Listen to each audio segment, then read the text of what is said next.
Boon, The Mind of the Race, The Wild Asses of the Devil, and The Last Trump. By H. G. Wells. The Back of Miss Bathwick and George Boon. Section 1. It is quite probable that the reader does not know of the death of George Boon, and that, remains, before his name upon the title page will be greeted with a certain astonishment. In the ordinary course of things, before the explosion of the war, the death of George Boon would have been an event, a 3/4 of a column or more in the Times Event, and articles in the monthlies and reminiscences. As it is, he is not so much dead as missing. Something happened at the 11th hour. I think it was chiefly the Admiralty report of the fight off the Falkland Islands that blew his obituary notices clean out of the papers. And yet he was one of our most popular writers, and in America I am told he was in the 100,000 class. But now we think only of Lord Kitchener's 100,000s.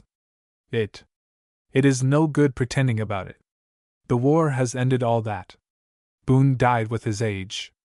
After the war there will be a new sort of book trade and a crop of new writers and a fresh tone, and everything will be different. This is an obituary of more than George Boon. I regard the outlook with profound dismay. I tried to keep my mind off it by drilling with the Shrewsbury last line of volunteers and training down the excrescences of my physical style. When the war is over will be time enough to consider the prospects of a superannuated man of letters. We National Volunteers are now no mere soldiers on paper. We have fairly washable badges by way of uniform. We have bought ourselves dummy rifles. We have persuaded the War Office to give us a reluctant recognition on the distinct understanding that we have neither officers nor authority. In the event of an invasion, I understand, we are to mobilize and do quite a number of useful things. But until there is an invasion in actual progress, nothing is to be decided more precisely than what this whiff of printer's shrapnel, these 4 full stops, conveys. Section 2. I must confess I was monstrously disappointed when at last I could get my hands into those barrels in the attic in which Boon had stored his secret writings. There was more perhaps than I had expected. I do not complain of the quantity, but of the disorder, the incompleteness, the want of discipline and forethought. I must.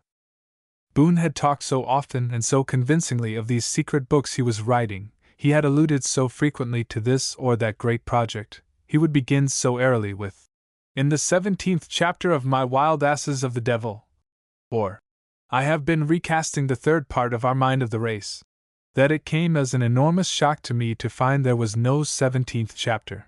There was not even a completed 1st chapter to the former work, and as for the latter, there seems nothing really finished or settled at all beyond the fragments I am now issuing, except a series of sketches of Lord Rosebery, for the most part in a toga and a wreath, engaged in a lettered retirement at his villa at Epsom, and labeled Patrician Dignity, the Last Phase. Sketches I suppress as of no present interest, and a complete gallery of imaginary portraits, with several duplicates, of the academic committee that has done so much for British literature, the Polignac Prize, for example, and Sir Henry Newbolt's professorship, in the last 4 or 5 years. So incredulous was I that this was all, that I pushed my inquiries from their original field in the attic into other parts of the house, pushed them, indeed, to the very verge of ransacking, and in that I greatly deepened the want of sympathy already separating me from Mrs. Boon. But I was stung by a thwarted sense of duty, and quite resolved that no ill-advised interference should stand between me and the publication of what Boon has always represented to me as the most intimate productions of his mind. Yet now the first rush of executorial emotion is over, I can begin to doubt about Boon's intention in making me his literary executor. Did he, after all, intend these penciled scraps, these marginal caricatures, and, what seems to me most objectionable, annotated letters from harmless prominent people for publication? Or was his selection of me his last effort to prolong what was, I think, if one of the slightest, one also of the most sustained interests of his life? And that was a prolonged faint jeering at my expense. Because always, it was never hidden from me, in his most earnest moments Boon jeered at me. I do not know why he jeered at me. It was always rather pointless jeering and far below his usual level, but jeer he did. Even while we talked most earnestly and brewed our most intoxicating draughts of project and conviction, there was always this scarce perceptible blossom and flavor of ridicule floating like a drowning sprig of blue borage in the cup. His was indeed essentially one of those suspended minds that float above the will and action. When at last reality could be evaded no longer, it killed him. He never really believed nor felt the urgent need that goads my more accurate nature to believe and do. Always when I think of us together, I feel that I am on my legs and that he sits about. And yet he could tell me things I sought to know, prove what I sought to believe, shape beliefs to a conviction in me that I alone could never attain. He took life as it came, let his fancy play upon it, selected, elucidated, ignored through the result in jest or observation or elaborate mystification at us, and would have no more of it. He would be earnest for a time, and then break away. The last trump is quite typical of the way in which he would turn upon himself. It sets out so straight for magnificence, it breaks off so abominably. You will read it. Yet he took things more seriously than he seemed to do. This war, I repeat, killed him. He could not escape it. It bore him down. He did his best to disregard it. But its worst stresses caught him in the climax of a struggle with a fit of pneumonia brought on by a freak of bathing by moonlight, in an English October, a thing he did to distract his mind from the tension after the Marne, and it destroyed him. The last news they told him was that the Germans had made their shoot and scuttle raid upon Whitby and Scarborough. There was much circumstantial description in the morning's paper. They had smashed up a number of houses and killed some hundreds of people, chiefly women and children. 10 little children had been killed or mutilated in a bunch on their way to school. 2 old ladies at a boarding house had had their legs smashed, and so on. "Take this newspaper," he said, and held it out to his nurse. "Take it," he repeated irritably, and shook it at her. He stared at it as it receded.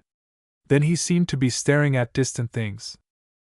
"Wild asses of the devil," he said at last. "Oh, wild asses of the devil! I thought somehow it was a joke. It wasn't a joke. There they are, and the world is theirs." And he turned his face to the wall, and never spoke again. Section 3. But before I go on, it is necessary to explain that the George Boon I speak of is not exactly the same person as the George Boon, the great writer, whose fame has reached to every bookshop in the world. The same bodily presence perhaps they had, but that is all. Except when he chose to allude to them, those great works on which that great fame rests, those books and plays of his that have made him a household word in half a dozen continents, those books with their style as perfect and obvious as the gloss upon a new silk hat, with their flat narrative trajectory that nothing could turn aside, their unsubdued and apparently unsubduable healthy note, their unavoidable humor, and their robust pathos, never came between us. We talked perpetually of literature and creative projects, but never of that output of his. We talked as men must talk who talk at all, with an untrammeled freedom. Now we were sublime and now curious, now we pursued subtleties and now we were utterly trivial, but always it was in an undisciplined, irregular style quite unsuitable for publication. That, indeed, was the whole effect of the George Boon I am now trying to convey, that he was indeed essentially not for publication. And this effect was in no degree diminished by the fact that the photograph of his beautiful castellated house, and of that extraordinarily irrelevant person Mrs. Boon, for I must speak my mind of her, and of her 2 dogs, Binky and Chum, whom he detested, were, so to speak, the poulet and salade in the menu of every illustrated magazine. But the fact of it is he was one of those people who will not photograph. So much of him was movement, gesture, expression, atmosphere, and color, and so little of him was form. His was the exact converse of that semi-mineral physical quality that men call handsome, and now that his career has come to its sad truncation I see no reason why I should further conceal the secret of the clear, emphatic, solid impression he made upon all who had not met him. It was, indeed, a very simple secret.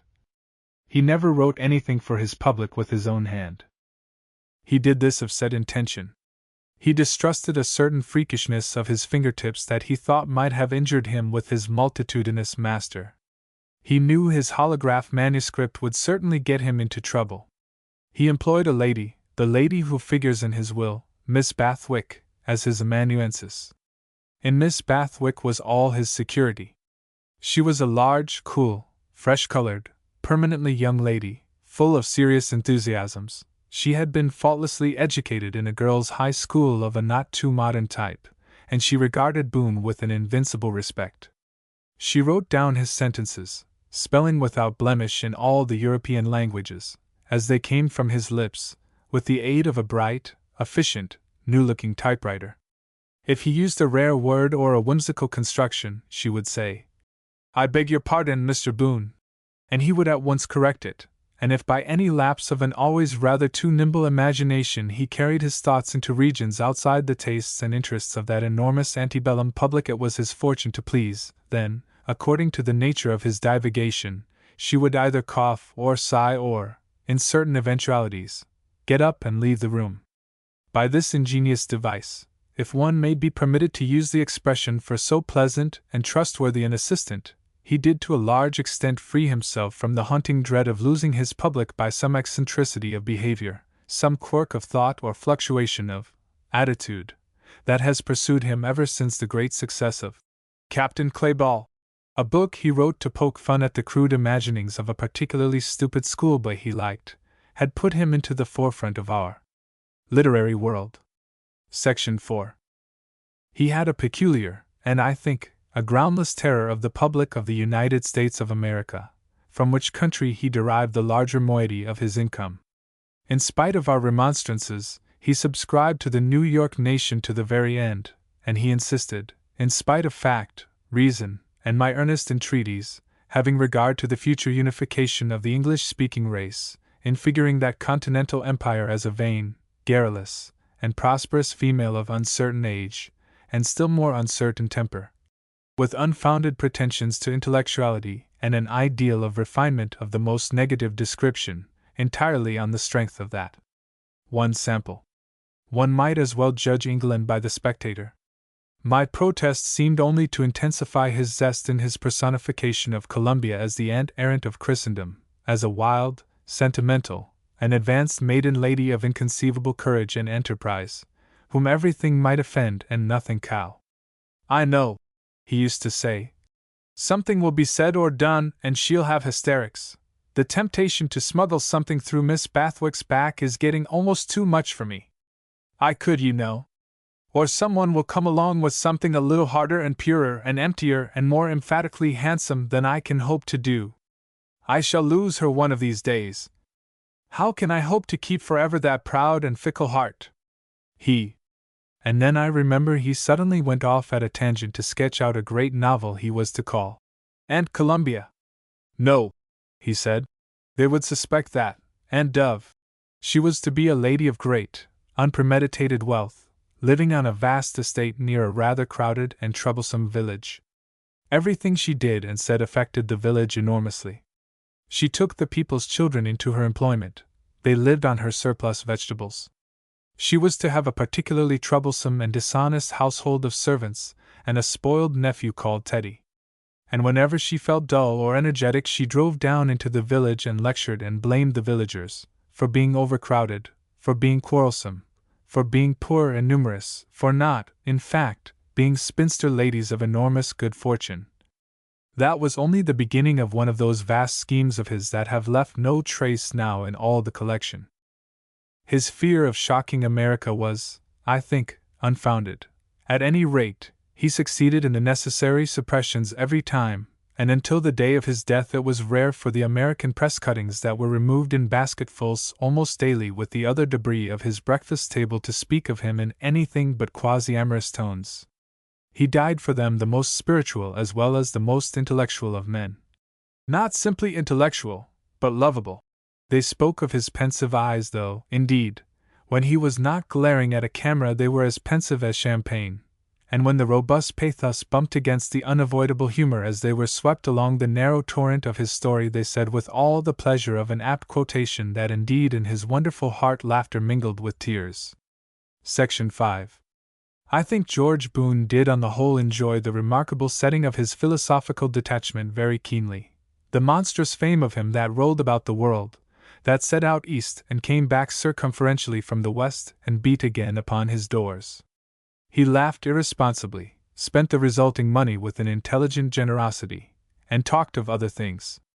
"It is the quality of life," he said, "and the people love to have it so. I think." I seemed to see him still, hurrying but not dismayed, in flight from the camera of an intrusive admirer, an admirer not so much of him as of his popularity, up one of his garden walks towards his agreeable study. I recall his round, enigmatical face, an affair of rosy rotundities, his very bright, active eyes, his queer, wiry, black hair that went out to every point in the heavens, his ankles and neck and wrists all protruding from his garments in their own peculiar way, protruding a little more in the stress of flight. I recall, too, his general effect of careless and, on the whole, commendable dirtiness, accentuated rather than corrected by the vivid tie of soft orange-colored silk he invariably wore, and how his light paces danced along the turf. He affected in his private dominions trousers of faint drab corduroy that were always too short, braced up with vehement tightness, and displaying claret-colored socks above his easy, square-toed shoes. And I know that even that lumbering camera coming clumsily to its tripod ambush either disgusted nor vulgarized him. He liked his game, he liked his success, and the opulent stateliness it gave to the absurdities of Mrs.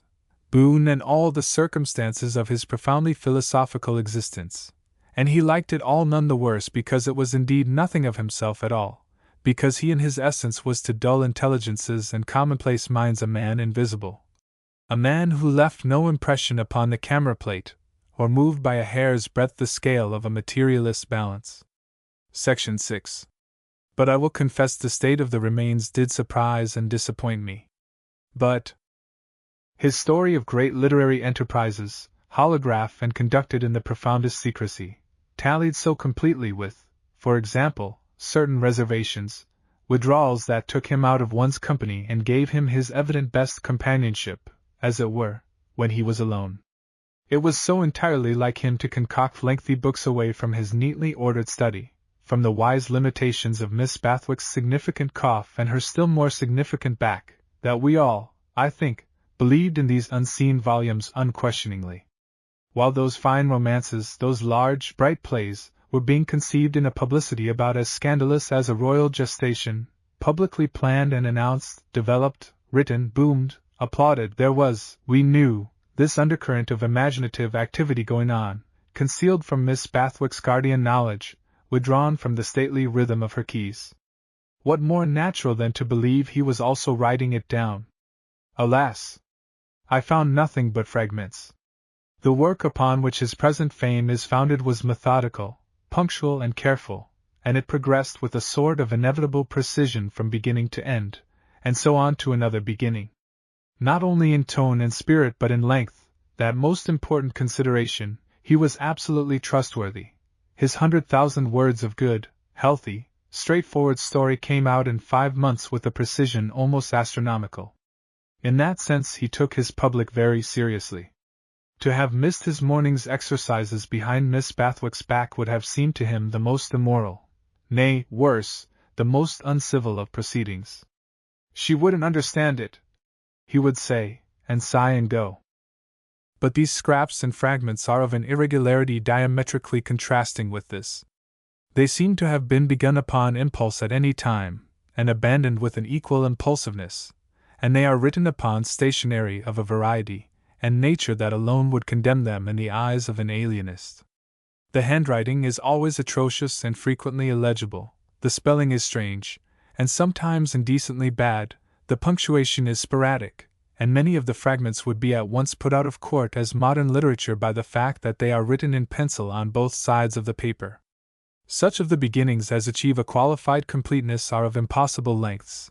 The longest is a piece, allowing for gaps, of 14,000 words, and another a fragment shaping at about 11. These are, of course, quite impossible sizes, either essay nor short story nor novel, and no editor or publisher would venture to annoy the public with writings of so bizarre a dimension. In addition there are fragments of verse. But I look in vain for anything beyond the first chapter of that tremendous serial. The Wild Asses of the Devil. That kept on day by day through June and July to the very outbreak of the war, and only a first chapter and a few illustrations and memoranda and fragments for our Mind of the Race. That went on intermittently for several years. Whole volumes of that great hodgepodge of criticism are lost in the sandbanks of my treacherous memory forever. Much of the matter, including a small MS. volume of those brief verses called limericks, personal always, generally actionable, and frequently lacking in refinement, I set aside at an early date. Much else also I rejected as too disjointed and unfinished, or too eccentric. Two bizarre fragments called respectively Jane in Heaven and An Account of a Play I may perhaps find occasion to issue at a later date, and there were also several brief imitations of Villiers de L'Isle Adam quite alien to contemporary Anglo-Saxon taste, which also I hold over.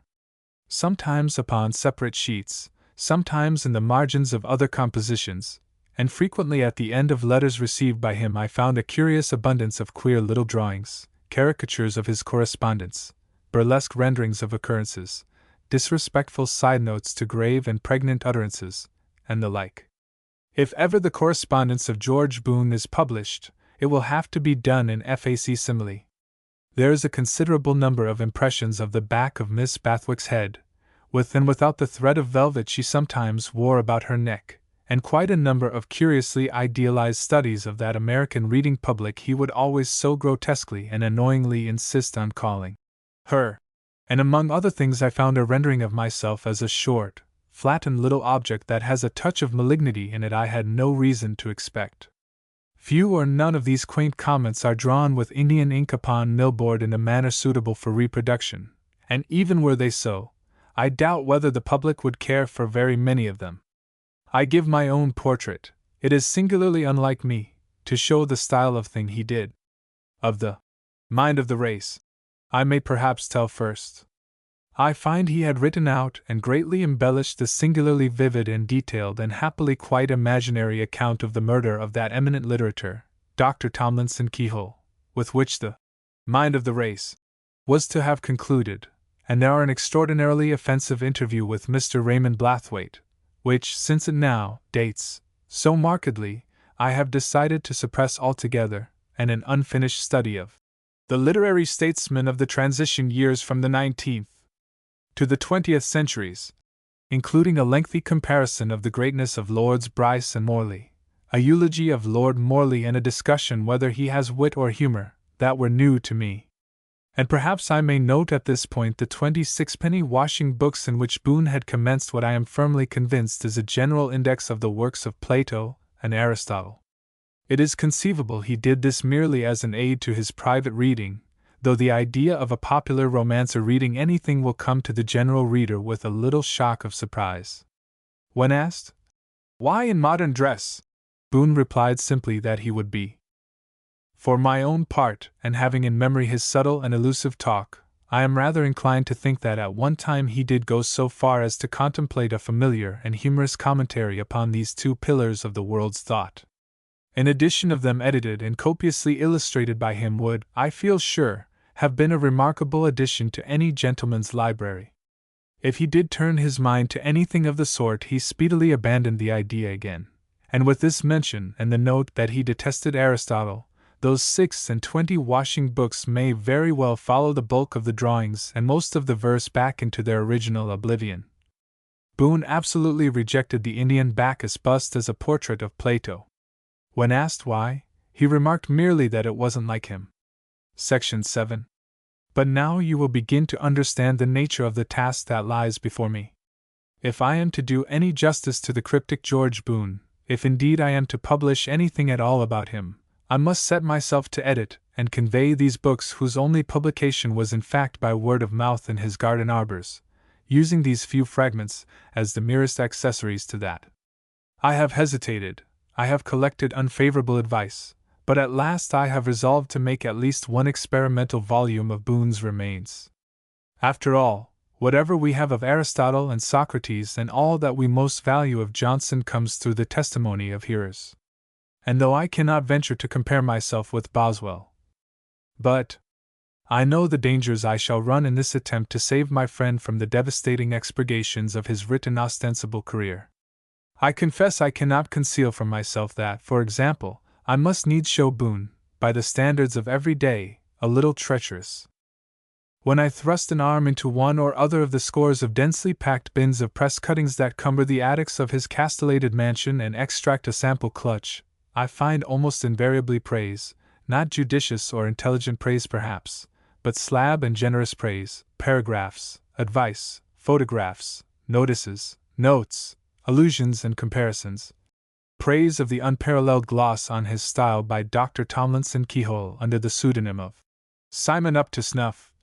Praise of the healthiness of the tone by Dr. Tomlinson Keyhole under the pseudonym of The Silver Fish. Inspired announcements of some forthcoming venture made by Dr. Tomlinson Keyhole under the pseudonym of The True-Born Englishman. And interesting and exalting speculations as to the precise figure of Boon's income over Dr. Tomlinson Keyhole's own signature. I find chatty, if a little incoherent, notices by Brayborn of the most friendly and helpful sort, and interviews of the most flattering description by this well-known literateur and that. And I reflect that while all this was going on, there was Boon on the other side of Miss Bathwick's rampart mind, not only not taking them and himself seriously, not only not controlling his disrespectful internal commentary on these excellent men, but positively writing it down, regaling himself with the imagined murder of this leader of thought, and the forcible abduction to sinister and melancholy surroundings of that. And yet I find it hard to do even this measure of justice to my friend. He was treacherous, it must be written, and yet he was, one must confess, a singularly attractive man. There was a certain quality in his life, it was pleasant. When I think of doing him justice, I am at once dashed and consoled by the thought of how little he cared how I judged him. And I recall him very vividly as I came upon him on one occasion. He is seated on a garden roller, an implement which makes a faultless outdoor seat when the handle is adjusted at a suitable angle against a tree, and one has taken the precaution to skid the apparatus with a piece of rockery or other convenient object. His back is against the handle, his legs lie in a boneless curve over the roller, and an inch or so of native buff shows between the corduroy trousers and the claret-colored socks. He appears to be engaged partly in the degustation of an unappetizing lead pencil, and partly in the contemplation of a half-quire of notepaper. The expression of his rubicund face is distinctly a happy one. At the sound of my approach he looks up. "I've been drawing old Keyhole again," he says like a schoolboy. Nevertheless, if critics of standing are to be drawn like this by authors of position, then it seems to me that there is nothing before us but to say goodbye forever to the dignity of letters.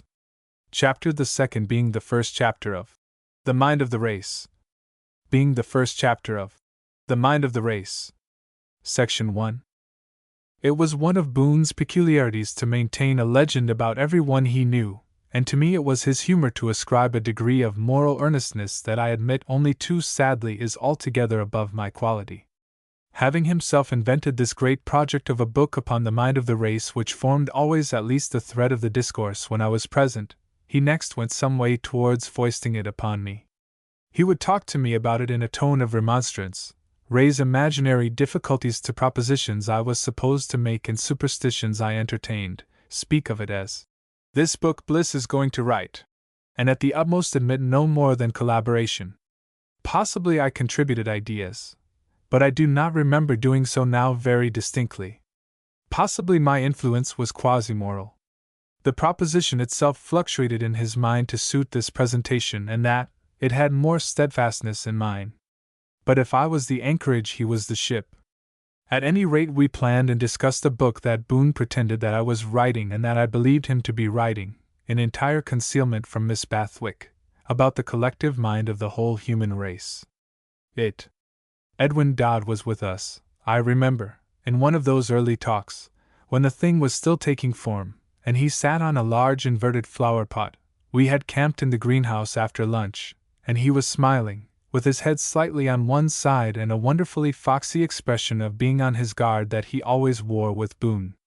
Dodd is a leading member of the Rationalist Press Association, a militant agnostic, and a dear, compact man, one of those middle Victorians who go about with a preoccupied, cocking air, as though, after having been at great cost and pains to banish God from the universe, they were resolved not to permit him back on any terms whatever.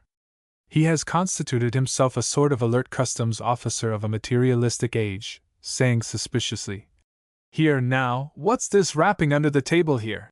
and examining every proposition to see that the Creator wasn't being smuggled back under some specious new generalization. Boon used to declare that every night Dodd looked under his bed for the deity, and slept with a large revolver under his pillow for fear of a revelation. From the first Dodd had his suspicions about this collective mind of Boon's. Most unjustifiable they seemed to me then, but he had them. "You must admit, my dear Dodd," began Boon. "I admit nothing," said Dodd smartly.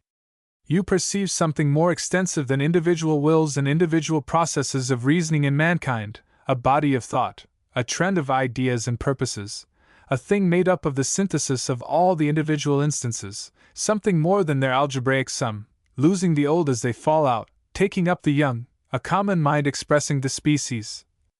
"Oh, figuratively, perhaps," said Dodd. Section 2.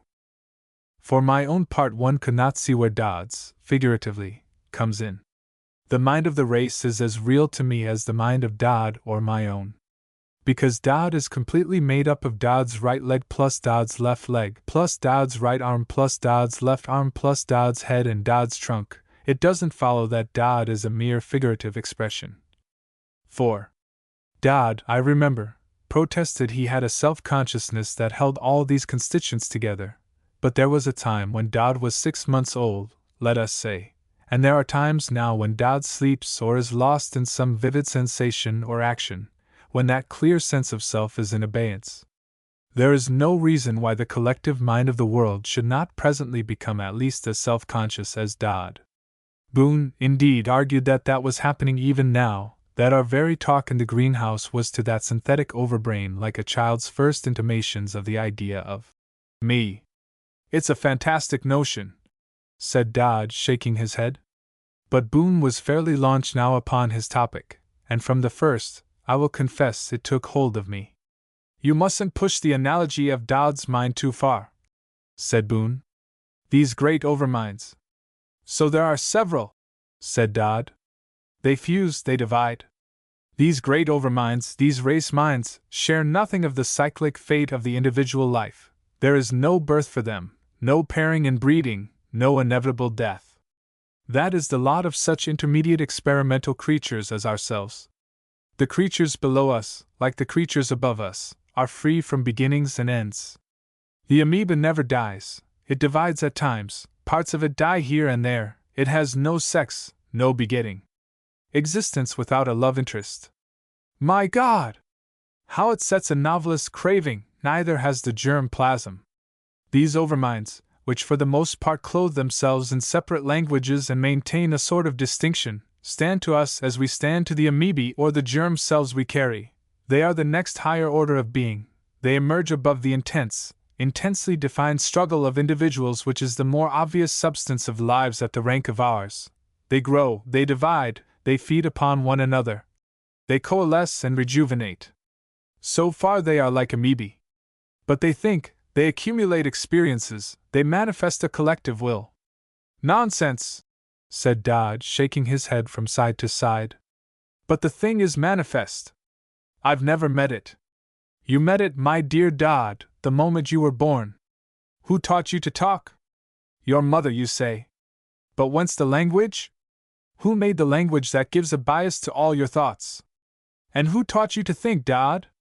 Whence came your habits of conduct?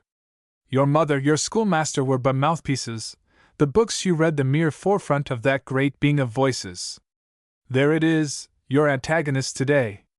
You are struggling against it with tracts and arguments. But now Boon was fairly going. Physically, perhaps, we were the children of our ancestors, but mentally we were the offspring of the race mind. It was clear as daylight. How could Dodd dare to argue?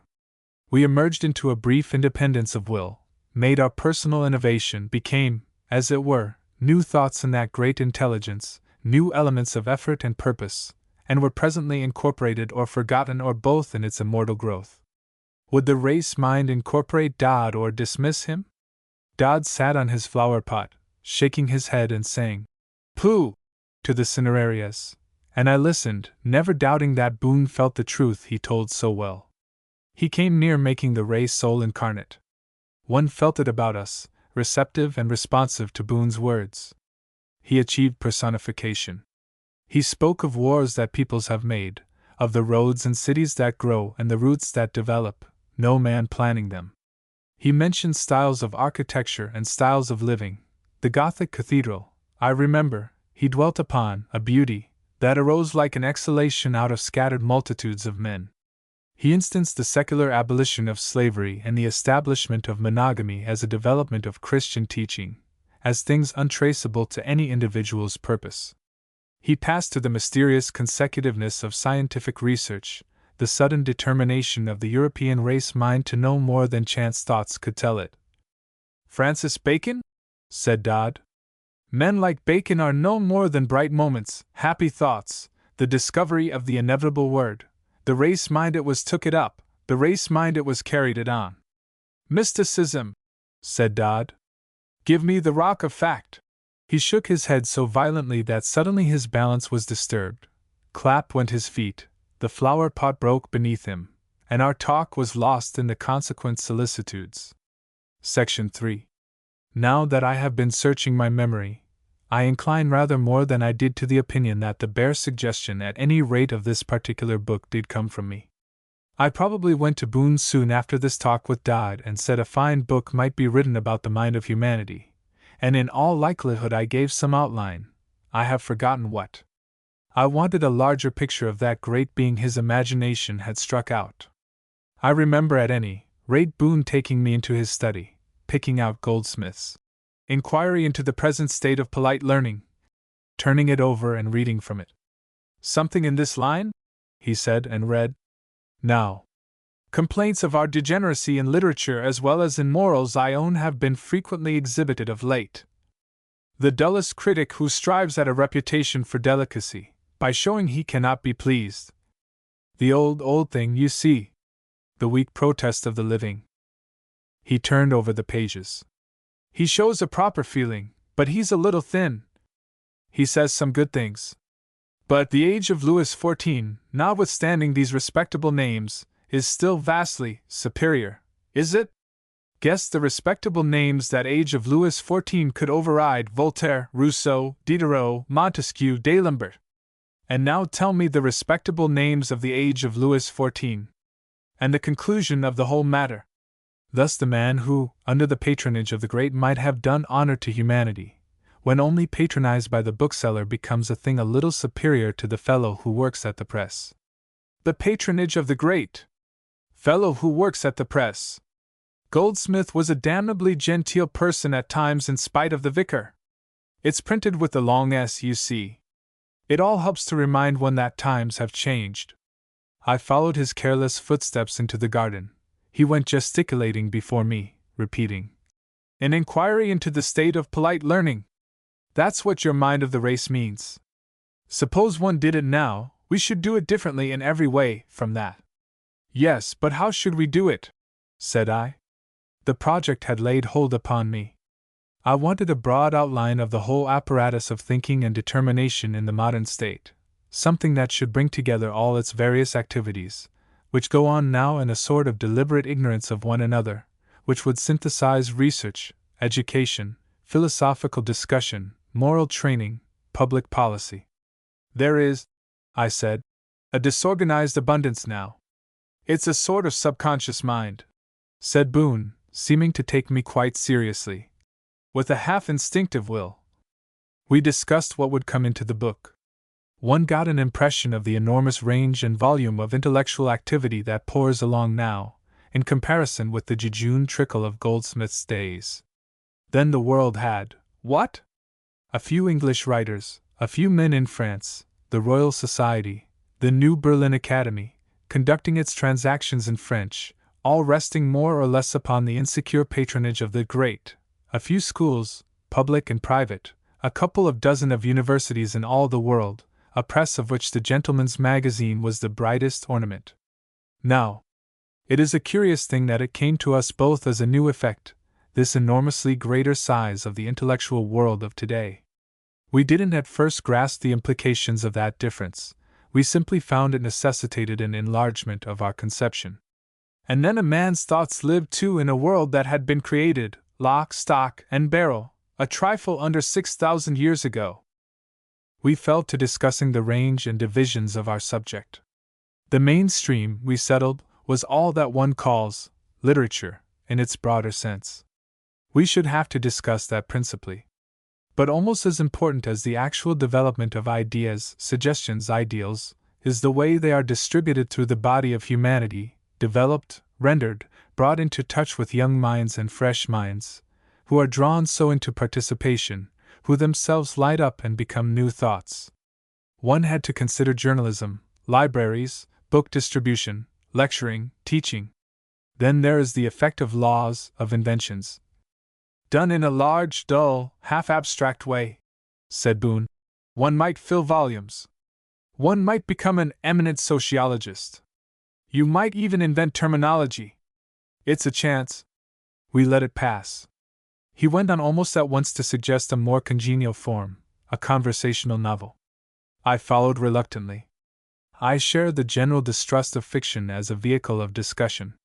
We would, he insisted, invent a personality who would embody our idea, who should be fanatically obsessed by this idea of the mind of the race, who should preach it on all occasions and be brought into illuminating contact with all the existing mental apparatus and organization of the world. Something of your deep, moral earnestness, you know, only a little more presentable and not quite so vindictive, said Boon, and without your lapses. I seem to see him rather like Leo Max, the same white face, the same bright eyes, the same pervading suggestion of nervous intensity, the same earnest, quasi-reasonable voice, but instead of that anti-German obsession of his, an intelligent passion for the racial thought. He must be altogether a fanatic. He must think of the mind of the race in season and out of season. Collective thought will be no joke to him. It will be the supremely important thing. He will be passionately a patriot, entirely convinced of your proposition that the thought of a community is the life of a community, and almost as certain that the tide of our thought is ebbing. Is it? Said I. I've never thought. The Encyclopedia Britannica says it is. We must call the Encyclopedia Britannica as a witness, in the book, rather. But anyhow, this man of ours will believe it and struggle against it. It will make him ill. It will spoil the common things of life for him altogether. I seem to see him interrupting some nice, bright, clean English people at tennis. Look here, you know, he will say, this is all very well. But have you thought today? They tell me the Germans are thinking the Japanese. I see him going in a sort of agony round and about Canterbury Cathedral. Here are all these beautiful, tranquil residences clustering round this supremely beautiful thing, all these well-dressed, excellent, fresh-colored Englishmen in their beautiful clerical raiment, deans, canons, and what have they thought, any of them? I keep my ear to the Hibbert Journal, but is it enough? Imagine him going through London on an omnibus. He will see as clear as the advertisements on the hoardings the signs of the formal breaking up of the old Victorian Church of England and dissenting cultures that have held us together so long. He will see that the faith has gone, the habits no longer hold, the traditions lie lax like cut string. There is nothing to replace these things. People do this and that dispersely. There is democracy in beliefs even, and any notion is as good as another.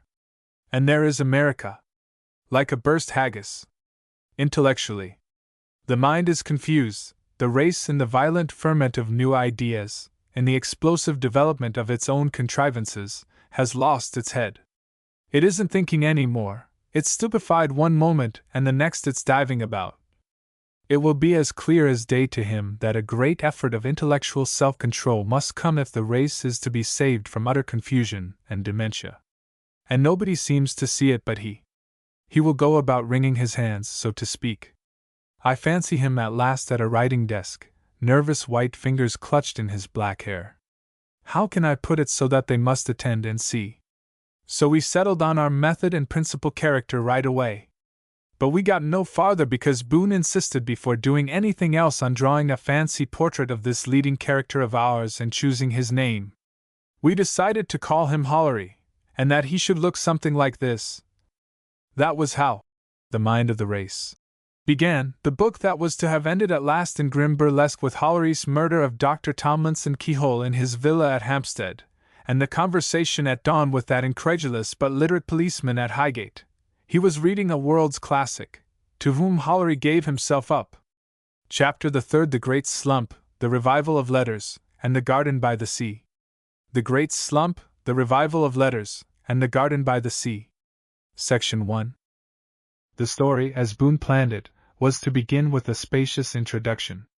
We were to tell of the profound decadence of letters at the opening of the 20th century, and how a movement of revival began. A few notes in pencil of this opening do exist among the remains, and to those I have referred. He read them over to me. We begin, he said, in a minor key. The impetus of the Romantic movement, we declare, is exhausted. The race mind, not only of the English-speaking peoples but of the whole world, has come upon a period of lethargy. The giants of the Victorian age. My eye discovered a familiar binding among the flower pots. You have been consulting the Encyclopaedia Britannica, I said. He admitted it without embarrassment. I have priggied the whole thing from the last Victorian edition, with some slight variations. The giants of the Victorian age had passed. Men looked in vain for their successors. For a time there was an evident effort to fill the vacant thrones. For a time it seemed that the unstinted exertions of Miss Marie Corelli, Mr. Hall Caine, Mrs. Humphrey Ward, and the friends of Mr. Stephen Phillips might go some way towards obliterating these magnificent gaps. And then, slowly but surely, it crept into men's minds that the game was up. You will alter that phrase? I said. Certainly. But it must serve now. That, humanly speaking, it was impossible that anything, at once so large, so copious, so broadly and unhesitatingly popular, so nobly cumulative as the great Victorian reputations could ever exist again. The race seemed threatened with intellectual barrenness. It had dropped its great blossoms, and stood amidst the pile of their wilting but still showy petals, budless and bare. It is curious to recall the public utterances upon literature that distinguished this desolate and melancholy time. It is a chorus of despair. There is in the comments of such admirable but aging critics as still survived, of Mr. Gosse, for example, and the venerable Sir Sidney Colden and Mr. Mumchance, an inevitable suggestion of widowhood. The judges, bishops, statesmen who are called to speak upon literature speak in the same reminiscent, inconsolable note as of a thing that is dead. Year after year one finds the speakers at the dinner of the Royal Literary Fund admitting the impudence of their appeal. I remember at one of these festivities hearing the voice of Mr. Justice Gummidge break. The strain, it is needless to say, found its echo in Dr. Tomlinson Keyhole. He confessed he never read anything that is less than 30 years old with the slightest enjoyment, and threw out the suggestion that nothing new should be published, at least for a considerable time, unless it was clearly shown to be posthumous. Except for a few irresistible volumes of facetiousness, the reading public very obediently followed the indications of authority in these matters, just as it had followed authority and sustained the giants in the great Victorian days. It bought the long-neglected classics. Anything was adjudged a classic that was out of copyright. It did its best to read them, to find a rare smack in their faded allusions, an immediate application for their forgotten topics. It made believe that architects were still like Mr. Pecksniff and schoolmasters like Squeers, that there were no different women from Jane Austen's women, and that social wisdom ended in Ruskin's fine disorder.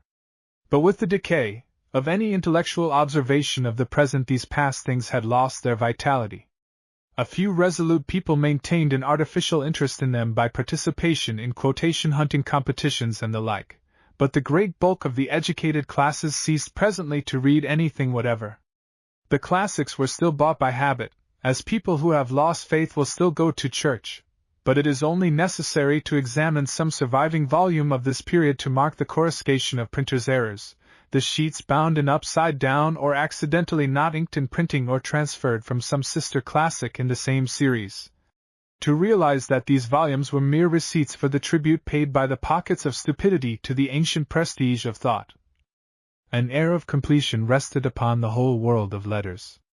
A movement led by Professor Armstrong, the eminent educationist, had even gone some way towards banishing books from the schoolroom, their last refuge. People went about in the newly invented automobile and played open-air games. They diverted what attention they had once given to their minds to the more rational treatment of their stomachs. Reading became the last resort of those too sluggish or too poor to play games. One had recourse to it as a substitute for the ashes of more strenuous times in the earlier weeks of mourning for a near relative, and even the sale of classics began at last to decline. An altogether more satisfying and alluring occupation for the human intelligence was found in the game of bridge. This was presently improved into auction bridge. Preparations were made for the erection of a richly decorative memorial in London to preserve the memory of Shakespeare, an English Taj Mahal. An Academy of Uncreative Literature was established under the presidency of Lord Ray, who had never written anything at all, and it seemed but the matter of a few years before the goal of a complete and final mental quiet would be attained by the whole English-speaking community. Section 2. You know, I said, that doesn't exactly represent you. Hush, said Boon. It was but a resting phase. And at this point I part company with the encyclopedia. But you didn't get all that out of the encyclopedia? Practically, yes. I may have rearranged it a little. The encyclopedist is a most interesting and representative person. He takes up an almost 18th century attitude, holds out hopes of a revival of taste under an academy, declares the interest of the great mass of men in literature is always empirical, regards the great Victorian boom in letters as quite abnormal, and seems to ignore what you would call that necessary element of vitalizing thought. It's just here that Hallery will have to dispute with him. We shall have to bring them together in our book somehow. Into this impressive scene of decline and the ebb of all thinking comes this fanatic Hallery of ours, reciting with passionate conviction, "The thought of a nation is the life of a nation. You see our leading effect?" He paused. We have to represent Hallery as a voice crying in the wilderness. We have to present him in a scene of infinite intellectual bleakness, with the thinnest scrub of second-rate books growing contemptibly, and patches of what the encyclopedist calls tares, wind-wilted tares, about him. A mournful encyclopedist like some lone bird circling in the empty air beneath the fading stars. Well, something of that effect, anyhow. And then, you know, suddenly, mysteriously one grows aware of light, of something coming, of something definitely coming, of the dawn of a great literary revival. How does it come? Oh, in the promiscuous way of these things. The swing of the pendulum, it may be. Some eminent person gets bored at the prospect of repeating that rigmarole about the great Victorians and our present slackness for all the rest of his life, and takes a leaf from one of Hallery's books. We might have something after the fashion of the Efficiency and Wake Up England affair. Have you ever heard guinea fowl at dawn? I've heard them at twilight. They say, come back, but what has that to do with? Nothing. There's a movement, a stir, a twittering, and then a sudden promiscuous uproar, articles in the reviews, articles in the newspapers, paragraphs, letters, associations, societies, leagues. I imagine a very great personality indeed in the most extraordinary and unexpected way coming in.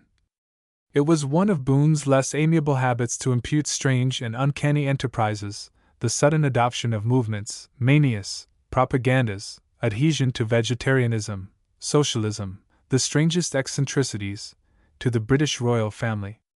As a result, Hallery finds himself perforce a person of importance. The thought of a nation is the life of a nation, one hears it from royal lips. A literature, a living soul, adequate to this vast empire, turns up in the speech of a statesman of the greatest literary pretensions. Arnold White responds to the new note. The Daily Express starts a literary revival on its magazine page and offers a prize. The Times follows suit. Reports of what is afoot reach social circles in New York. The illumination passes with a dawn-like swiftness right across the broad expanse of British life. East and West flash together. The ladies' papers and the motoring journals devote whole pages to new literature, and there's an enormous revival of book teas. That sort of thing, you know, extensively. Section 3. So much by way of prelude. Now picture to yourself the immediate setting of my conference.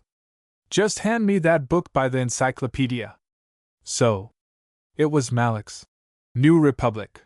He took it, turned a page or so, stuck a finger in it, and resumed.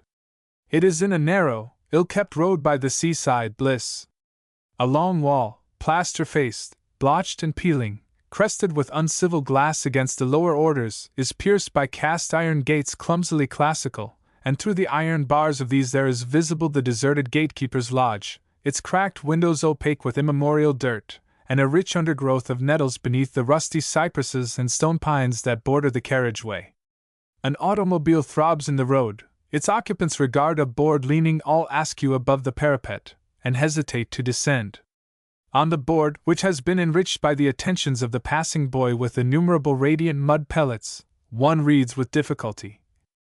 This classical villa with magnificent gardens in the Victorian Italian style reaching down to the sea, and replete with Latin and Greek inscriptions, a garden study, literary associations, fully matured Oxford allusions, and a great number of conveniently arranged bedrooms, to be let or sold. This classical villa. Let or sold. Applied to the owner, Mr. W. H. Malloch, original author of The New Republic. Applied to the owner, Mr. W. H. Malloch. Key within. This must be it, my dear Archer, says one of the occupants of the motor car, and he rises, throws aside his furs, and reveals the urbane presence of the encyclopedist. He descends and rings a clangorous bell. Eh? It's the Garden of the New Republic? Exactly. Revisited. It's an astonishing thing. Do you know the date of the New Republic? The book's nearly 40 years old. About the time of Matthew Arnold's Friendship's Garland, and since that time there's been nothing like a systematic stocktaking of the English-speaking mind, until the encyclopedists reported no effects, and I propose to make this little party in the motor car a sort of scratch expedition, under the impetus of the proposed revival of thought. They are prospecting for a summer congress, which is to go into the state of the Republic of Letters thoroughly. It isn't perhaps quite Goss's style, but he has to be there. In a way he's the official British man of letters, but we shall do what we can for him. We shall make him show a strong disposition towards protective ironies and confess himself not a little bothered at being dragged into the horrid business. And I think we must have George Moore, who has played uncle to so many movements and been so uniformly disappointed in his nephews. And William Archer, with that face of his which is so exactly like his mind, a remarkably fine face mysteriously marred by an expression of unscrupulous integrity. And lastly, Keyhole. Why Keyhole? I asked. Hollery has to murder someone. I've planned that, and who would he murder but Keyhole? And we have to hold the first meeting in Malloch's garden to preserve the continuity of English thought. Very well. Then we invent a morose, elderly caretaker, greatly embittered at this eruption. He parleys for a time through the gate with all the loyalty of his class, mentions a number of discouraging defects, more particularly in the drainage, alleges the whole place is clammy, and only at Goss's clearly enunciated determination to enter produces the key. Boon consulted his text. Naturally one would give a chapter to the villa by the sea and Malloch generally. Our visitors explore. They visit one scene after another familiar to the good Malachite. They descend the broad flights of steps flanked by gods and goddesses that lead from one to another of the long, straight terraces set with vases and Irish yews, and the yews, you know, have suffered from the want of water, the vases are empty, and ivy, under the benediction of our modest climate, has already veiled the classical freedom, the conscientious nudity, one might say, of the statuary.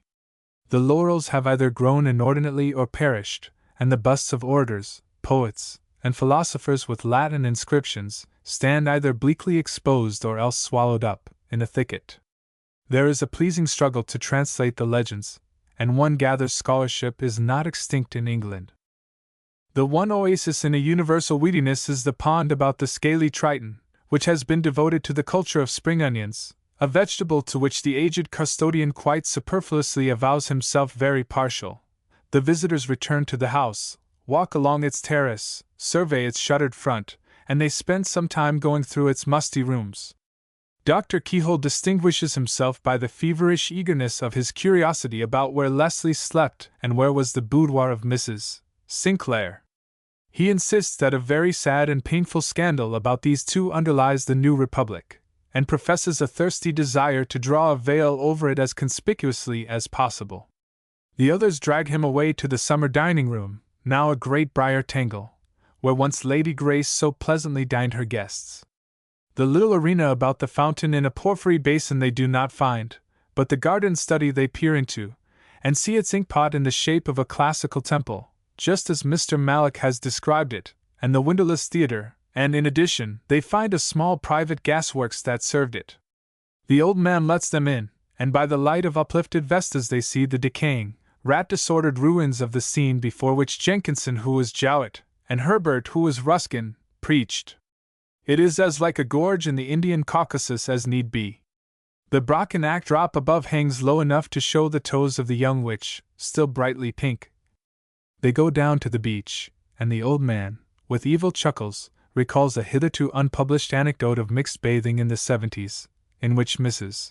Sinclair and a flushed and startled Dr. Jenkinson, Greek in thought rather than action, play the chief parts, and then they wade through a nettlebed to that small classical portico which leads to the locked enclosure containing the 3 tombs, with effigies after the fashion of Genoa cemetery. But the key of the gate is lost, so that they cannot go in to examine them, and the weeds have hidden the figures altogether. That's a pity, someone remarks, for it's here, no doubt, that old Lawrence lies, with his first mistress and his last, under these cypresses. The aged custodian makes a derisive noise, and every one turns to him. I gather you throw some doubt, the encyclopedist begins in his urbane way. Buried, under the cypresses, first mistress and last. The old man makes his manner invincibly suggestive of scornful merriment. But isn't it so? Bless our art, no. Mr. Lawrence, buried. Mr. Lawrence warn't never alive. But there was a young Mr. Lawrence. That was Mr. Mallop himself, he was a great mystifier was Mr. Mallop, and sometimes he went about pretendin' to be Mr. Lawrence, and sometimes he was Mr. Leslie, and sometimes, but there, you'd hardly believe, he got all this up, cypresses, tumes, everythink, out of his head. Patry. Why, just come along, gents. He leads the way along a narrow privet alley that wins its surreptitious way towards an alcove. Miss Merton, he says, flinging the door of this open. The Roman Catholic young person? Says Dr. Tomlinson Keyhole. Quite right, sir, says the aged custodian. They peer in. Hanging from a peg the 4 visitors behold a pale blue dress cut in the fashion of the 70s, a copious chignon of fair hair, large earrings, and on the marble bench a pair of open-work stockings and other articles of feminine apparel. A tall mirror hangs opposite these garments, and in a little recess convenient to the hand are the dusty and decaying materials for a hasty make-up. The old custodian watches the effect of this display upon the others with masked enjoyment. You mean Miss Merton painted? Said the encyclopedist, knitting his brows. Mr. Mallop did, says the aged custodian.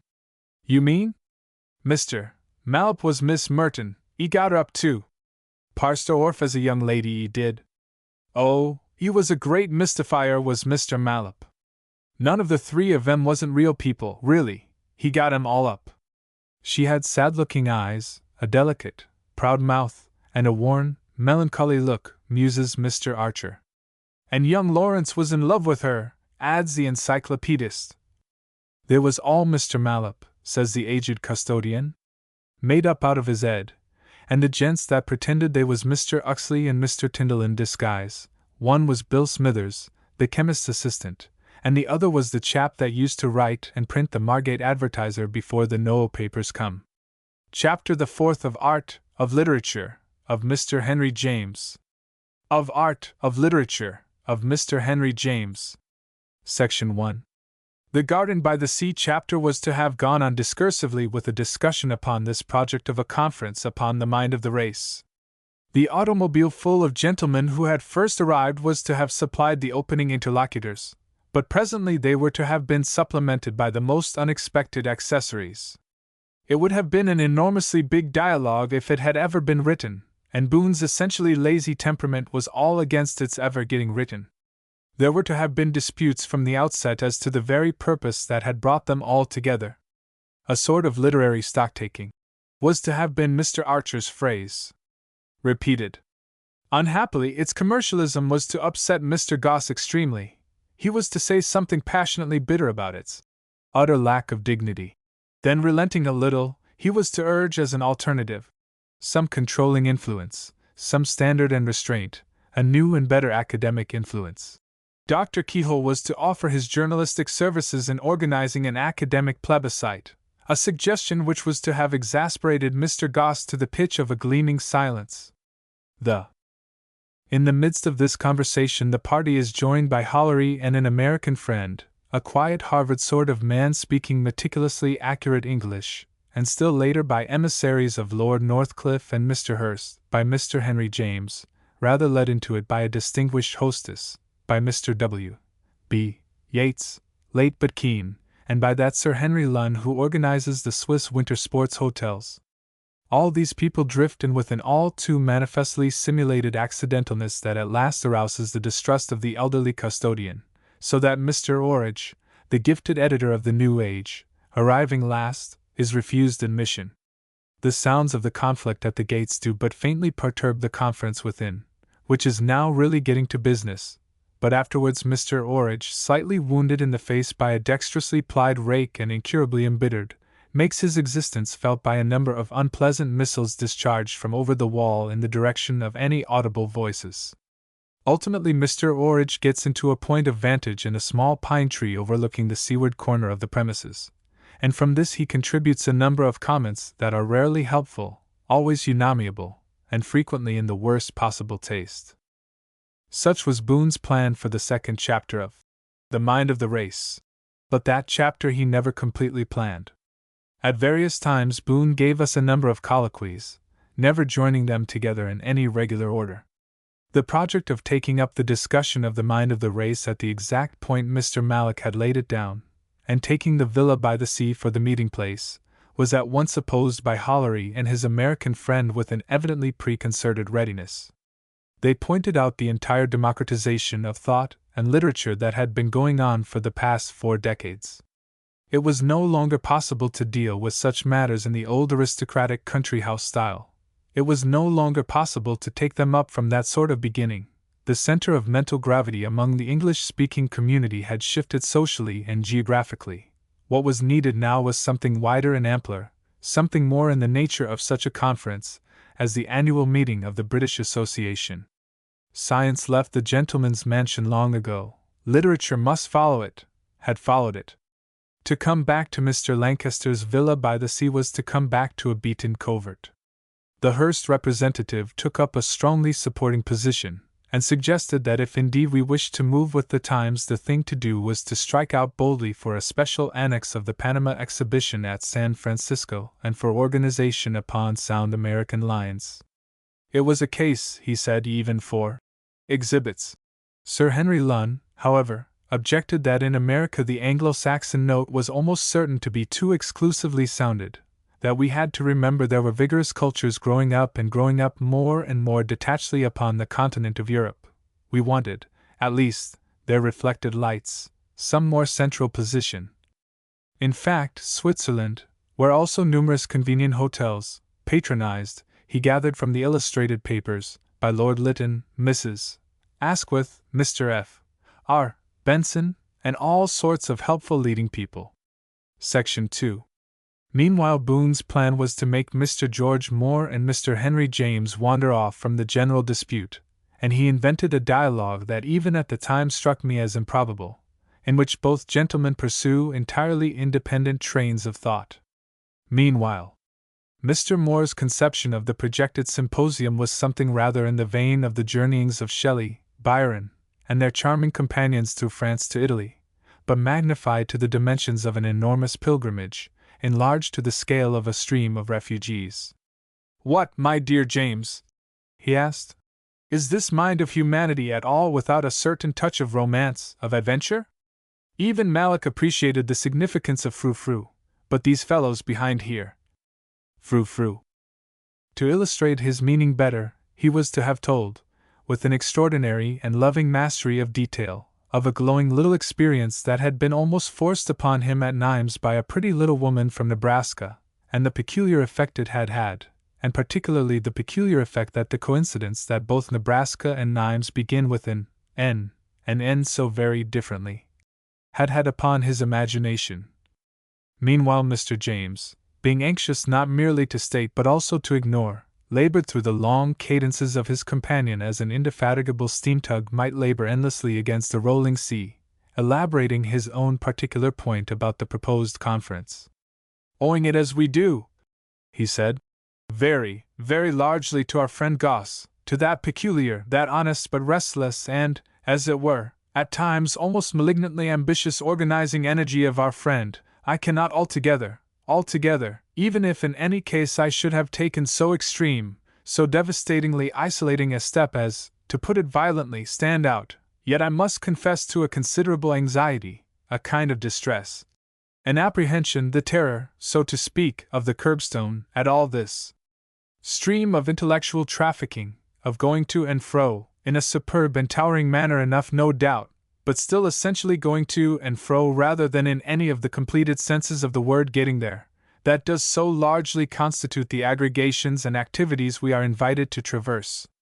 My poor head, such as it is and as much as it can and upon such legs, save the mark, as it can claim, must, I suppose, play its inconsiderable part among the wheels and the rearings and the toots and the whistles and all this uproar, this, let us say, this infernal uproar, of the occasion, and if at times one has one's doubts before plunging in, whether after all, after the plunging and the dodging and the close shaves and narrow squeaks, one does begin to feel that one is getting through, whether after all one will get through, and whether indeed there is any getting through, whether, to deepen and enlarge and display one's doubt quite openly, there is in truth any sort of ostensible and recognizable other side attainable and definable at all, whether, to put this thing with a lucidity that verges on the brutal, whether our amiable and in most respects our adorable Goss isn't indeed preparing here and now, not the gathering together of a conference but the assembling, the meet, so to speak, of a wild goose chase of an entirely desperate and hopeless description. At that moment Mr. George Moore was saying, little exquisite shoulders without a touch of color and with just that suggestion of rare old ivory in an old shop window in some out-of-the-way corner of Paris that only the most patent abstinence from baths and the brutality of soaping. Each gentleman stopped simultaneously. Ahead the path led between box hedges to a wall, and above the wall was a pine tree, and the editor of the New Age was reascending the pine tree in a laborious and resolute manner, gripping with some difficulty in his hand a large and very formidable lump of unpleasantness. With a common impulse the two gentlemen turned back towards the house. Mr. James was the first to break the momentary silence. "And so, my dear Moore, and so, to put it shortly, without any sort of positive engagement or entanglement or pledge or pressure, I came. And at the proper time and again with an entirely individual detachment and as little implication as possible I shall go." Subsequently Mr. James was to have buttonholed Hollery's American, and in the warm bath of his sympathy to have opened and bled slowly from another vein of thought. "I admit the abundance of, what shall I say, activities that our friend is summoning, the tremendous wealth of matter, of material for literature and art, that has accumulated during the last few decades. No one could appreciate, could savor and watch and respond, more than myself to the tremendous growing clangor of the mental process as the last half-century has exhibited it. But when it comes to the enterprise of gathering it together, and not simply just gathering it together, but gathering it all together, then surely one must at some stage ask the question, why all? Why, in short, attempt to a comprehensiveness that must be overwhelming when in fact the need is for a selection that shall not merely represent but elucidate and lead? Aren't we, after all of us after some such indicating projection of a leading digit, after such an insistence on the outstandingly essential in face of this abundance, this saturation, this fluid chaos that perpetually increases? Here we are gathering together to celebrate and summarize literature in some sort of undefined and unprecedented fashion, and for the life of me I find it impossible to determine what among my numerous associates and friends and, to embrace still larger quantities of the stuff in hand, my contemporaries is considered to be the literature in question. So confused now are we between matter and treatment, between what is stated and documented and what is prepared and presented, that for the life of me I do not yet see whether we are supposed to be building an ark, or whether by immersion and the meekest of submersions and an altogether complete submission of our distended and quite helpless carcasses to its incalculable caprice we are supposed to be celebrating and, in the whirling uncomfortable fashion of flotsam at large, indicating and making visible the whole tremendous cosmic inundation. Section 3.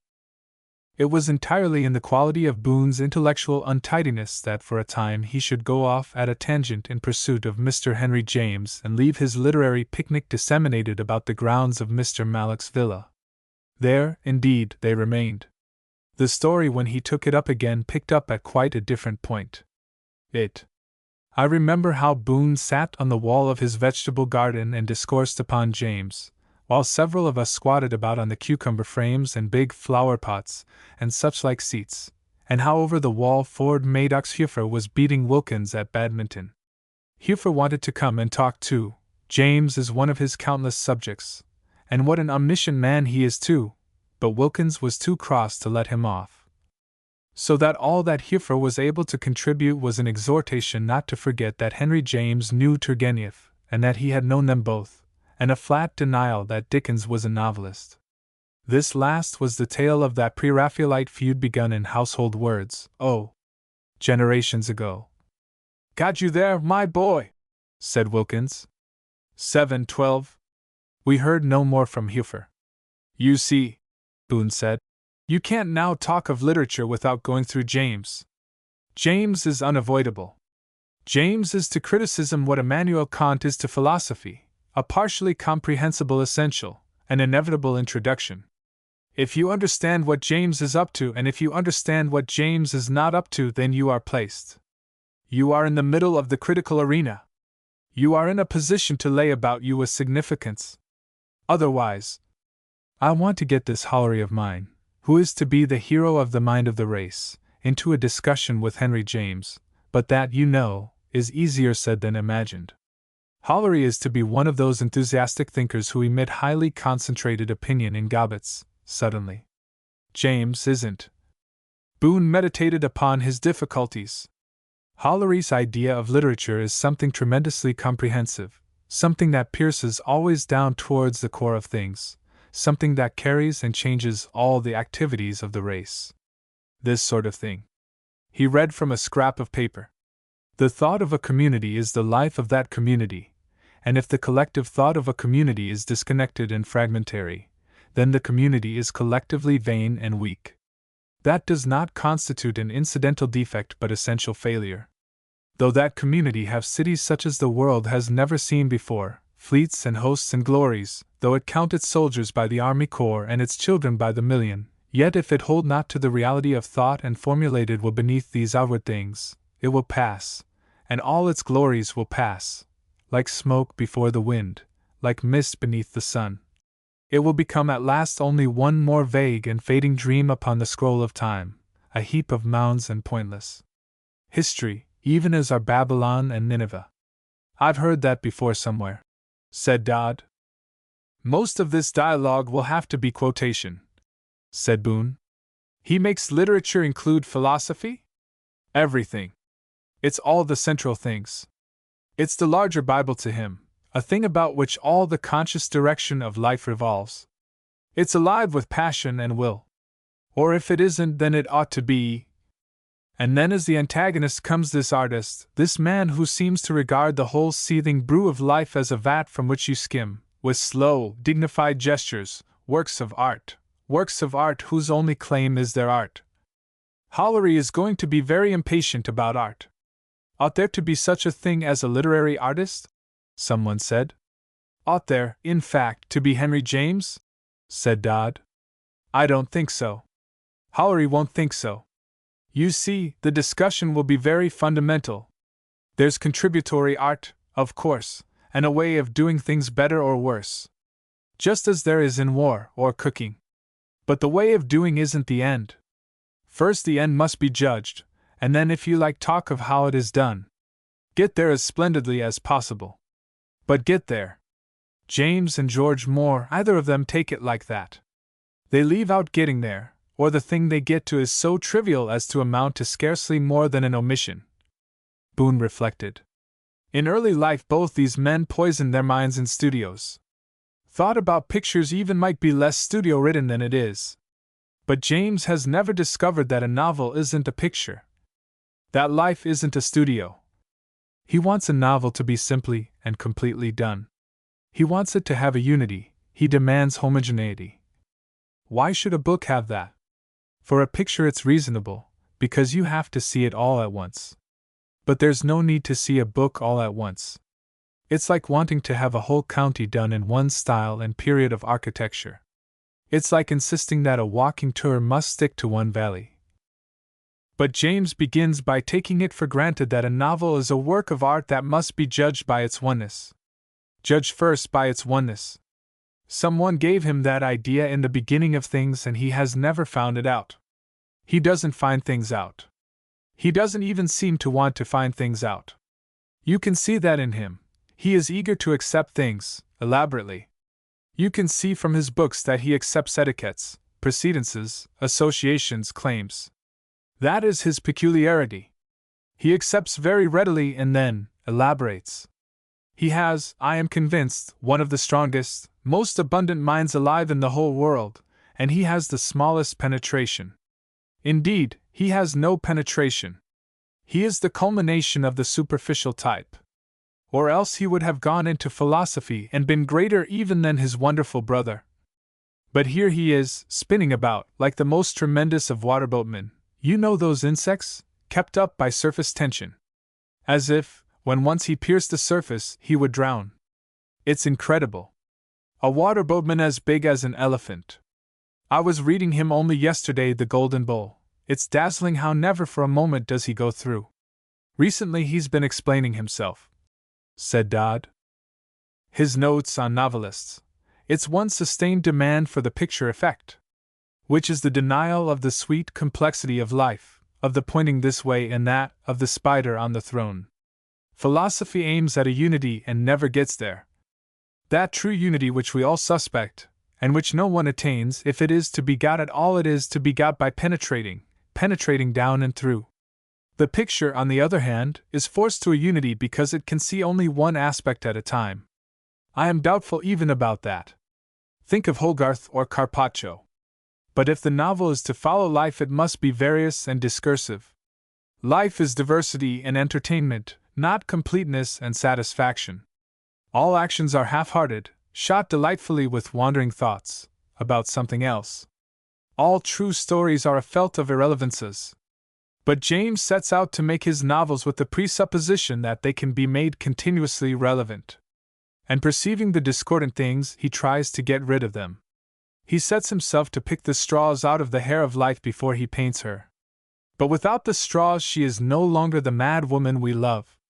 He talks of selection, and of making all of a novel definitely about a theme. He objects to a saturation that isn't oriented. And he objects, if you go into it, for no clear reason at all. Following up his conception of selection, see what in his own practice he omits. In practice, James's selection becomes just omission and nothing more. He omits everything that demands digressive treatment or collateral statement. For example, he omits opinions. In all his novels you will find no people with defined political opinions, no people with religious opinions, none with clear partisanships or with lusts or whims, none definitely up to any specific impersonal thing. There are no poor people dominated by the imperatives of Saturday night and Monday morning, no dreaming types, and don't we all more or less lie dreaming? And none are ever decently forgetful. All that much of humanity he clears out before he begins his story. It's like cleaning rabbits for the table. But you see how relentlessly it follows from the supposition that the novel is a work of art aiming at pictorial unities. All art too acutely self-centered comes to this sort of thing. James's denatured people are only the equivalent in fiction of those egg-faced, black-haired ladies, who sit in the Japanese color prints, the unresisting stuff for an arrangement of blacks. Then with the eviscerated people he has invented he begins to make up stories. What stories they are! Concentrated on suspicion, on a gift, on possessing a piece of old furniture, on what a little girl may or may not have noted in an emotional situation. These people cleared for artistic treatment never make lusty love, never go to angry war, never shout at an election or perspire at poker, never in any way date. And upon the petty residuum of human interest left to them they focus minds of a Jamesian caliber. The only living human motives left in the novels of Henry James are a certain avidity, and an entirely superficial curiosity. Even when relations are irregular or when sins are hinted at, you feel that these are merely attitudes taken up, gambits before the game of attainment and overperception begins. His people nose out suspicions, hint by hint, link by link. Have you ever known living human beings do that? The thing his novel is about is always there. It is like a churchlit but without a congregation to distract you, with every light and line focused on the high altar. And on the altar, very reverently placed, intensely there, is a dead kitten, an eggshell, a bit of string. Like his altar of the dead, with nothing to the dead at all. For if there was they couldn't all be candles and the effect would vanish. And the elaborate, copious emptiness of the whole Henry James exploit is only redeemed and made endurable by the elaborate, copious wit. Upon the desert his selection has made Henry James erects palatial metaphors. The chief fun, the only exercise, in reading Henry James is this clambering over vast metaphors. Having first made sure that he has scarcely anything left to express, he then sets to work to express it, with an industry, a wealth of intellectual stuff that dwarfs Newton. He spares no resource in the telling of his dead inventions. He brings up every device of language to state and define. Bare verbs he rarely tolerates. He splits his infinitives and fills them up with adverbial stuffing. He presses the passing colloquialism into his service. His vast paragraphs sweat and struggle. They could not sweat and elbow and struggle more if God himself was the processional meaning to which they sought to come. And all for tales of nothingness. It is Leviathan retrieving pebbles. It is a magnificent but painful hippopotamus resolved at any cost, even at the cost of its dignity, upon picking up a pea which has got into a corner of its den. Most things, it insists, are beyond it, but it can, at any rate, modestly, and with an artistic singleness of mind, pick up that pea. Section 4. A little while ago, said Boon, suddenly struggling with his trouser pocket and producing some pieces of paper, I sketched out a novel, and as it was rather in the manner of Henry James, I think perhaps you might be interested by it now. So much, that is, as there is of it. It is to be called The Spoils of Mr. Blandish, and it is all about this particular business of the selective life. Mr. Blandish, as I saw him, was pretty completely taken from the James ideal. He was a man with an exquisite apprehension of particulars, with just that sense of there being a rightness attainable, a fitness, a charm, a finish, in any little affair. He believed that in speech and still more that in writing there was an inevitable right word, in actions great and small a mellowed etiquette, in everything a possible perfection. He was, in fact, the very soul of Henry James, as I understand it. This sort of man. A little. Going delicately. I was able to secure the sketch. He didn't marry, he didn't go upon adventures. Lust, avarice, ambition, all these things that, as Milton says, are to be gotten out without dust and heat, were not for him.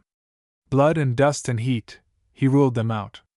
But he had independent means, he could live freely and delicately and charmingly, he could travel and meet and be delighted by all the best sorts of people in the best sorts of places. So for years he enriched his resonances, as an admirable violin grows richer with every note it sounds. He went about elaborately, avoiding ugliness, death, suffering, industrialism, politics, sport, the thought of war, the red blaze of passion. He traveled widely in the more settled parts of the world.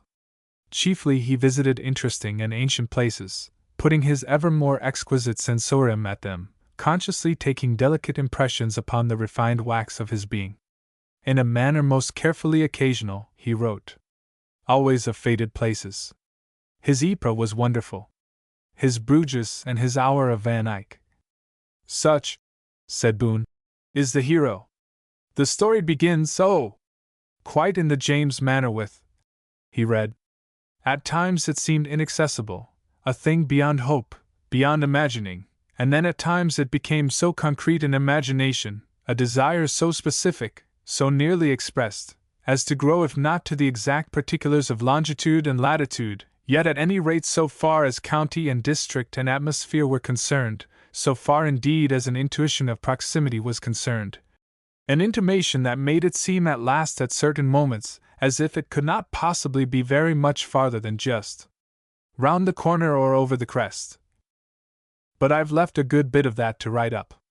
In the book there will be pages and sheets of that sentence. The gist is that Mr. Blandish wants a house to live in and that he has an idea of the kind of house he wants. And the chapter, the long, unresting, progressing chapter, expands and expands.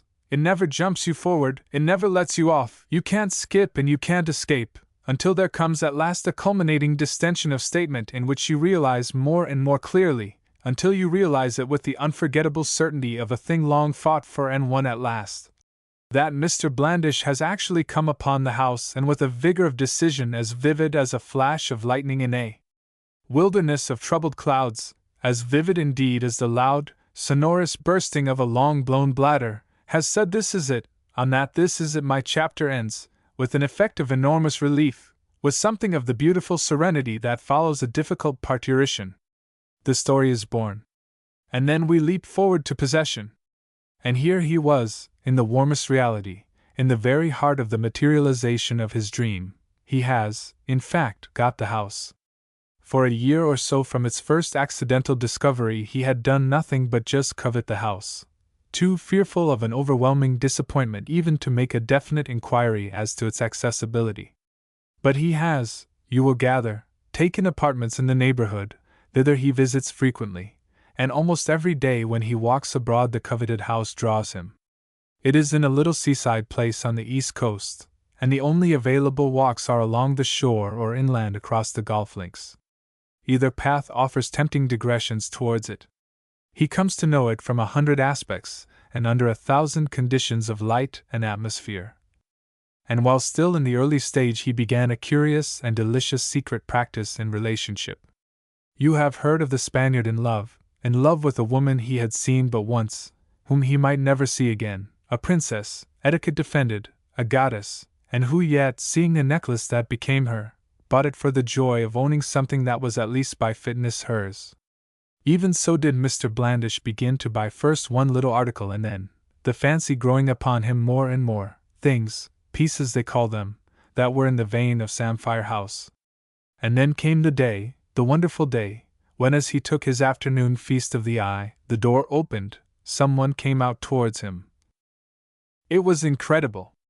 They were giving him tea with hot, inadvisable scones, but their hotness, their close heaviness, he accepted with a ready devotion, would have accepted had they been 10 times as hot and close and heavy, not heedlessly, indeed, but gratefully, willingly paying his price for these astonishing revelations that without an effort, serenely, calmly, dropped in between her gentle demands whether he would have milk and her mild inquiries as to the exact quantity of sugar his habits and hygienic outlook demanded that his hostess so casually made. These generous, heedless people were talking of departures, of abandonments, of, so they put it, selling the dear old place, if indeed any one could be found to buy a place so old and so remote, and, she pointed her intention with a laugh, so very, very dear. Repletion of scones were a small price to pay for such a glowing, such an incredible gift of opportunity, thrust us straight into the willing, amazed hands. He gets the house. He has it done up. He furnishes it, and every article of furniture seems a stroke of luck too good to be true. And to crown it all, I am going to write one of those long crescendo passages that James loves, a sentence, pages of it, of happy event linking to happy event until at last the incredible completion. A butler, unquestionably early Georgian, respectability, competence equally unquestionable, a wife who could cook, and cook well, no children, no thought or possibility of children, and to crown all, the perfect name. Mutimer. All this, you must understand, is told retrospectively as Blandish installs himself in Samphire House. It is told to the refrain, still, fresh every morning, came the persuasion. This is too good to be true. And as it is told, something else, by the most imperceptible degrees, by a gathering up of hints and allusions and pointing details, gets itself told too, and that is the growing realization in the mind of Blandish of a something extra, of something not quite bargained for, the hoard and the haunting. About the house hangs a presence. He had taken it at first as a mere picturesque accessory to the whole picturesque and delightful wreathing of association and tradition about the place, that there should be this ancient flavor of the cutlass and the keg, this faint aroma of buried doubloons and Stevensonian experiences. He had assumed, etc. He had gathered, etc.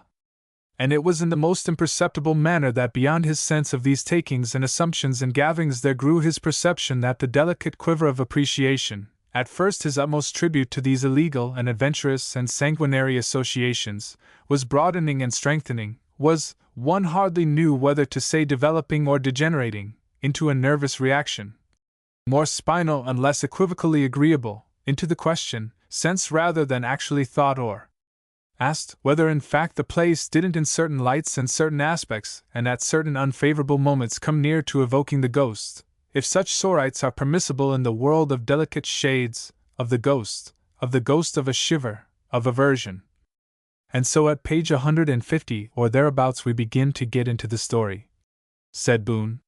You wade through endless marshes of subtle intimation, to a sense of a presence in Samphire House. For a number of pages you are quite unable to tell whether this is a ghost or a legend or a foreboding or simply old-fashioned dreams that are being elusively placed before you.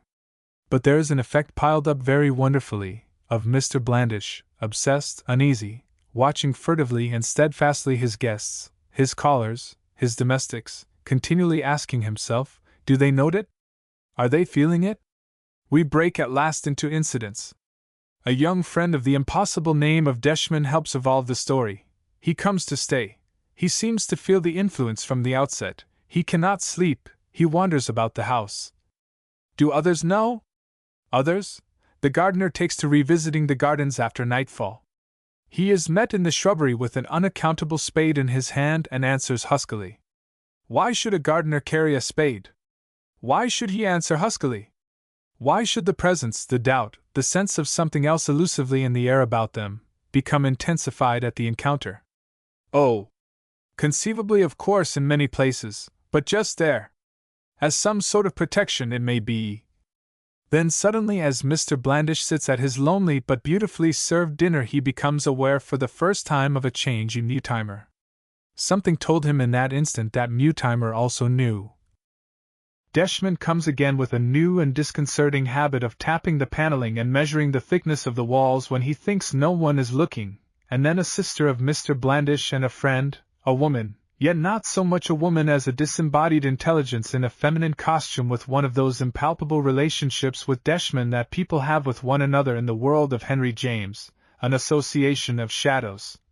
An atmospheric liaison. Follows some almost sentenceless conversations. Mr. Blandish walks about the shrubbery with the friend, elaborately getting at it, whatever it is, and in front of them, now hidden by the yew hedges, now fully in view, walks Deshman with the married and settled sister of Mr. Blandish. So, said Mr. Blandish, pressing the point down towards the newly discovered sensitiveness, where we feel, he it seems knows. She seemed to consider.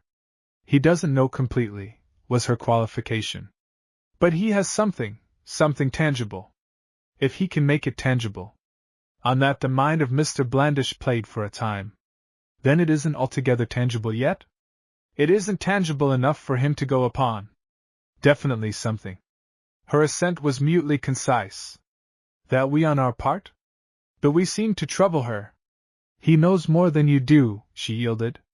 The gesture, the half-turn, the momentary halt in the paces of Mr. Blandish, plied her further. More, I think, than he has admitted, to anyone. Even to you? He perceived an interesting wave of irritation. Even to me, he had wrung from her, but at the price of all further discussion. Putting the thing crassly, said Boon, Deshman has got wind of a hoard, of a treasure, of something, heaven as yet only knows what something, buried, embedded, in some as yet unexplained way incorporated with Samphire House. On the whole, the stress lies rather on treasure, the treasure of smuggling, of longshore practices, of illegality on the high seas. And still clearer is it that the amiable Deshman wants to get at it without the participation of Mr. Blandish. Until the very end you are never quite satisfied why Deshman wants to get at it in so private a fashion. As the plot thickens you are played about between the conviction that Deshman wants the stuff for himself and the firm belief of the lady that against the possible intervention of the Treasury, he wants to secure it for Mr. Blandish, to secure it at least generously if nefariously, lest perhaps it should fall under the accepted definition and all the consequent confiscations of treasure trove. And there are further beautiful subtleties as to whether she really believes in this more kindly interpretation of the refined but dubitable Deshman.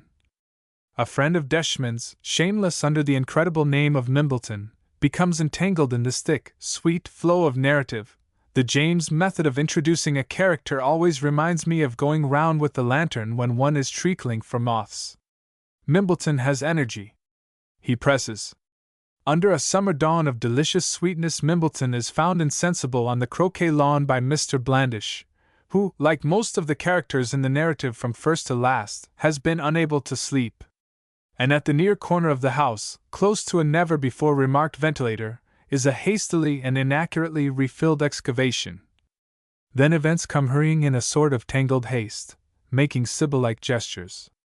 At the doorway Mutimer appears, swaying with some profound emotion. He is still in his evening attire. He has not yet gone to bed. In spite of the dawn he carried a burning candle, obliquely. At the sight of his master he withdraws, backwards and with difficulty. Then, said Boon, I get my crowning chapter, the breakfast, a peculiar something almost palpable in the atmosphere, Deshman hoarse and a little talkative, Mimbleton with a possibly nervous headache, husky also and demanding tea in a thick voice, Mutimer waiting uneasily, and Mr. Blandish, outwardly calm, yet noting every particular, thinking meanings into every word and movement, and growing more and more clear in his conviction that Mutimer knows everything. Book 2 opens with Mr. Blandish practically in possession of the facts. Putting the thing coarsely, the treasure is 1813 brandy, in considerable quantities bricked up in a disused cellar of Samphire House. Samphire House, instead of being the fine claret of a refuge Mr. Blandish supposed, is a loaded port. But of course in the novel we shall not put things coarsely, and for a long time you will be by no means clear what the spirit is that Mr. Blandish is now resolved to exorcise.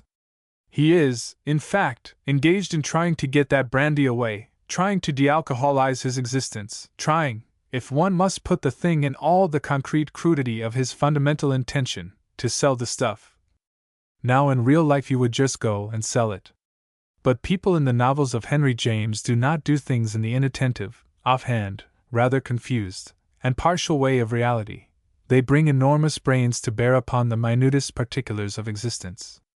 Mr. Blandish, following the laws of that world, has not simply to sell his brandy. He has to sell it subtly, intricately, interminably, with a delicacy, with a dignity. He consults friends, impalpable, intricate, inexhaustible friends. There are misunderstandings. One old and trusted intimate concludes rather hastily that Mr. Blandish is confessing that he has written a poem, another that he is making a proposal of marriage, another that he wishes an introduction to the secretary of the Psychical Research Society. All this, said Boon, remains, perhaps indefinitely, to be worked out. Only the end comes with a rush. Deshman has found for him, one never gets nearer to it than the real right people. The real right people send their agent down, a curious blend of gentleman and commercial person he is, to investigate, to verify, to estimate quantities. Ultimately he will, shall we say it, make an offer. With a sense of immense culmination the reader at last approaches the hoard. You are never told the thing exactly. It is by indefinable suggestions, by exquisite approaches and startings back, by circumlocution the most delicate, that your mind at last shapes its realization that the last drop of the last barrel has gone and that Mutimer, the butler, lies dead or at least helpless, in the inner cellar. And a beautiful flavor, ripe and yet rare, rich without opulence, hangs, diminuendo morendo, in the air. Diminuendo morendo.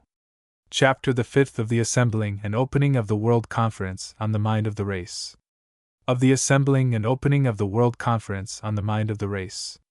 Section 1.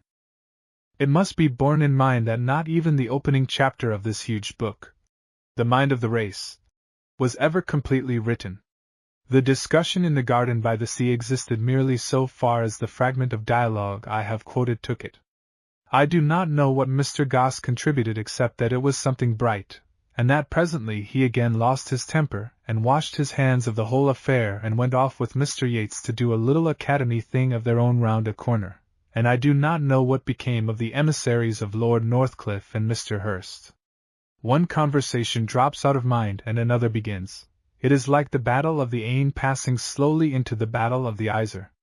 The idea develops into the holding of a definite congress upon the mind of the race at some central place. I don't think Boon was ever very clear whether that place was Chautauqua, or Grindelwald, or Stratford, or Oxford during the long vacation, or the exhibition grounds at San Francisco. It was, at any rate, some such place, and it was a place that was speedily placarded with all sorts of bills and notices and counsels, such as, "To the Central Hall," or Section B, Criticism and Reviewing, or Section M, Prose Style, or Authors Society, British Solicitors Department, or Exhibit of the Reading Room of the British Museum. It manifestly the model of a meeting of the British Association for the Advancement of Science dominated his mind more and more, until at last he began to concoct a presidential address. And he invented a man called J. B. Pondlebury, very active and illiterate, but an excellent organizer, trained by Selfridge, that Marshall Field of London, who is very directive throughout. J. B. Pondlebury orders the special trains, contrives impossible excursions, organizes garden fêtes and water parties, keeps people together who would prefer to be separated, and breaks up people who have been getting together. Through all these things drifts Hollery, whose writing started the idea, and sometimes he is almost, as it were, leader, and sometimes he is like a drowned body in the torrent below Niagara, Pondlebury being Niagara. On the whole, the atmosphere of the great conference was American, and yet I distinctly remember that it was the special train to Bale of which he gave us an account one afternoon. It was a night journey of considerable eventfulness, with 2 adjacent carriages de luxe labeled respectively, "Specially reserved for Miss Marie Corelli," and "Specially reserved for Mr. and Mrs. George Bernard Shaw," with conspicuous reiterations. The other compartments were less exclusive, and contained curious minglings of greatness, activity, and reputation. Sir J. M. Barrie had an upper berth in a wagonlet, where he remained sympathetically silent above a crowd of younger reputations, a crowd too numerous to permit the making of the lower berth and overflowing into the corridor. I remember Boon kept jamming new people into that congestion. The whole train, indeed, was to be fearfully overcrowded. That was part of the joke. James Joyce I recall as a novelist strange to me that Boon insisted was a first-rater. He represented him as being of immense size but extreme bashfulness. And he talked about D. H. Lawrence, St. John Irvine, Reginald Wright Kaufman, Leonard Merrick, Viola Mennel, Rose Macaulay, Catherine Mansfield, Mary Austin, Claughton Brock, Robert Lind, James Stevens, Philip Guadala, H. M. Tomlinson, Dennis Garston, Dixon Scott, Rupert Brooke, Geoffrey Young, F. S. Flint, Marmaduke Pickthall, Randolph S. Bourne, James Milne. Through all the jam, I think we must have Ford Madox Hueffer, wandering to and fro up and down the corridor, with distraught blue eyes, laying his hands on heads and shoulders, the only uncle of the gifted young, talking in a languid, plangent tenor, now boasting about trivialities, and now making familiar criticisms, which are invariably ill-received, and occasionally quite absent-mindedly producing splendid poetry. Like most authors who have made their way to prominence and profit, Boon was keenly sympathetic with any new writer who promised to do interesting work, and very ready with his praise and recognition. That disposition in these writing, prolific times would alone have choked the corridor. And he liked young people even when their promises were not exactly convincing. He hated to see a good book neglected, and was forever ramming The Crystal Age, and, said the fisherman, and Tony Drum, and George's Mother, and A Hind Let Loose, and growing pains down the throats of his visitors. But there were very human and definite limits to his appreciations. Conspicuous success, and particularly conspicuous respectable success, chilled his generosity. Conrad he could not endure. I do him no wrong in mentioning that. It is the way with most of us, and a score of flourishing contemporaries who might have liked tickets for the conference special would have found great difficulty in getting them. There is a fascination in passing judgments and drawing up class lists. For a time the high intention of the mind of the race was forgotten while we talked the narrow shop of London literary journalism, and discovered and weighed and log-rolled, and, in the case of the more established, blamed and condemned. That Bale train became less and less like a train and more like a descriptive catalogue. For the best part of an afternoon we talked of the young and the new, and then we fell into a discussion about such reputations as Pickthall's and W. H. Hudson's and the late Stephen Crane's, reputations ridiculously less than they ought to be, so that these writers, who are certainly as securely classic as Beckford or Herrick, are still unknown to half the educated English reading public. Was it due to the haste of criticism or the illiteracy of publishers? That question led us so far away from the special Bale train that we never returned to it. But I know that we decided that the real and significant writers were to be only a small portion of the crowd that congested the train. There were also to be endless impostors, imitators, editors, raiders of the world of print. At every important station there was to be a frightful row about all these people's tickets, and violent attempts to remove doubtful cases. Then Mr. Clement K. Shorter was to come in to advise and help the conductor. Ultimately this led to trouble about Mr. Shorter's own credentials. Some of Boon's jokes about this train were, to say the best of them, obvious. Mr. Compton Mackenzie was in trouble about his excess luggage, for example.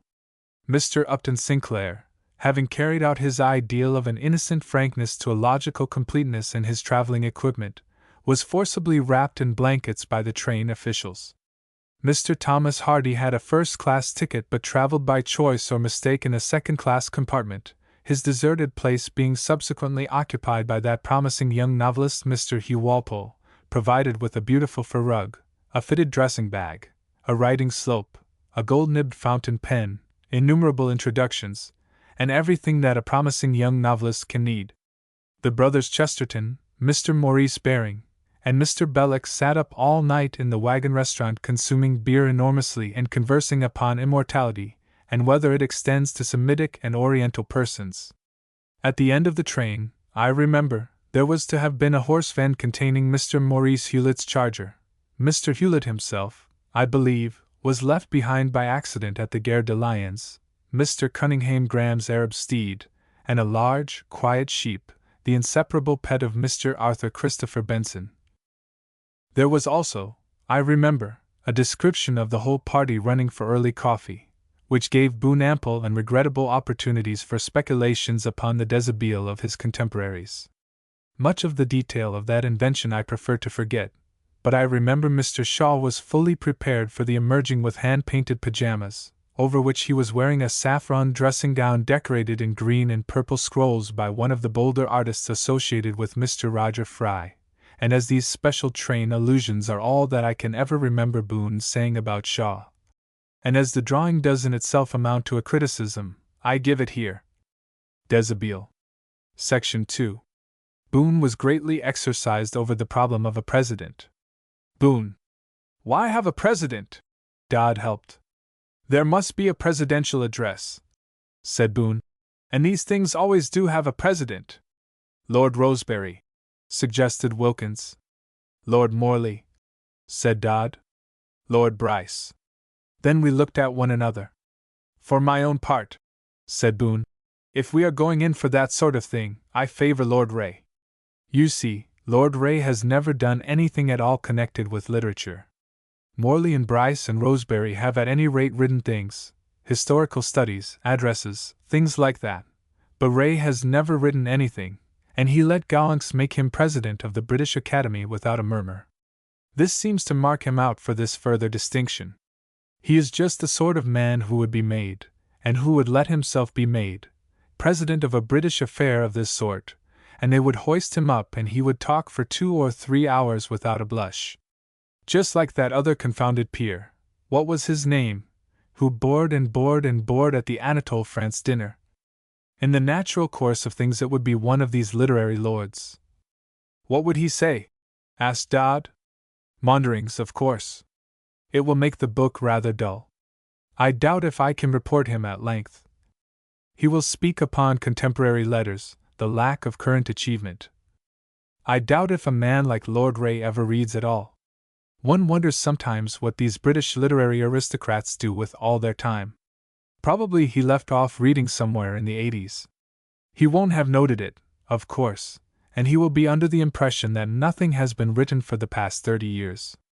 Good Lord, said Wilkins. And he'll say that. Slowly. Steadily. Endlessly. Then he will thank God for the English classics, ask where now is our Thackeray? Where now are Burns? Our Charlotte Bronte? Our Tennyson? Say a good word for our immortal bard, and sit down amidst the loud applause of thousands of speechlessly furious British and American writers. I don't see that this will help your book forward, said Dodd. No, but it's a proper way of beginning. Like family prayers. I suppose, said Wilkins, if you told a man of that sort that there were more and better poets writing in English beautifully in 1914 than ever before, he wouldn't believe it. I suppose if you said that Ford Madox Hueffer, for example, had produced sweeter and deeper poetry than Alfred, Lord Tennyson, he'd have a fit. He'd have nothing of the kind. You could no more get such an idea into the head of one of these great vestiges of our Gladstonian days than you could get it into the seat of a Windsor chair. And people don't have fits unless something has got into them. No, he'd reflect quite calmly that first of all he'd never heard of this Hueffer, then that probably he was a very young man.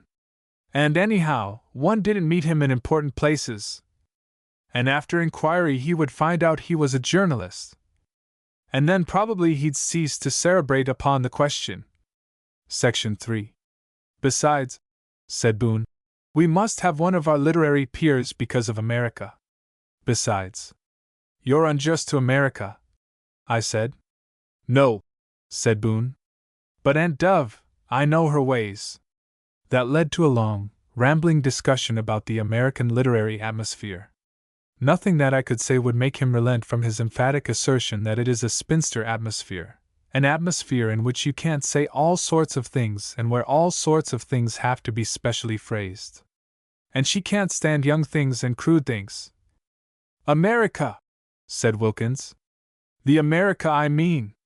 The sort of America that ought to supply young new writers with caresses and nourishment, instead of which you get the nation. That bleak acidity, that refined appeal to take the child away. But they don't produce new young writers, said Wilkins. But they do, said Boon. And they strangle them. It was extraordinary what a power metaphors and fancies had upon Boon. Only those who knew him intimately can understand how necessary Miss Bathwick was to him. He would touch a metaphor and then return and sip it, and then sip and drink and swill until it had intoxicated him hopelessly. America, said Boon, can produce such a supreme writer as Stephen Crane, the best writer of English for the last half-century, or Mary Austen, who used to write, what other woman could touch her? But America won't own such children. It's amazing. It's a case of concealment of birth. She exposes them. Whether it's shame, or a Chinese trick, she'll sit never knowing she's had a Stephen Crane, adoring the European reputation, the florid mental gestures of a Conrad. You see, she can tell Conrad writes, it shows. And she'll let Mary Austen die of neglect, while she worships the art of Mary Ward. It's like turning from the feet of a goddess to a pair of galoshes. She firmly believes that old quack Bergson is a bigger man than her own unapproachable William James. She's incredible. I tell you it's only conceivable on one supposition. I'd never thought before about these disgraceful sidelights on Miss Dove's career. We English do make foundlings of some of her little victims, anyhow. But why hasn't she any natural instinct in the matter? Now, if one represented that peculiar Bostonian intellectual gentility, the nation kind of thing, as a very wicked, sour lady's maid with a tremendous influence over the spinster's conduct. His mind was running on. I begin to see a melodramatic strain in this great novel, Miss Dove. Miss Dove's derelicts. Too broad, I am afraid. If one were to represent Sargent and Henry James as two children left out one cold night in a basket at a cottage in the village by a mysterious stranger, with nothing but a roll of dollars and a rough drawing of the Washington coat of arms to indicate their parentage. Then when they grow up they go back to the big house and she's almost kind to them. Have you ever read the critical articles of Edgar Allan Poe? They're very remarkable. He is always demanding an American literature. It is like a deserted baby left to die in its cradle, weeping and wailing for its bottle. What he wanted, of course, was honest and intelligent criticism. To this day America kills her Poes. But confound it, said Wilkins, America does make discoveries for herself. Hasn't she discovered Lowes Dickinson? But that merely helps my case. Lowes Dickinson has just the qualities that take the American judgment. He carries the shadow of King's College Chapel about with him wherever he goes. He has an unobtrusive air of being doubly starred in Baedeker and not thinking anything of it. And also she took noise to her bosom. But when has American criticism ever had the intellectual pluck to proclaim an American? And so, you see, he remarked, going off again at a tangent, if we are going to bid for American adhesions, there's only one course open to us in the matter of this presidential address. Lord Morley. You're a little difficult to follow at times, said Wilkins, because he's the man who's safest not to say anything about babies or anything alive. Obviously, a literary congress in America must be a festival in honor of sterility. Aunt Dove demands it. Like celebrating the virginity of Queen Elizabeth. Section 4. I find among the fragments of my departed friend some notes that seem to me to be more or less relevant here. They are an incomplete report of the proceedings of a Section S, devoted to poemetry, apparently the scientific measurement of literary greatness. It seems to have been under the control of a special committee, including Mr. James Huneker, Mr. Slosson, Sir Thomas Seckham, Mr. James Douglas, Mr. Clement K. Shorter, the acting editor of the Bookman, and the competition editress of the Westminster Gazette. I find. Apparently the notes refer to some paper read before the section. Its authorship is not stated, nor is there any account of its reception. But the title is The Natural History of Greatness, with a special reference to literary reputations. The opening was evidently one of those rapid historical sketches frequent in such papers. Persuasion that human beings are sometimes of disproportionate size appears first in the Egyptian and Syrian wall paintings. Probably innate. The discouragement of the young a social necessity in all early societies. In all societies? Exaggerated stories about the departed. Golden ages. Heroic ages. Ancestor worship. Dead dogs better than living lions. Abraham. Moses. The Homeric reputation, the first great literary cant. Resentment against Homer's exaggerated claims on the part of intelligent people. Zoilus. Caricature of the Homerists in the Satyricon. Other instances of unorthodox ancient criticism. Shakespeare as an intellectual nuisance. Extreme suffering caused to contemporary writers by the Shakespeare legend. Another form of opposition to these obsessions is the creation of countervailing reputations. Certain people in certain ages have resolved to set up great men of their own to put beside these Brocken specters from the past. This marks a certain stage of social development, the beginning of self-consciousness in a civilized community. Self-criticism always begins in self-flattery. Virgil, as an early instance of a great man of set intentions, deliberately put up as the Latin Homer. Evolution of the greatness of Aristotle during the Middle Ages. Little sense of contemporary greatness among the Elizabethans. Comparison with the past, the prelude to great man-making. begins with such a work as Swift's Battle of the Books. Concurrently, the decline in religious feeling robs the past of its half-mystical prestige. The Western world ripe for great men in the early 19th century. The Germans as a highly competitive and envious people take the lead. The inflation of Schiller. The greatness of Goethe. Incredible dullness of elective affinities of Werther of Wilhelm Meister's apprenticeship. The second part of Faust. A tiresome muddle. Large pretentiousness of the man's career. Resolve of the Germans to have a great fleet, a great empire, a great man. Difficulty in finding a suitable German for greatening. Expansion of the Goethe legend. German efficiency brought to bear on the task. Lectures. Professors. Goethe compared to Shakespeare. Compared to Homer. Compared to Christ. Compared to God. Discovered to be incomparable. Stimulation of Scotch activities. The Scotch also passionately and aggressively patriotic. Fortunate smallness of Scotland and lack of adjacent docile Germans has alone saved the world from another Prussia. Desperation of the search for a real Scotch first-rater. The discovery that Burns was as great as Shakespeare. Greater. The booming of Sir Walter Scott. Wake up, England! The production of Dickens. The slow but enormous discovery of Wordsworth. Victorian age sets up as a rival to the Augustine. Selection of great men in every department. The great Victorian painters. Sir Frederick Leighton, compared with Titian and Michelangelo. Tennyson as Virgil. Lord Tennyson at the crest of the Victorian greatness wave. His hair. His cloak. His noble bearing. His aloofness. His great pipe. His price per word. His intellectual familiarities with Queen Victoria. Longfellow essentially an American repartee. Ingratitude of British royal family to those who contributed to the Victorian greatness period, shown in the absence of representative great men from the Buckingham Palace monument. Victoria did not do it all. Compare the Albert Memorial. Interesting task to plan an alternative pedestal. Proposal to make designs for a monument to our own times. Symbolic corner groups by Will Dyson. Frieze of representative men by Max Canopy by Wyndham Lewis. Lost opportunity for much bright discussion. Analysis of literary greatness.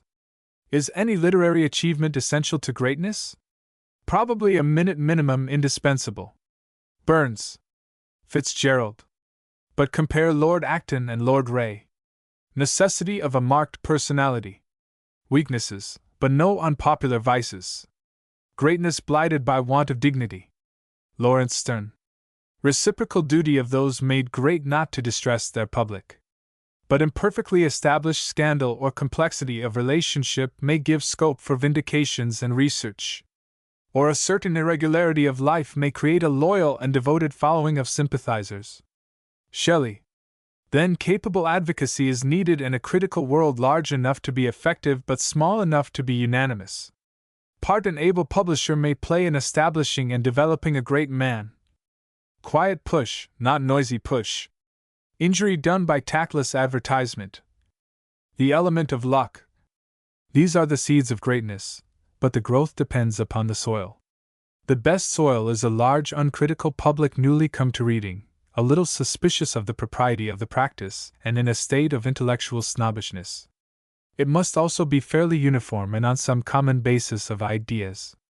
Ideally represented by the reading publics of Germany, Britain, the United States, and France in the middle 19th century. Decline in the output of greatness towards the end of the Victorian time. Probably due in all cases to an enlargement of the reading public to unmanageable dimensions. No reputation sufficiently elastic to cover it. The growth of Chicago, New York, and the West destroyed the preponderance of Boston in America, and the Civil War broke the succession of American great men. Rarity of new American-born greatnesses after the war. Dumping of established greatnesses from England gave no chance to the native market.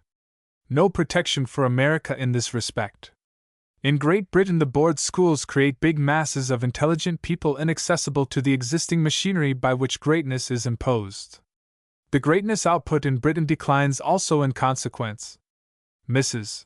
Humphrey Ward, the last of the British Victorian great, expressed admiration of Mr. Gladstone for her work, support of the Spectator, profound respect of the American people, rumor that she is represented as a sea goddess at the base of the Queen Victoria Memorial unfounded. Nobody is represented on the Queen Victoria Memorial except Queen Victoria. Necessity after the epoch of Mrs.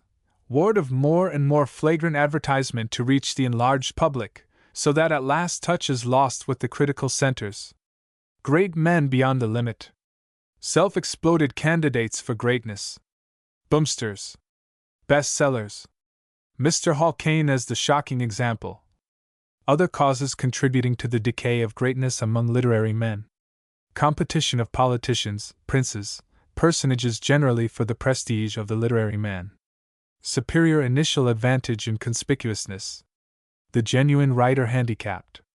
The process already beginning at the crest of the period. Queen Victoria's leaves from a Highland diary. Mr. Gladstone and the higher windiness. Later developments. The Kaiser as a man of letters. Mr. Roosevelt as writer and critic. The essays of President Wilson. The case of Lord Rosebery. Mr. Haldane as a philosopher. As a critic. His opinion of Goethe.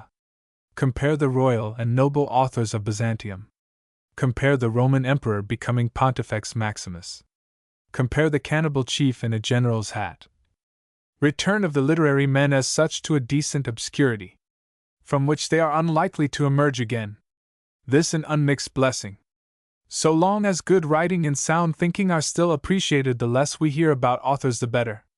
Never so little recognized greatness, and never so much wise, subtle, sweet, and boldly conceived literary work as now. This will probably continue.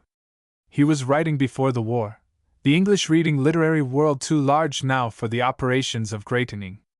Doubtful case of Rabindranath Tagore. Discuss this. Special suitability of India as a basis for greatness.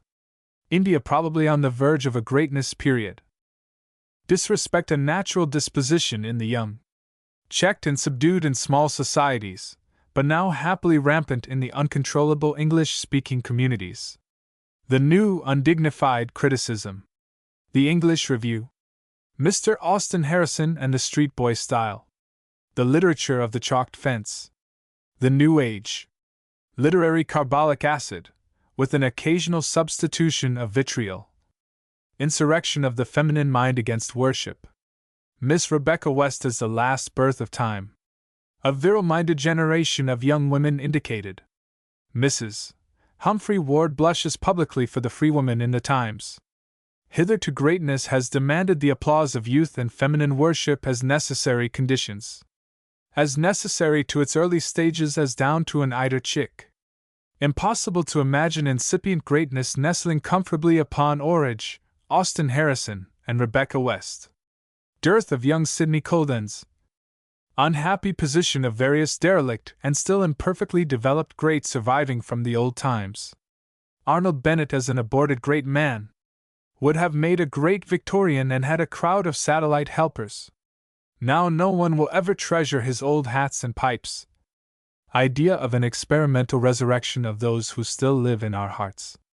If Goethe had a second time on earth? Could he do it now? Would Lord Haldane perceive him? Imaginary description of Lord Haldane's recognition of a youthful Goethe. They meet by accident during a walking tour in Germany. Amiable aloofness of Lord Haldane. His gradual discovery of an intellectual superior in his modest companion. Public proclamation of his find. Doubts. Peroration. Will the world be happy without literary greatnesses? Improvise and take a cheerful line upon this question. Miss Rebecca West, pensive, after writing her well-known opinion of that great good woman soul, Miss Ellen Key.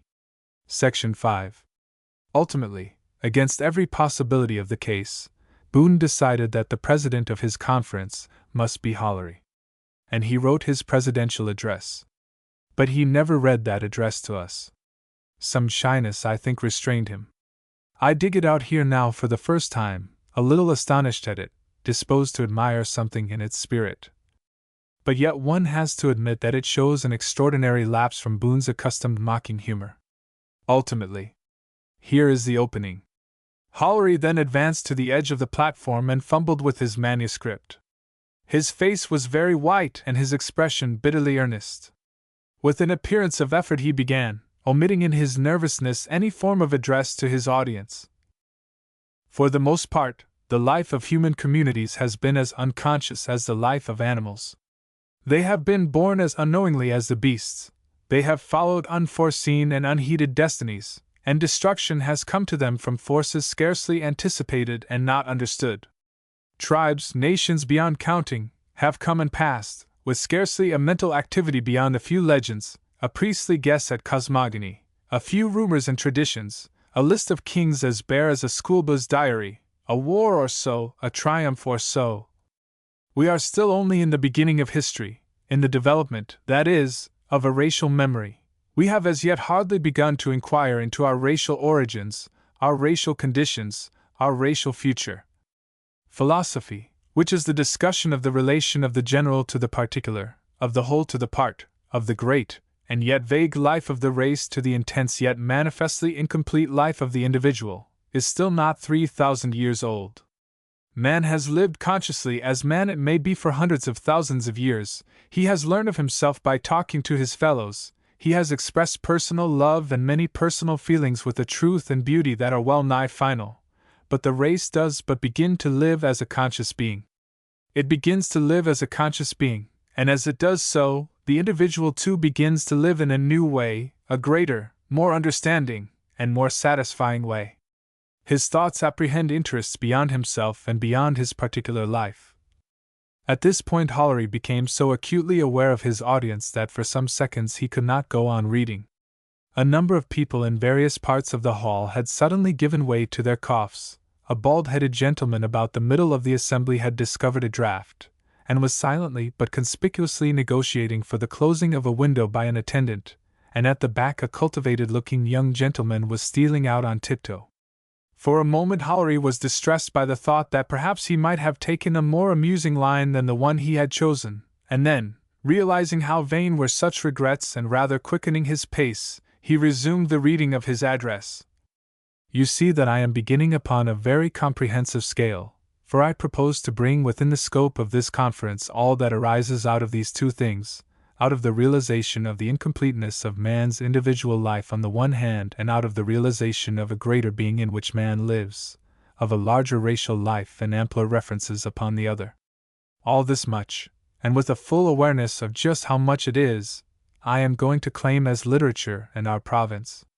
Religion, I hold, every religion so far as it establishes and carries ideas, is literature, philosophy is literature, science is literature, a pamphlet or a leading article. I put all these things together. At this point there was a second departure, almost immediately followed by a third. Hollery halted for a second time and then gripped the reading desk with both hands, and reading now with a steadily accelerated velocity, heeded his audience no more. I put all these things together because, indeed, it is only associations of antiquity and prescription and prestige can separate them. Altogether they constitute the great vague body of man's superpersonal mental life, his unselfish life, his growing life, as a premeditating, self-conscious race and destiny. Here in growing volume, in this comprehensive literature of ours, preserved, selected, criticized, restated, continually rather more refined, continually rather more clarified, we have the mind, not of a mortal but of an immortal adventurer, whom for the moment, fractionally, infinitesimally, whenever we can forget ourselves in pure feeling, in service, in creative effort or disinterested thought, we are privileged in that measure to become. This wonder that we celebrate, this literature, is the dawn of human divinity. But though Hollery went on, I do not, on reflection, think that I will. I doubt if Boon ever decided to incorporate this extraordinary presidential address in our book. I think perhaps he meant to revise it or substitute something else. He wanted to state a case for the extreme importance of literature, and to my mind he carried his statement into regions mystical, to say the least of it, and likely to be considered blasphemous by many quite right-minded people. For instance, he made Hollery speak of the word that links men's minds.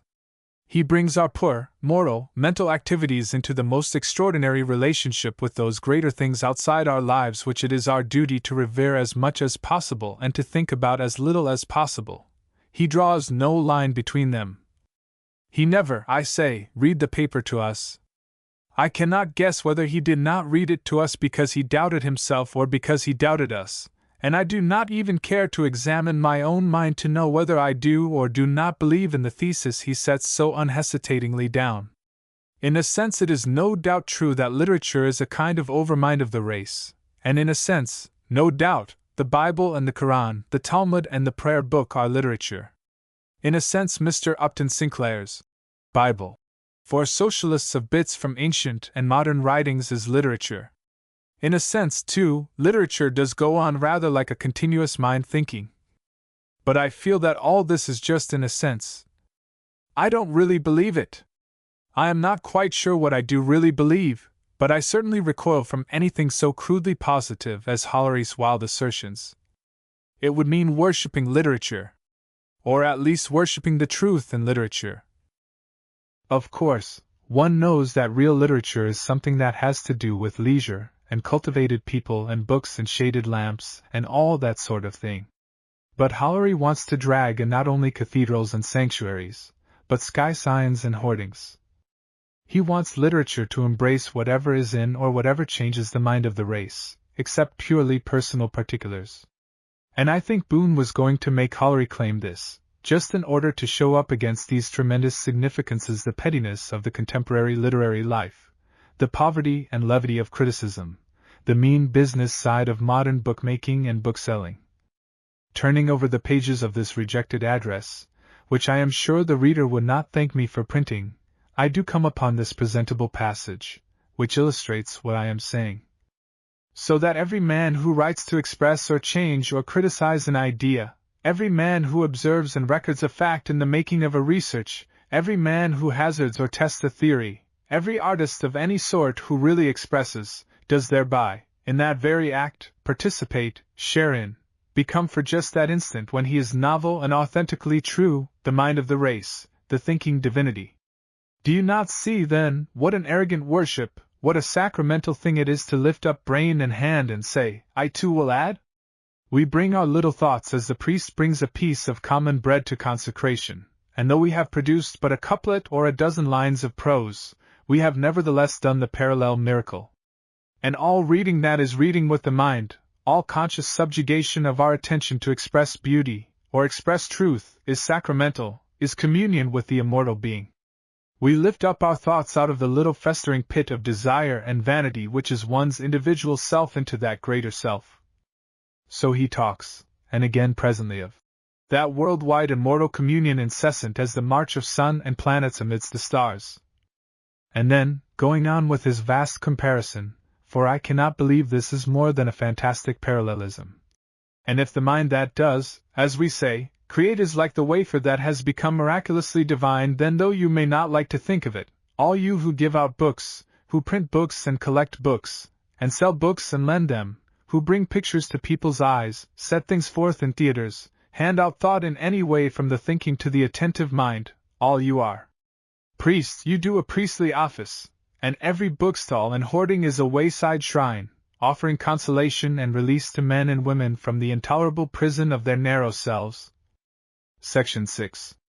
That, I think, is what Boon really at the bottom of his heart felt and believed about literature. That. And yet in some way he could also not believe it. He could recognize something about it that made him fill the margin of the manuscript of this address with grotesque figures of an imaginary audience going out. They were, I know, as necessary to his whole conception as his swinging reference to the stars. Both were as much part of his profound belief as the gargoyle on the spire and the high altar are necessary parts of a Gothic cathedral. And among other figures I am amused rather than hurt to find near the end this of myself. Chapter the 6th of Not Liking Hollery, and the Royal Society for the Discouragement of Literature. Of Not Liking Hollery, and the Royal Society for the Discouragement of Literature. Section 1. In the same peculiar receptacle in which I find this presidential address I found a quantity of other papers and scraps of paper, upon which Boon, I should judge, had been thinking about that address and why he was ashamed to produce it to us, and why he perceived that this audience would dislike Hollery so much that he was obliged to admit that they would go out before his lecture was finished, and why he himself didn't somehow like this Hollery that he had made. All these writings are in the nature of fragments, some are illegible and more are incomprehensible, but it is clear that his mind attacked these questions with a most extraordinary width of reference. I find him writing about the one and the many, the general and the particular, the species and the individual, declaring that it is through the dimensions of space and time that individuation becomes possible, and citing Darwin, Heraclitus, Kant, Plato, and Tagore, all with a view to determining just exactly what it was that irritated people in the breadth and height and expression of Hollery's views. Or to be more exact, what he knew would have irritated people with these views if they had ever been expressed. Here is the sort of thing that I invite the intelligent reader to link up if he can with the very natural phenomenon of a number of quite ordinary sensible people hostile and in retreat before a tedious, perplexing, and presumptuous discourse. The individual human mind spends itself about equally in headlong flight from the universal, which it dreads as something that will envelop and subjugate it, and in headlong flight to the universal, which it seeks as a refuge from its own loneliness and silliness. It knows very certainly that the universal will ultimately comprehend and incorporate it, yet it desires always that the universal should mother it, take it up without injuring it in the slightest degree, foment and nourish its egotism, cherish fondly all its distinctions, give it all the kingdoms of existence to play with. Ordinary people snuggle up to God as a lost leveret in a freezing wilderness might snuggle up to a Siberian tiger. You see, that man who flies and seeks, who needs and does not want, does at last get to a kind of subconscious compromise over the matter. Couldn't he perhaps get the infinite with the chill off? Couldn't he perhaps find a warm stuffed tiger? He cheats himself by hiding in what he can pretend is the goal. So he tries to escape from the pursuit of the living God to dead gods, evades religion in a church, does his best to insist upon time-honored formulae. God must have a button on the point. And it is our instinctive protection of the subconscious arrangement that makes us so passionately resentful at raw religion, at crude spiritual realities, at people who come at us saying harsh, understandable things about these awful matters. They may wake the tiger. We like to think of religion as something safely specialized, codified, and put away. Then we can learn the rules and kick about a bit. But when someone comes along saying that science is religion, literature is religion, business, they'll come to that presently, business is religion. It spoils the afternoon. But that alone does not explain why Hollery, delivering his insistent presidential address, is detestable to his audience, for it is quite clear that he is detestable. I'm certain of it. No, what is the matter there is that the aggression of the universal is pointed and embittered by an all too justifiable suspicion that the individual who maintains it is still more aggressive, has but armed himself with the universal in order to achieve our discomfiture. It's no good his being modest, that only embitters it. It is no good his making disavowals, that only shows that he is aware of it. Of course I invented Hollery only to get this burthen off myself. All spiritual truths ought to be conveyed by a voice speaking out of a dark void. As Hardy wants his spirits to speak in the dynasts. Failing that, why should we not deal with these questions through the anonymity of a gramophone?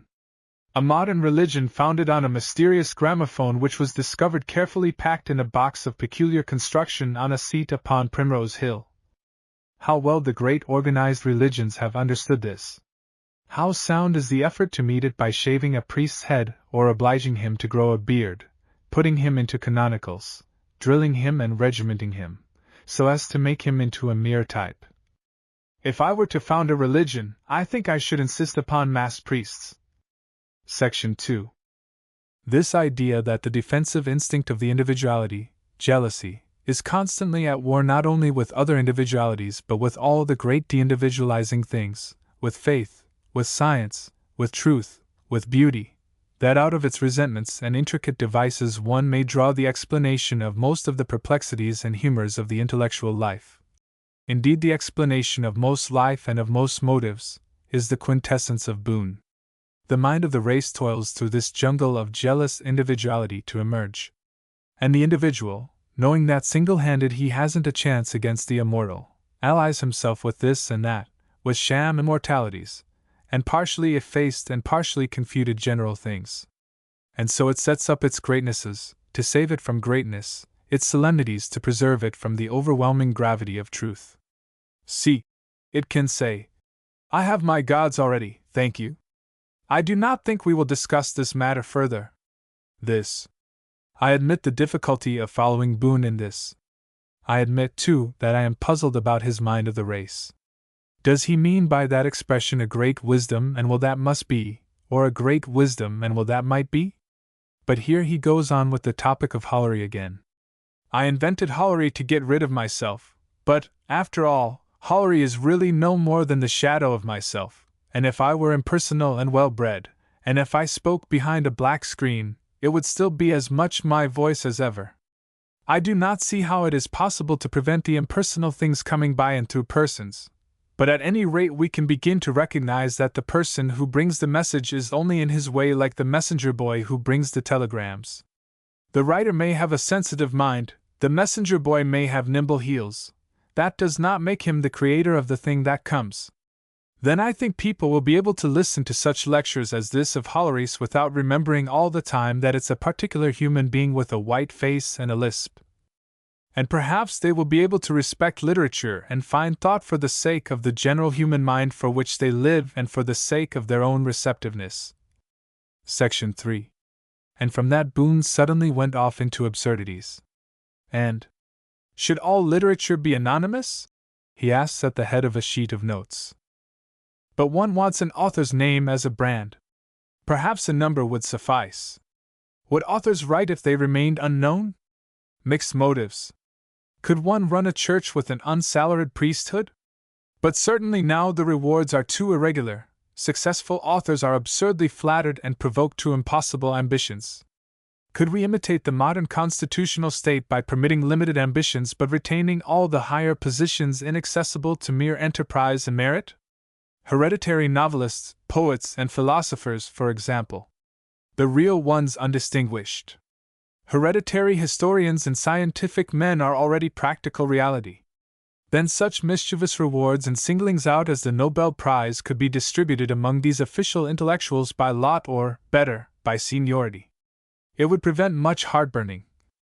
These last notes strike me as an extraordinary declension from the, at least, exalted argument of the preceding memoranda. But they do serve to emphasize the essence of, what shall I call it, Boonism, the idea that there is a great collective mental process going on in many minds, and that it is impertinent and distracting to single out persons, great men, groups and schools, coteries and academies. The flame burns wide and free.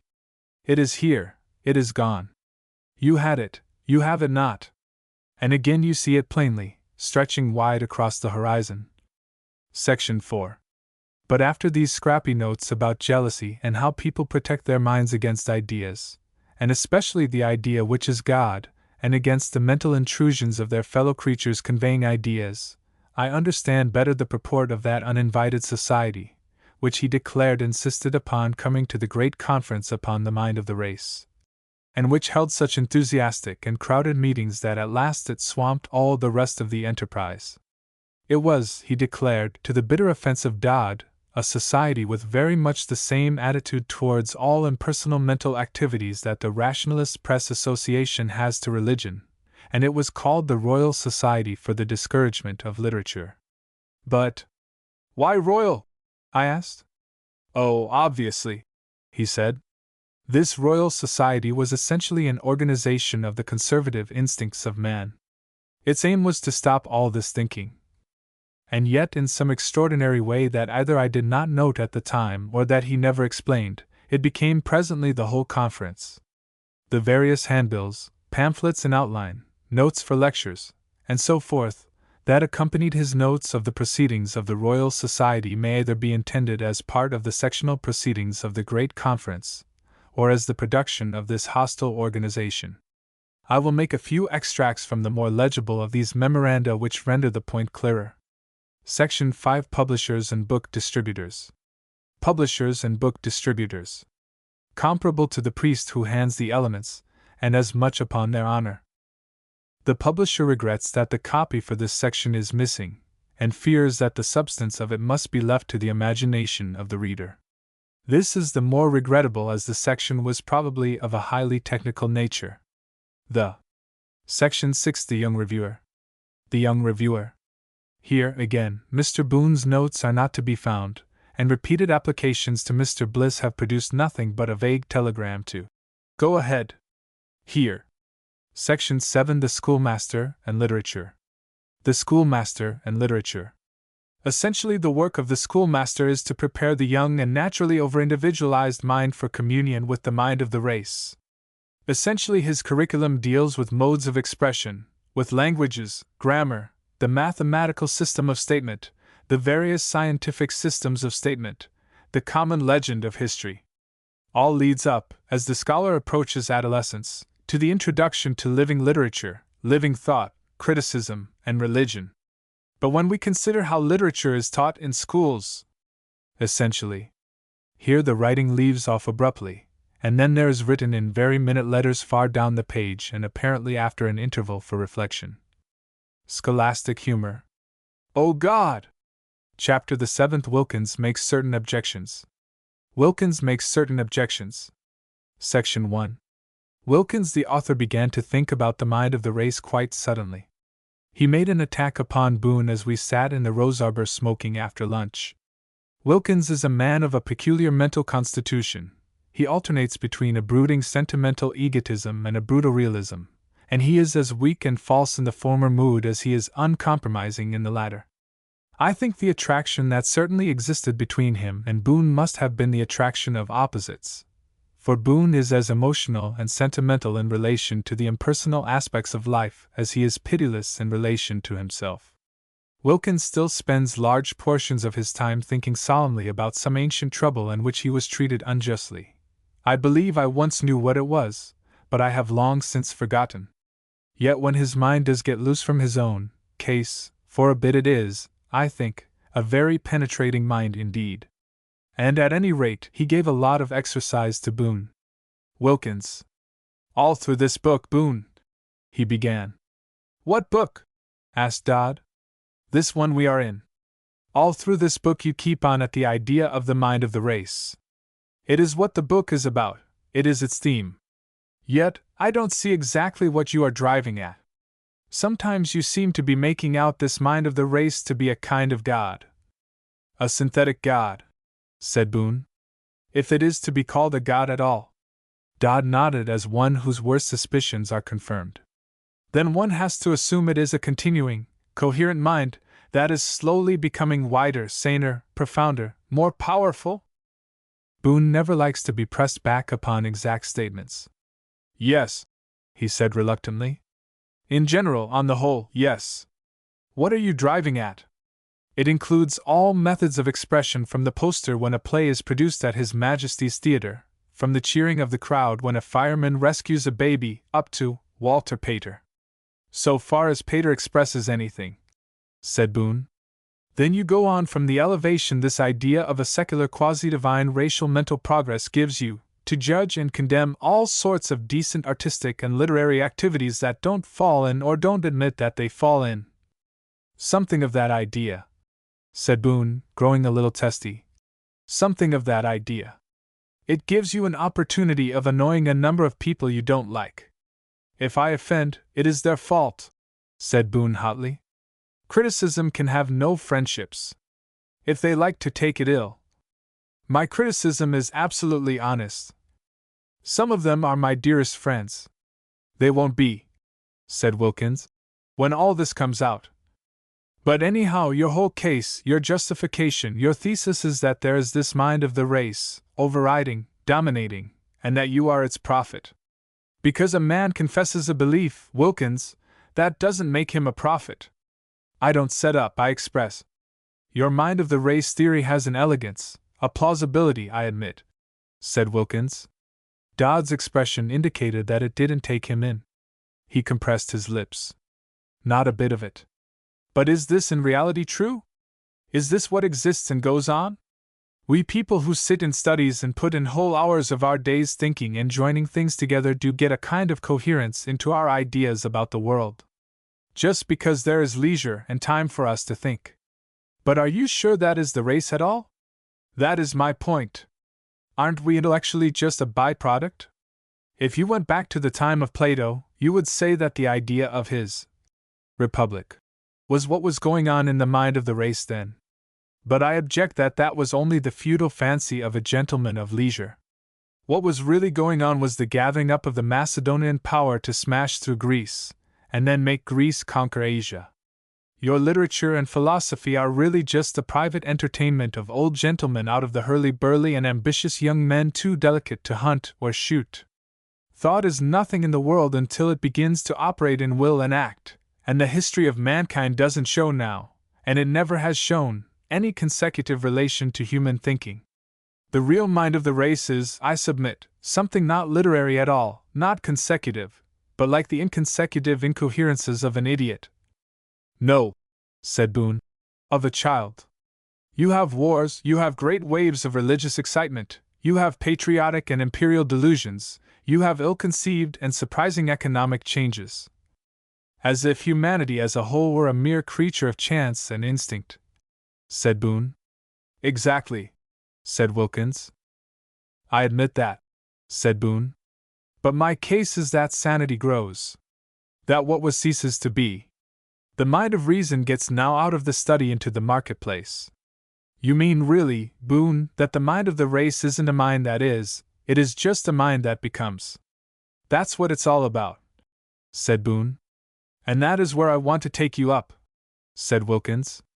I want to suggest that the mind of the race may be just a gleam of conscious realization that passes from darkness to darkness. No, said Boon. Why not? Because I will not have it so, said Boon. Section 2. There can be no denying that from quite an early stage in the discussion Boon was excited and presently on the verge of ill temper. This dragging of his will into a question of fact showed, I think, the beginning of his irritation. And he was short, and presently rather uncivil in his replies to Wilkins. There. Boon argued that behind the individualities and immediacies of life there was in reality a consecutive growth of wisdom, that larger numbers of people and a larger proportion of people than ever before were taking part in the world-mind process, and that presently this would become a great conscious general thinking of the race together. Wilkins admitted that there had been a number of starts in the direction of impersonal understanding and explanation. Indeed, there was something of the sort in every fresh religious beginning, but he argued that these starts do not show a regular progressive movement, and that none of them had ever achieved any real directive and unifying power over their adherents, that only a few Christians had ever grasped Christianity, that Brahmanism fell to intellectual powder before it touched the crowd, that nowadays there was less sign than ever of the honest intellectuals getting any hold whatever upon the minds and movements of the popular mass. The mind of the race, said Wilkins, seems at times to me much more like a scared child cowering in the corner of a cage full of apes. Boon was extraordinarily disconcerted by these contradictions. It will grow up, he snatched. If the apes let it, said Wilkins. You can see how completely the thinkers and poets and all this stuff of literature and the study don't represent the real mind, such as it is, of humanity, when you note how the mass of mankind turns naturally to make and dominate its own organs of expression. Take the popular press, take the popular theater, take popular religion, take current fiction, take the music hall, watch the development of the cinematograph. There you have the real body of mankind expressing itself. If you are right, these things should fall in a kind of relationship to the intellectual hierarchy. But the intellectual hierarchy goes and hides away in country houses and beautiful retreats and provincial universities and stuffy high-class periodicals. It's afraid of the mass of men, it dislikes and dreads the mass of men, and it affects a pride and aloofness to cover it. Plato wanted to reorganize social order and the common life. The young man in the twopenny tube was the man he was after. He wanted to exercise him, and teach him exactly what to do with the young woman beside him. Instead of which poor Plato has become just an occasion for some Oxford don to bleat about his unapproachable style and wisdom. I admit we're not connected up yet, said Boon. You're more disconnected than ever you were. In the Middle Ages there was something like a connected system of ideas in Christendom, so that the Pope and the devout fishwife did in a sense march together. You see the wrangling argument on which they were launched. Boon maintained that there was a spreading thought process, clearly perceptible nowadays, and that those detachments of Wilkins were not complete. He instanced the cheap editions of broad-thinking books, the variety of articles in the modern newspaper, the signs of wide discussions. Wilkins, on the other hand, asserted a predominant intellectual degeneration. Moreover, Wilkins declared, with the murmurous approval of Dodd, that much even of the academic thought process was going wrong, that Bergson's pragmatism for ladies was a poor substitute even for Herbert Spencer, that the boom about Mendelism was a triumph of weak thinking over comprehensive ideas. Even if we leave the masses out of account, it is still rather more than doubtful if there is any secular intellectual growth. And it is curious to recall now that as an instance of a degenerative thought process among educated people Wilkins instanced modern Germany. Here, he said, in the case of a mind covering over 100 million people altogether, was a real retrocession of intellectual freedom. The pretentious expression of instinctive crudity had always been the peculiar weakness of the German mind. It had become more and more manifest, he said, as nationalism had ousted foreign influence. You see what pretty scope for mutual contradiction there was in all this. "Let me get books," cried Wilkins, "and I will read you samples of the sort of thing that passes for thinking in Germany. I will read you some of Houston's Stuart Chamberlain, some of Nietzsche's boiling utterance, some of Schopenhauer." "Let me," said Wilkins, "read a passage I have picked almost haphazard from Schopenhauer. One gets Schopenhauer rammed down one's throat as a philosopher, as a deep thinker, as the only alternative to the Hegelian dose. And just listen." He began to read in a voice of deliberate malice, letting his voice italicize the more scandalous transitions of what was certainly a very foolish and ill-knit piece of assertion. "Little men have a decided inclination for big women, and vice versa, and indeed in a little man the preference for big women will be so much the more passionate if he himself was begotten by a big father, and only remains little through the influence of his mother, because he has inherited from his father the vascular system and its energy which was able to supply a large body with blood. If, on the other hand, his father and grandfather were both little, that inclination will make itself less felt. At the foundation of the aversion of a big woman to big men lies the intention of nature to avoid too big a race. Further, the consideration as to the complexion is very decided. Blondes prefer dark persons or brunettes, but the latter seldom prefer the former.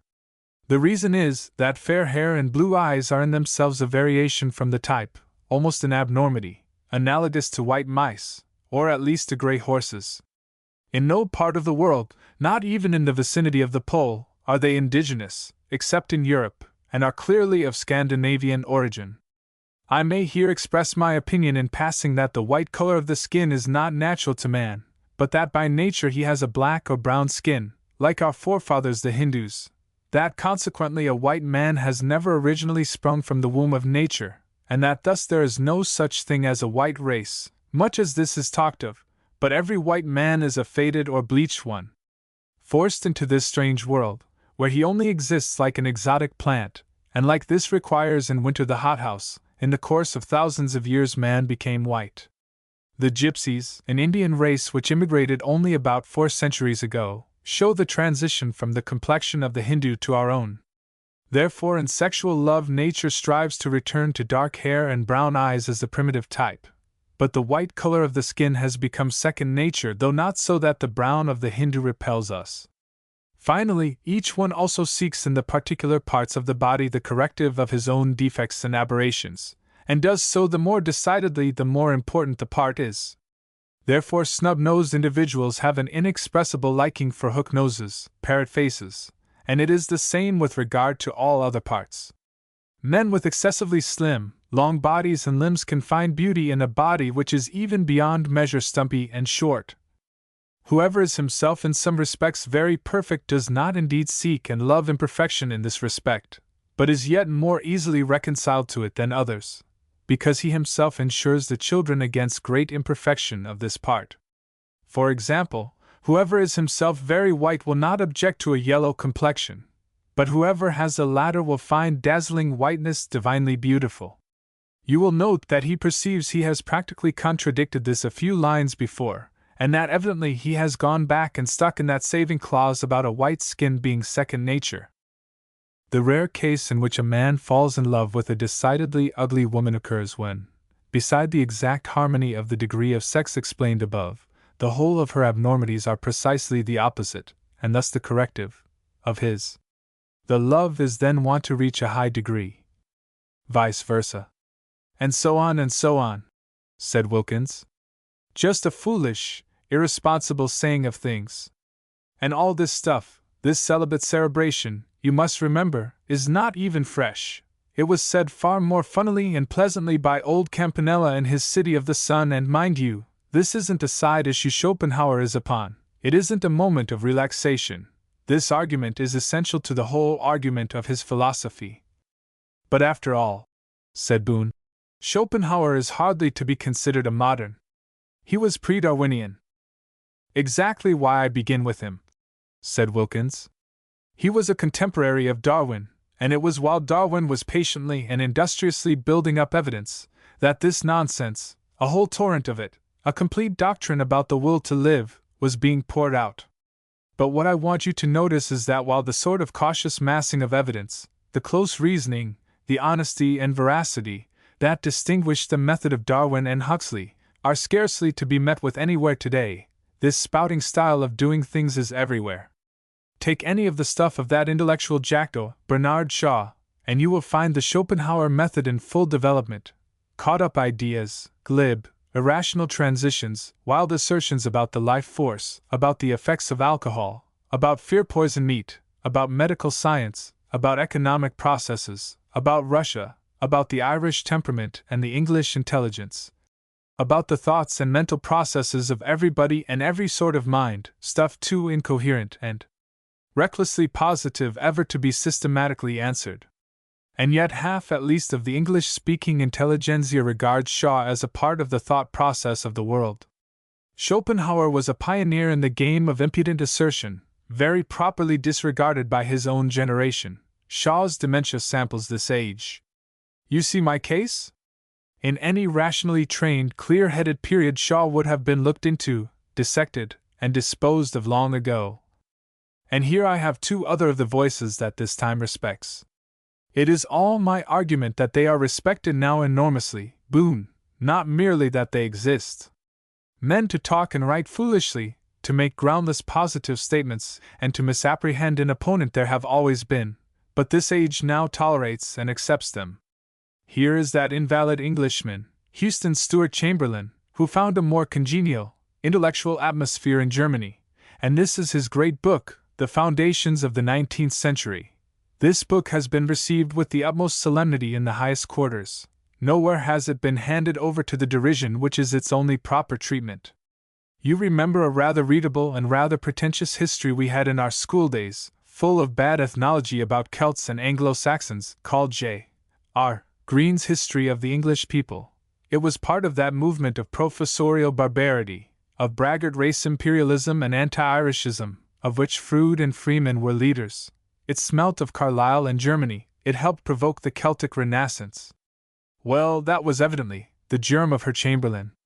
Here. Wilkins turned over the pages. Here he is, in fairly good form. It is a section called The Turning Point, and it's quite on all fours with Schopenhauer's Our Ancestors the Hindus. It is part of a sketch and outline of the history of the past. The important thing, he says, is to fix the turning point of the history of Europe. While he was at it, he might just as well have fixed the equator of the history of Europe and its sparking plug and the position of its liver. Now listen. The awakening of the Teutonic peoples to the consciousness of their all-important vocation as the founders of a completely new civilization and culture marks the turning point. The year 1200 can be designated the central moment of this awakening. Just consider that. He does not even trouble to remind us of the very considerable literature that must exist, of course, as evidence of that awakening. He just flings the statement out, knowing that his sort of follower swallows all such statements blind, and then, possibly with some qualms of doubt about what may have been happening in Spain and Italy and India and China and Japan, he goes on. Scarcely any one will have the hardihood to deny that the inhabitants of Northern Europe have become the makers of the world's history. At no time have they stood alone. Others, too, have exercised influence, indeed great influence, upon the destinies of mankind, but then always merely as opponents of the men from the north. Poor Genghis Khan, who had founded the Mughal Empire in India just about that time, and was to lay the foundations of the Yuan dynasty, and prepare the way for the great days of the Mings, never knew how near his relations were with these marvelous men from the north.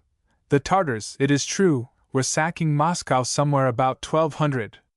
But let us get on to more of the recital of Teutonic glories. If, however, the Teutons were not the only people who molded the world's history, generous admission, they unquestionably deserve the first place. All those who appear as genuine shapers of the destinies of mankind, whether as builders of states or as discoverers of new thoughts and of original art, O Japan, O Ming dynasty, O art and life of India, belong to the Teutonic race. The impulse given by the Arabs is short-lived. Astronomy, chemistry, mathematics, modern science generally, the Mongolians destroyed but do not create anything. Samarkand, Delhi, Pekin, the great Italians of the Rinascimento were all born either in the north, saturated with Lombardic, Gothic, and Frankish blood, or in the extreme Germano-Hellenic south. In Spain it was the Western Goths who formed the element of life. The Jews are working out their Renaissance of today by following in every sphere as closely as possible the example of the Teutonic peoples.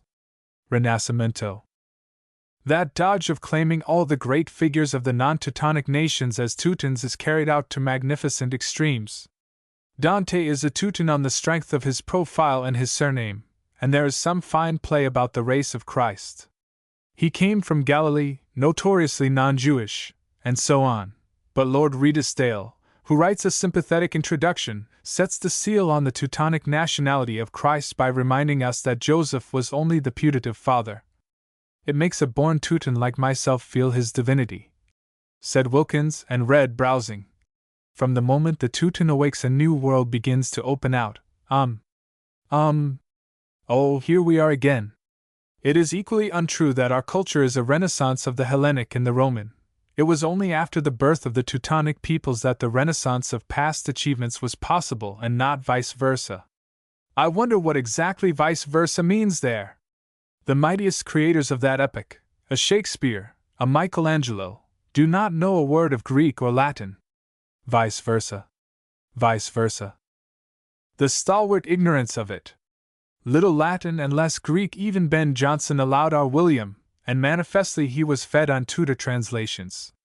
And the illiteracy of Michelangelo is just an inspiration of Chamberlain's.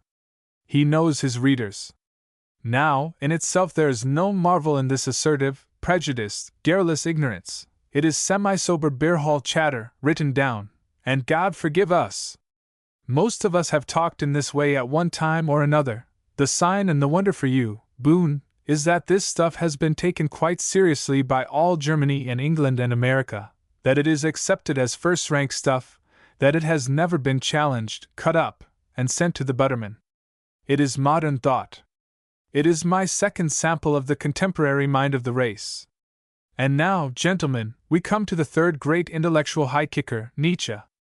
Nietzsche, I admit, had once a real and valid idea, and his work is built upon that real and valid idea.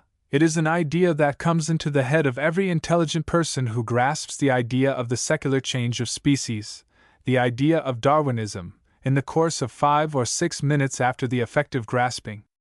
This is the idea that man is not final. But Nietzsche was so constituted that to get an idea was to receive a revelation. This step, that every bright mind does under certain circumstances take, seemed a gigantic stride to him, a stride only possible to him. And for the rest of his lucid existence he resounded variations. He wrote epigrammatic cracker mottos and sham Indian apothegms, round and about his amazing discovery. And the whole thing is summed up in the title of Dr. Alexander Tilly's Von Darwin bis Nietzsche, in which this miracle of the obvious, this necessary corollary, is treated as a huge advance of the mind of mankind. No one says this kind of thing nowadays. It goes on and goes on, a perpetually reinforced torrent of unreason washing through the brain of the race. There was a time when the general intelligence would have resisted and rejected Schopenhauer, Nietzsche, Chamberlain, Shaw. Now it resists such invasions less and less. That, Boon, is my case. Wilkins, with his little pile of books for reference, his somber manner, and his persistence, was indeed curiously suggestive of an advocate opening a trial. The mind of the race was far less of a continuity than it was when a generally recognized and understood orthodox Christianity held it together, as a backbone holds together the ribs and limbs and head of a body. That manifestly was what he was driving at, as Dodd presently complained. In those stabler days, every one with ideas, willingly or unwillingly, had to refer to that doctrinal core, had to link up to it even if the connection was used only as a point of departure. Now more and more, as in these three examples, people began irresponsibly in the air, with rash assertions about life and race and the tendency of things. And the louder they shouted, the more fantastic and remarkable they were, the more likely they were to gather a following and establish a fresh vortex in the deliquescent confusion. On the whole, Boon was disposed to tolerate these dispersed beginnings.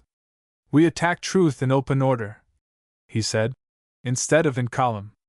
"I don't mind fresh beginnings," said Wilkins. "I don't mind open order, but I do object to blank ignorance and sheer misconception. It isn't a new beginning for Schopenhauer to say we are descended from Hindus. It is just stupidity and mental retrogression. We are no more descended from Hindus than Hindus are descended from us. That we may have a common ancestry is quite a different thing. One might as well say that the chimpanzee is descended from a gorilla or a gorilla from a chimpanzee. And it isn't any sort of truth, it is just a loud lie, that the Germanic peoples realized anything whatever in the year 1200. But all these, what shall I call them, moderns are more and more up to that kind of thing, stating plausible things that have already been disproved, stating things erroneously, inventing pseudofacts, and so getting off with a flourish.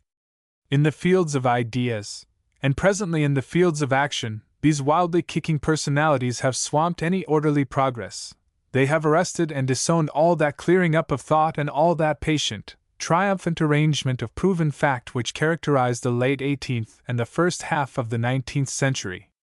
During that time the great analysis of biological science went on, which culminated in an entire revision of our conceptions of species, which opened a conceivable and hitherto undreamed of past and future to the human imagination, which seemed to have revised and relaid the very foundations of philosophical discussion. And on that foundation, what has been done?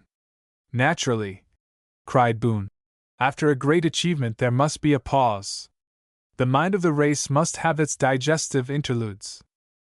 But this is indigestion. First comes Herbert Spencer, with his misconception of the life process as a struggle of individuals to survive. His word evolution is the quintessence of the misunderstanding, his image of a steadfast, mechanical unfolding through selfishness, masked plausibly and disastrously the intricate, perplexing vision of the truth.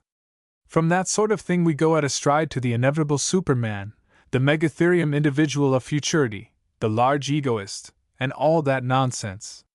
Then comes a swarm of shallow, incontinent thinkers, anxious to find a simple driving force with a simple name for the whole process, the life force and will, and so on. These things, my dear Boon, are just the appalling bubbles of gas that show how completely the mind of the race has failed to assimilate.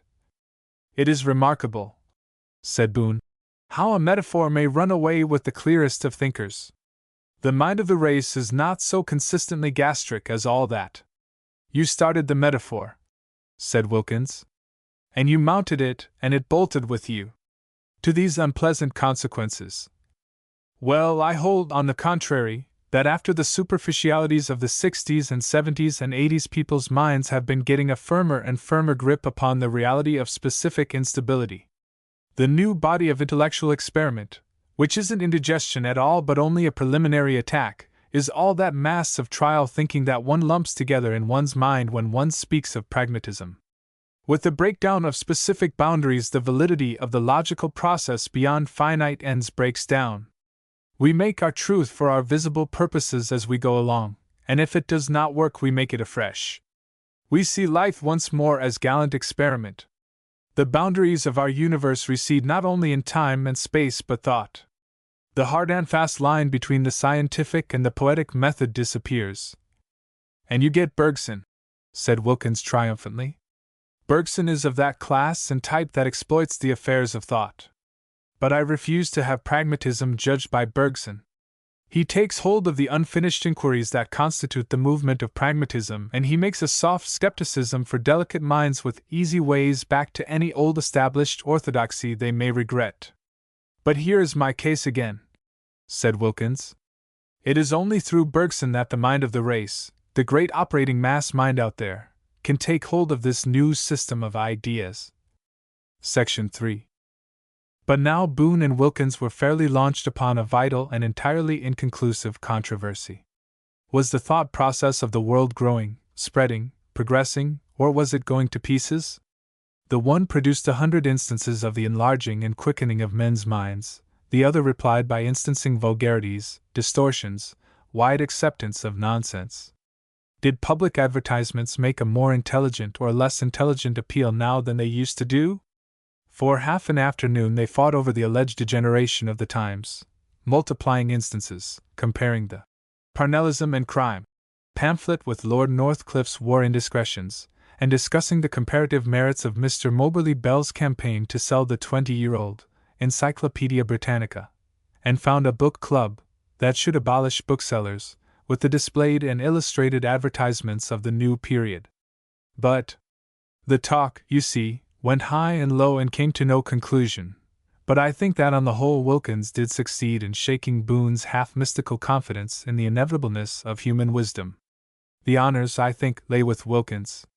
Boon did seem to establish that in physical science there had been, and was still, a great and growing process, but he was not able to prove, he could only express his faith, that the empire of sanity was spreading to greater and more human issues.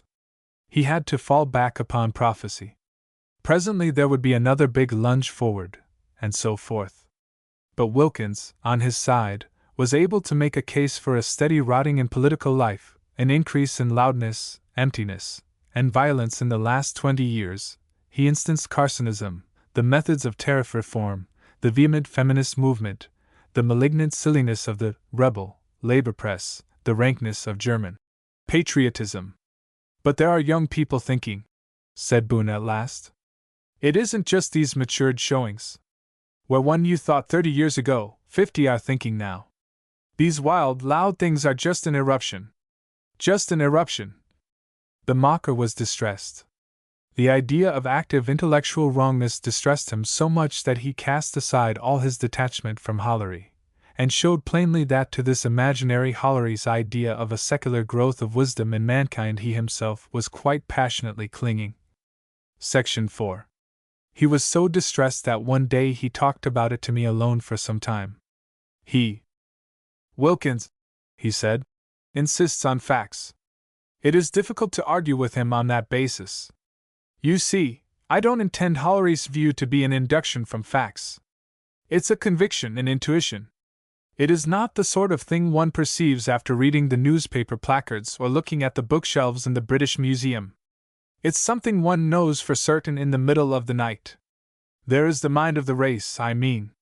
It is something general, it is a refuge from the particular, and it is in the nature of God. That's plain, isn't it? And through it there is communion. These phases, these eruptions are incidents. If all the world went frantic, if presently some horrible thing, some monstrous war smashed all books and thinking and civilization, still the mind would be there. It would immediately go on again, and presently it would pick up all that had been done before, just as a philosopher would presently go on reading again after the servant girl had fallen downstairs with the crockery. It keeps on anyhow. Oh, I don't know how, my dear fellow. I can't explain. I'm not telling you of something I've reasoned out and discovered, I'm telling you of something I know. It's faith, if you like. It keeps on, and I know it keeps on, although I can't for the life of me tell how. He stopped. He flushed. That, you see, is Hollery's point of view, he said awkwardly. But Wilkins perhaps wouldn't contradict that. His point is merely that to be exact about words, that God mind, that general mind of yours, isn't exactly to be called the mind of the race. But it is the mind of the race, said Boon. It is the mind of the race. Most of the race is out of touch with it, lost to it. Much of the race is talking and doing nonsense and cruelty, astray, absurd. That does not matter to the truth, Bliss. It matters to literature. It matters because literature, the clearing of minds, the release of minds, the food and guidance of minds, is the way. Literature is illumination, the salvation of ourselves and of every one from isolations. Might be, I suggested. Must be, he said. Oh, I know I've lived behind Miss Bathwick.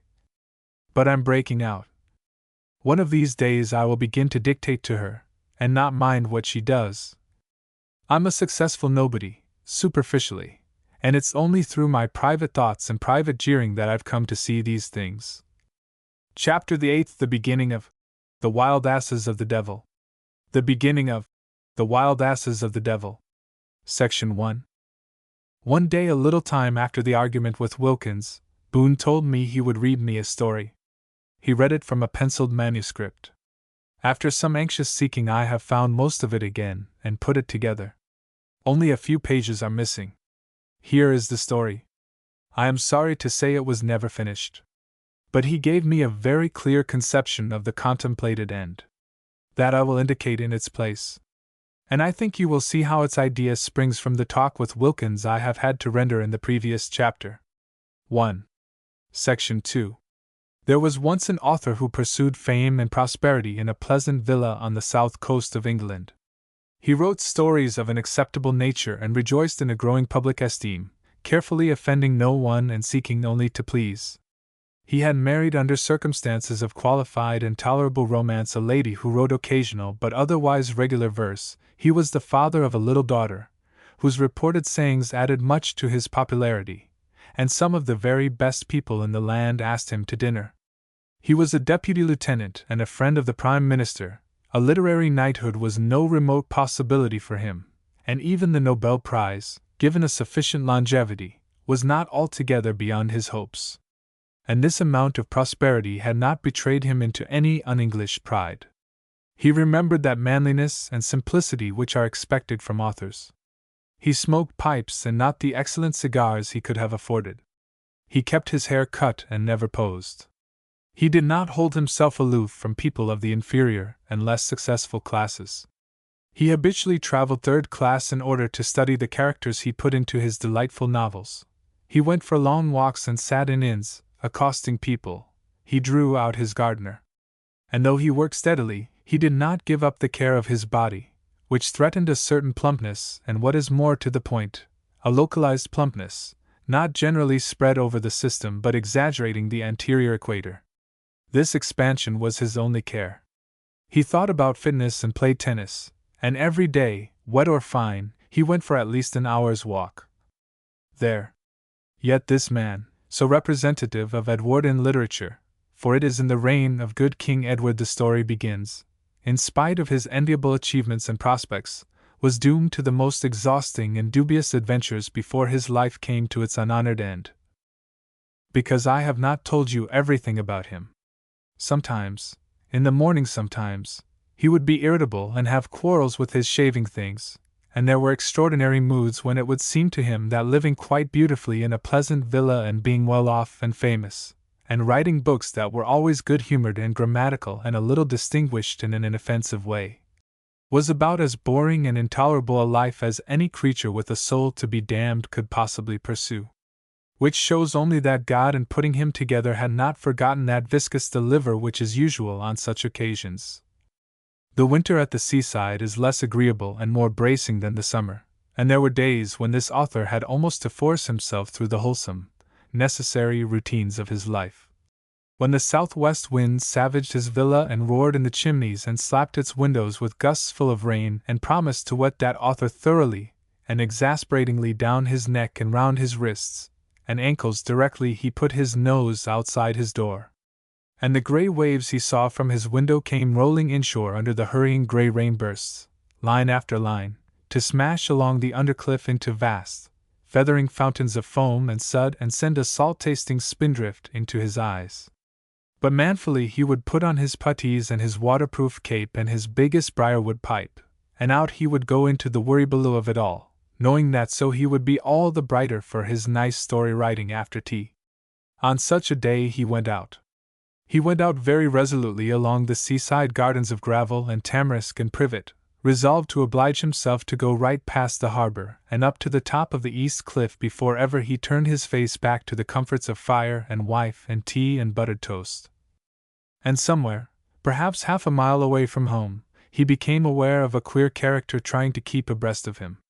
His impression was of a very miserable black man in the greasy, blue-black garments of a stoker, a lascar probably from a steamship in the harbor, and going with a sort of lame hobble. As he passed this individual, the author had a transitory thought of how much authors don't know in the world, how much, for instance, this shivering, cringing body might be hiding within itself, of inestimable value as local color, if only one could get hold of it for putting into one's large acceptable novels. Why doesn't one sometimes tap these sources? Kipling, for example, used to do so, with most successful results. And then the author became aware that this enigma was hurrying to overtake him. He slackened his pace. The creature wasn't asking for a light, it was begging for a box of matches. And what was odd, in quite good English. The author surveyed the beggar and slapped his pockets. Never had he seen so miserable a face. It was by no means a prepossessing face, with its aquiline nose, its sloping brows, its dark, deep, bloodshot eyes much too close together, its V-shaped, dishonest mouth and drenched chin tuft. And yet it was attractively animal and pitiful. The idea flashed suddenly into the author's head. Why not, instead of going on, thinking emptily through this beastly weather, why not take this man back home now, to the warm, dry study, and give him a hot drink and something to smoke, and draw him out? Get something technical and first-hand that would rather score off Kipling. "It's damnably cold," he shouted, in a sort of hearty, forecastle voice. "It's worse than that," said the strange stoker. "It's a hell of a day," said the author, more forcible than ever. "Don't remind me of hell," said the stoker, in a voice of inappeasable regret. The author slapped his pockets again. "You've got an infernal cold. Look here, my man, confound it! Would you like a hot grog?" Section 3. The scene shifts to the author's study, a blazing coal fire, the stoker sitting dripping and steaming before it, with his feet inside the fender, while the author fusses about the room, directing the preparation of hot drinks. The author is acutely aware not only of the stoker but of himself. The stoker has probably never been in the home of an author before. He is probably awe-stricken at the array of books, at the comfort, convenience, and efficiency of the home, at the pleasant personality entertaining him. Meanwhile, the author does not forget that the stoker is material, is copy, is being watched, observed. So he poses and watches, until presently he forgets to pose in his astonishment at the thing he is observing. Because this stoker is rummier than a stoker ought to be. He does not simply accept a hot drink, he informs his host just how hot the drink must be to satisfy him. "Isn't there something you could put in it, something called red pepper? I've tasted that once or twice. It's good. If you could put in a bit of red pepper. If you can stand that sort of thing? And if there isn't much water, can't you set light to the stuff? Or let me drink it boiling, out of a pannikin or something? Pepper and all. Wonderful fellows, these stokers." The author went to the bell and asked for red pepper. And then as he came back to the fire he saw something that he instantly dismissed as an optical illusion, as a mirage effect of the clouds of steam his guest was disengaging. The stoker was sitting, all crouched up, as close over the fire as he could contrive, and he was holding his black hands, not to the fire but in the fire, holding them pressed flat against two red, glowing masses of coal. He glanced over his shoulder at the author with a guilty start, and then instantly the author perceived that the hands were 5 or 6 inches away from the coal. Then came smoking. The author produced one of his big cigars, for although a conscientious pipe smoker himself he gave people cigars, and then, again struck by something odd, he went off into a corner of the room where a little oval mirror gave him a means of watching the stoker undetected. And this is what he saw. He saw the stoker, after a furtive glance at him, deliberately turn the cigar round, place the lighted end in his mouth, inhale strongly, and blow a torrent of sparks and smoke out of his nose. His firelit face as he did this expressed a diabolical relief. Then very hastily he reversed the cigar again, and turned round to look at the author. The author turned slowly towards him. "You like that cigar?" he asked, after one of those mutual pauses that break down a pretense. "It's admirable. Why do you smoke it the other way round?" The stoker perceived he was caught. "It's a stoke-hole trick," he said. "Do you mind if I do it? I didn't think you saw." "Pray smoke just as you like," said the author, and advanced to watch the operation. It was exactly like the fire-eater at a village fair. The man stuck the burning cigar into his mouth and blew sparks out of his nostrils. "Ah," he said, with a note of genuine satisfaction. And then, with the cigar still burning in the corner of his mouth, he turned to the fire and began to rearrange the burning coals with his hands so as to pile up a great glowing mass. He picked up flaming and white-hot lumps as one might pick up lumps of sugar. The author watched him, dumbfounded. "I say," he cried. "You stokers get a bit tough." The stoker dropped the glowing piece of coal in his hand. "I forgot," he said, and sat back a little. "Isn't that a bit extra?" asked the author, regarding him. "Isn't that some sort of trick?" "We get so tough down there," said the stoker, and paused discreetly as the servant came in with the red pepper. "Now you can drink," said the author, and set himself to mix a drink of a pungency that he would have considered murderous 10 minutes before. When he had done, the stoker reached over and added more red pepper. "I don't quite see how it is your hand doesn't burn," said the author as the stoker drank. The stoker shook his head over the up-tilted glass. "Incombustible," he said, putting it down. "Could I have just a tiny drop more?" "Just brandy and pepper, if you don't mind," said a light. "I don't care for water except when it's superheated steam." And as the author poured out another stiff glass of this incandescent brew, the stoker put up his hand and scratched the matted black hair over his temple. Then instantly he desisted and sat looking wickedly at the author, while the author stared at him aghast. For at the corner of his square, high, narrow forehead, revealed for an instant by the thrusting back of the hair, a curious stumpy excrescence had been visible, and the top of his ear, he had a pointed top to his ear. "Eight," said the author, with dilated eyes. "Eight," said the stoker, in hopeless distress. "But you aren't." I know I'm not. I know. I'm a devil. A poor, lost, homeless devil."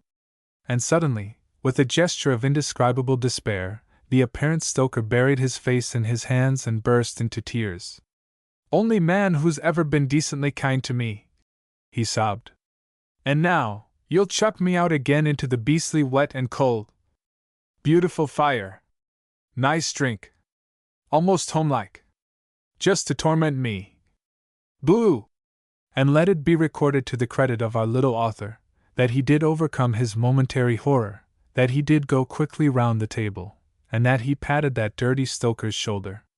"There," he said. "There. Don't mind my rudeness. Have another nice drink. Have a hell of a drink. I won't turn you out if you're unhappy, on a day like this. Have just a mouthful of pepper, man, and pull yourself together." And suddenly the poor devil caught hold of his arm. "Nobody good to me," he sobbed. "Nobody good to me." And his tears ran down over the author's plump little hand, scalding tears. Section 4. All really wonderful things happen rather suddenly and without any great emphasis upon their wonderfulness, and this was no exception to the general rule. This author went on comforting his devil as though this was nothing more than a chance encounter with an unhappy child, and the devil let his grief and discomfort have vent in a manner that seemed at the time as natural as anything could be. He was clearly a devil of feeble character and uncertain purpose, much broken down by harshness and cruelty, and it throws a curious light upon the general state of misconception with regard to matters diabolical, that it came as a quite pitiful discovery to our author that a devil could be unhappy and heartbroken. For a long time his most earnest and persistent questioning could gather nothing except that his guest was an exile from a land of great warmth and considerable entertainment, and it was only after considerable further applications of brandy and pepper that the sobbing confidences of the poor creature grew into the form of a coherent and understandable narrative. All. And then it became apparent that this person was one of the very lowest types of infernal denizen, and that his role in the dark realms of Dis had been that of watcher and minder of a herd of sinister beings hitherto unknown to our author, the devil's wild asses, which pastured in a stretch of meadows near the Styx. They were, he gathered, unruly, dangerous, and enterprising beasts, amenable only to a certain formula of expletives, which instantly reduced them to obedience. These expletives the stoker devil would not repeat. To do so except when actually addressing one of the wild asses would, he explained, involve torments of the most terrible description. The bare thought of them gave him a shivering fit. But he gave the author to understand that to crack these curses as one drove the wild asses to and from their grazing on the Elysian fields was a by no means disagreeable amusement. The ass herds would try who could crack the loudest until the welkin rang. And speaking of these things, the poor creature gave a picture of diabolical life that impressed the author as by no means unpleasant for any one with a suitable constitution. It was like the idols of Theocritus done in fire. The devils drove their charges along burning lanes and sat gossiping in hedges of flames, rejoicing in the warm, dry breezes, which it seems are rendered peculiarly bracing by the faint flavor of brimstone in the air, and watching the harpies and furies and witches circling in the perpetual afterglow of that inferior sky. And ever and again there would be holidays, and one would take one's lunch and wander over the sulphur craters picking flowers of sulphur or fishing for the souls of usurers and publishers and house agents and land agents in the lakes of boiling pitch. It was good sport, for the usurers and publishers and house agents and land agents were always eager to be caught. They crowded round the hooks and fought violently for the bait, and protested vehemently and entertainingly against the rules and regulations that compelled their instant return to the lake of fire.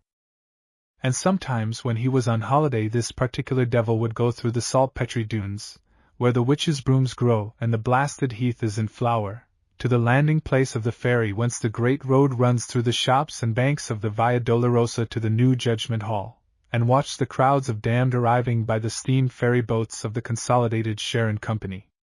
This steamboat gazing seems about as popular down there as it is at Folkestone.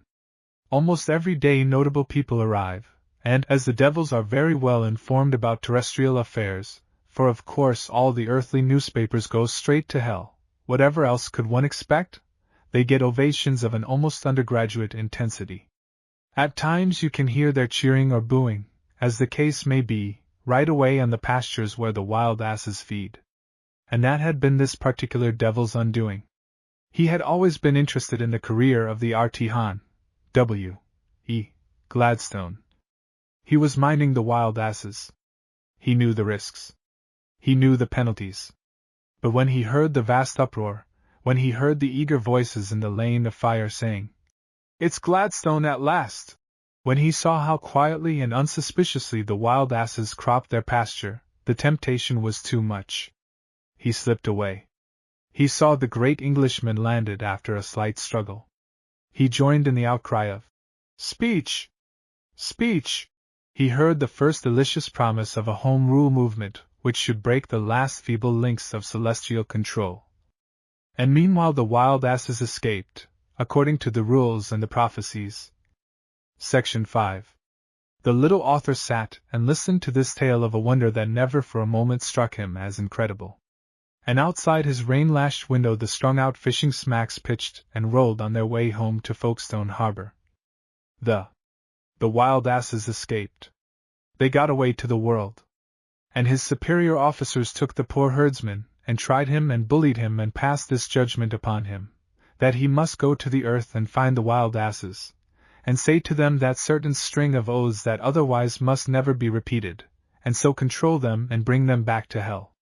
That, or else one pinch of salt on their tails. It did not matter which. One by one he must bring them back, driving them by spell and curse to the cattle-boat of the ferry. And until he had caught and brought them all back he might never return again to the warmth and comfort of his accustomed life. That was his sentence and punishment. And they put him into a shrapnel shell and fired him out among the stars, and when he had a little recovered he pulled himself together and made his way to the world. But he never found his wild asses, and after a little time he gave up trying. He gave up trying because the wild asses, once they had got out of control, developed the most amazing gifts. They could, for instance, disguise themselves with any sort of human shape, and the only way in which they differed then from a normal human being was, according to the printed paper of instructions that had been given to their custodian when he was fired out, that their general conduct remains that of a wild ass of the devil. And what interpretation can we put upon that? He asked the listening author. And there was one night in the year, Walpurgis night, when the wild asses became visibly great black wild asses and kicked up their hind legs and brayed. They had to. But then, of course, said the devil, they would take care to shut themselves up somewhere when they felt that coming on. Like most weak characters, the Stoker devil was intensely egotistical. He was anxious to dwell upon his own miseries and discomforts and difficulties and the general injustice of his treatment, and he was careless and casually indicative about the peculiarities of the wild asses, the matter which most excited and interested the author. He bored on with his doleful story, and the author had to interrupt with questions again and again in order to get any clear idea of the situation. The devil's main excuse for his nervelessness was his profound ignorance of human nature. So far as I can see, he said, they might all be wild asses. I tried it once. Tried what? The formula. You know. Yes? On a man named Sir Edward Carson. Well? Ugh, said the devil. Punishment? Don't speak of it. He was just a professional lawyer-politician who had lost his sense of values. How was I to know? But our people certainly know how to hurt. After that it would seem this poor devil desisted absolutely from any attempt to recover his lost charges. He just tried to live for the moment, and make his earthly existence as tolerable as possible. It was clear he hated the world. He found it cold, wet, drafty. I can't understand why everybody insists upon living outside of it, he said. If you went inside, he sought warmth and dryness. For a time he found a kind of contentment in charge of the upcast furnace of a mine, and then he was superseded by an electric fan. While in this position he read a vivid account of the intense heat in the Red Sea, and he was struck by the idea that if he could get a job as stoker upon an Indian liner he might snatch some days of real happiness during that portion of the voyage. For some time his natural ineptitude prevented his realizing this project, but at last, after some bitter experiences of homelessness during a London December, he had been able to ship on an India-ward boat, only to get stranded in Folkestone in consequence of a propeller breakdown. And so here he was. He paused. But about these wild asses? Said the author. The mournful, dark eyes looked at him hopelessly. Mightn't they do a lot of mischief? Asked the author. They'll do no end of mischief, said the despondent devil. Ultimately you'll catch it for that. Ugh, said the stoker, trying not to think of it. Section 6. Now the spirit of romantic adventure slumbers in the most unexpected places, and I have already told you of our plump author's discontents. He had been like a smoldering bomb for some years. Now he burst out. He suddenly became excited, energetic, stimulating, uplifting. Now he stood over the drooping devil. But my dear chap, he said, you must pull yourself together. You must do better than this. These confounded brutes may be doing all sorts of mischief, while you shirk. And so on. Real ginger. If I had someone to go with me. Someone who knew his way about. The author took whiskey in the excitement of the moment. He began to move very rapidly about his room and make short, sharp gestures. You know how this sort of emotion wells up at times. We must work from some central place, said the author. To begin with, London perhaps. It was not 2 hours later that they started, this author and this devil he had taken to himself, upon a mission. They went out in overcoats and warm underclothing. The author gave the devil a thorough outfit, a double lot of Jaegers extra thick, and they were resolved to find the wild asses of the devil and send them back to hell, or at least the author was, in the shortest possible time. In the picture you will see him with a field glass slung under his arm, the better to watch suspected cases.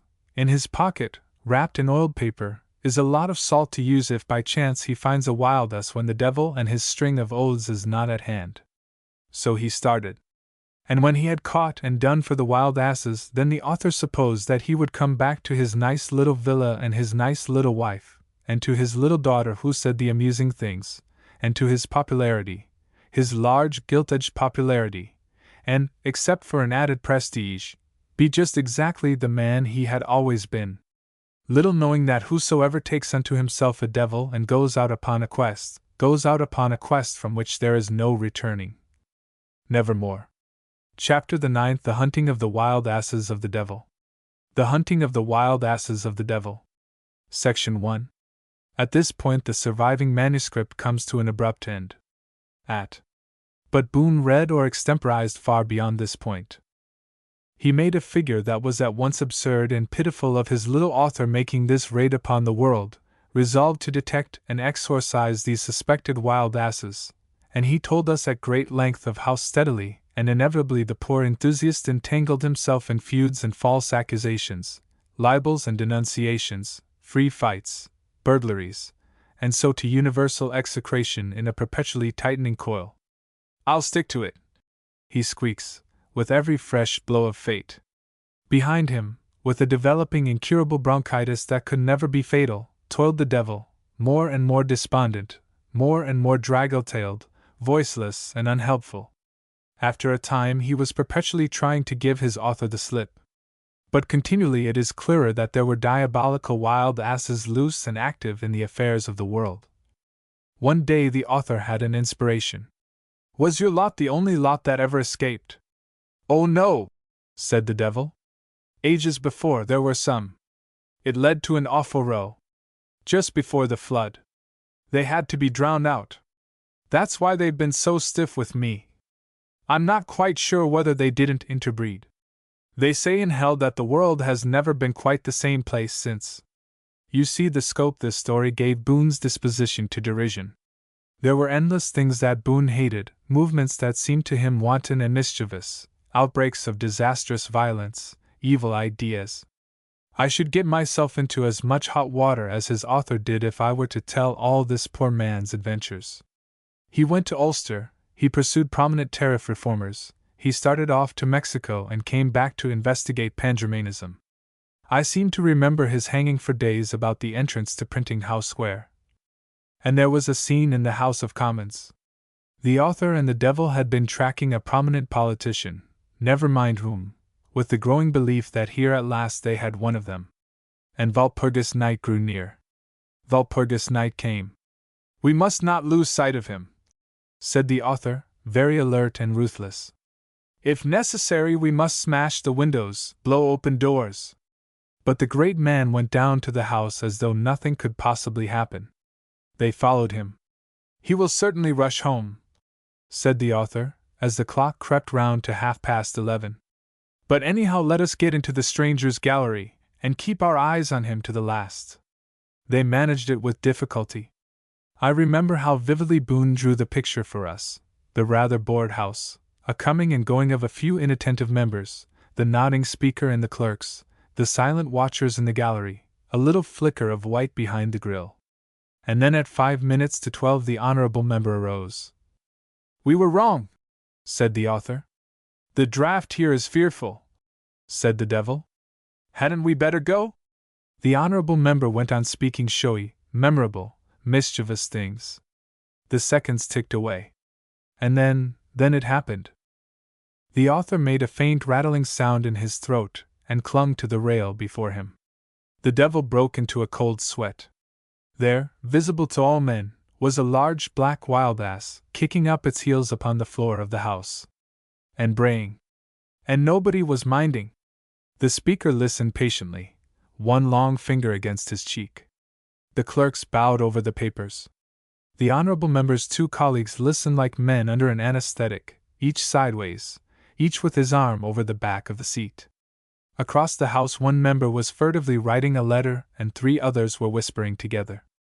The author felt for the salt, then he gripped the devil's wrist. "Say those words!" he shouted quite loudly. "Say those words! Say them now. Then, we shall have him." But you know those House of Commons ushers. And at that time their usual alertness had been much quickened by several suffragette outrages.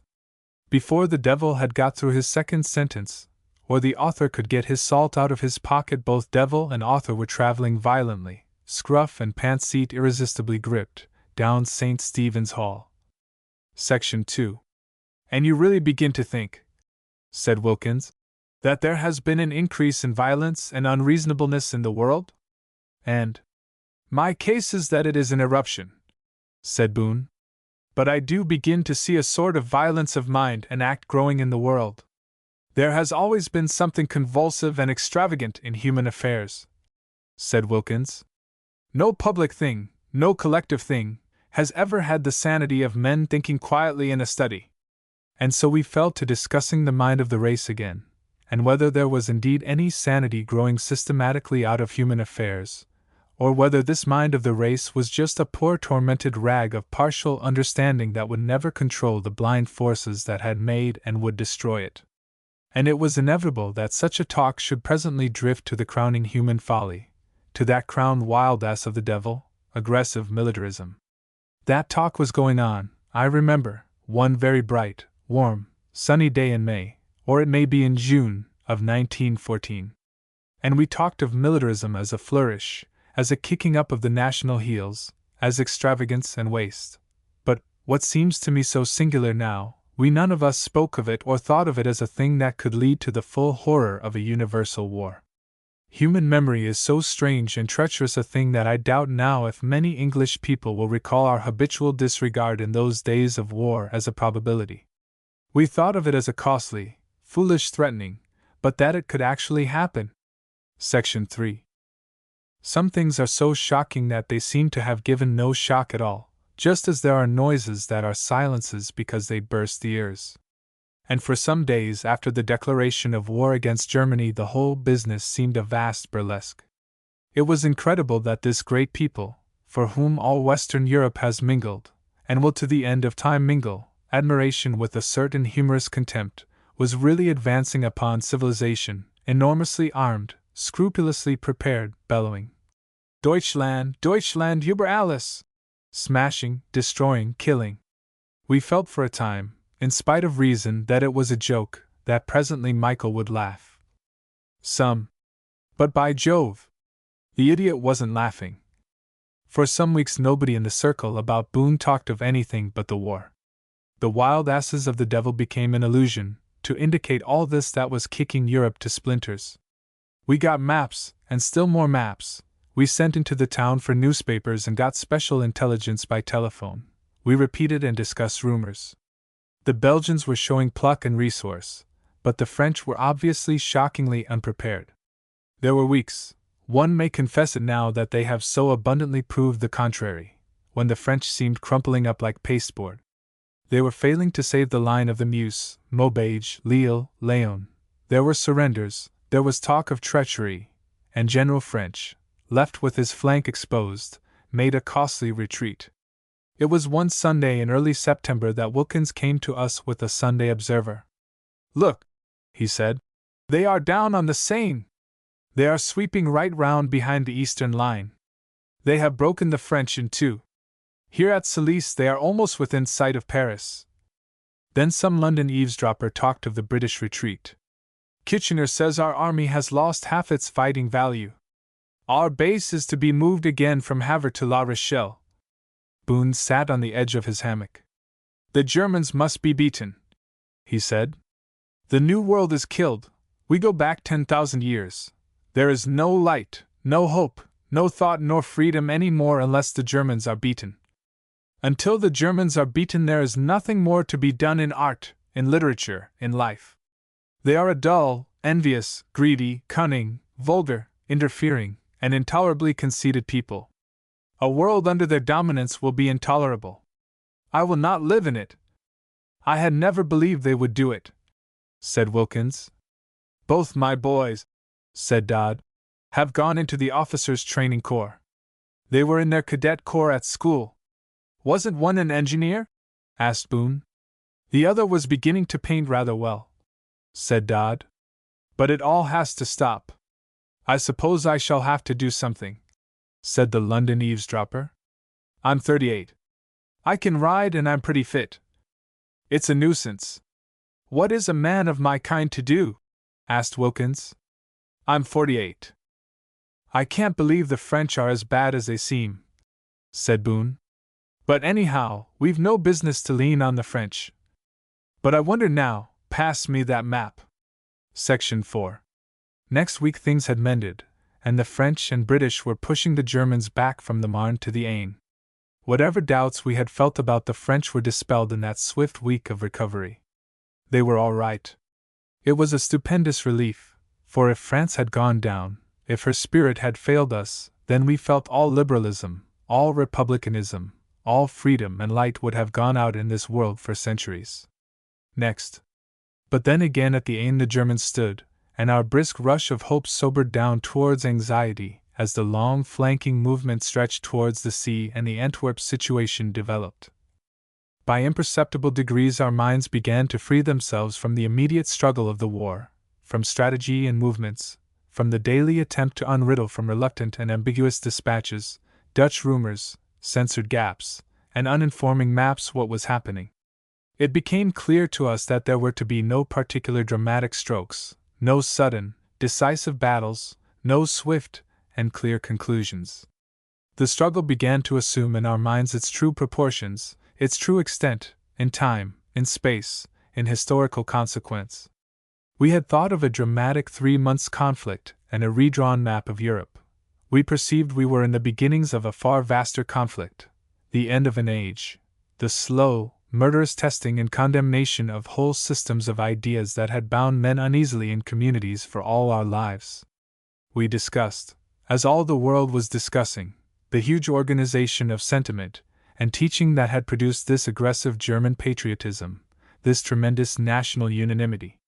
Ford Madoxhofer came in to tell us stories of a disciplined professoriate, of all education turned into a war propaganda, of the deliberate official mental molding of a whole people that was at once fascinating and incredible. We went over Bernhardi and Treitschke. We weighed Nietzsche's share in that mental growth. Our talk drifted with the changing season and Boon's sudden illness after his chill, from his garden to his sitting room, where he lay wrapped up upon a sofa, irritable and impatient with this unaccustomed experience of ill health. You see how much easier it is to grow an evil weed than a wholesome plant, he said. While this great strong wickedness has developed in Germany, what thought have we had in our English-speaking community? What does our world of letters amount to?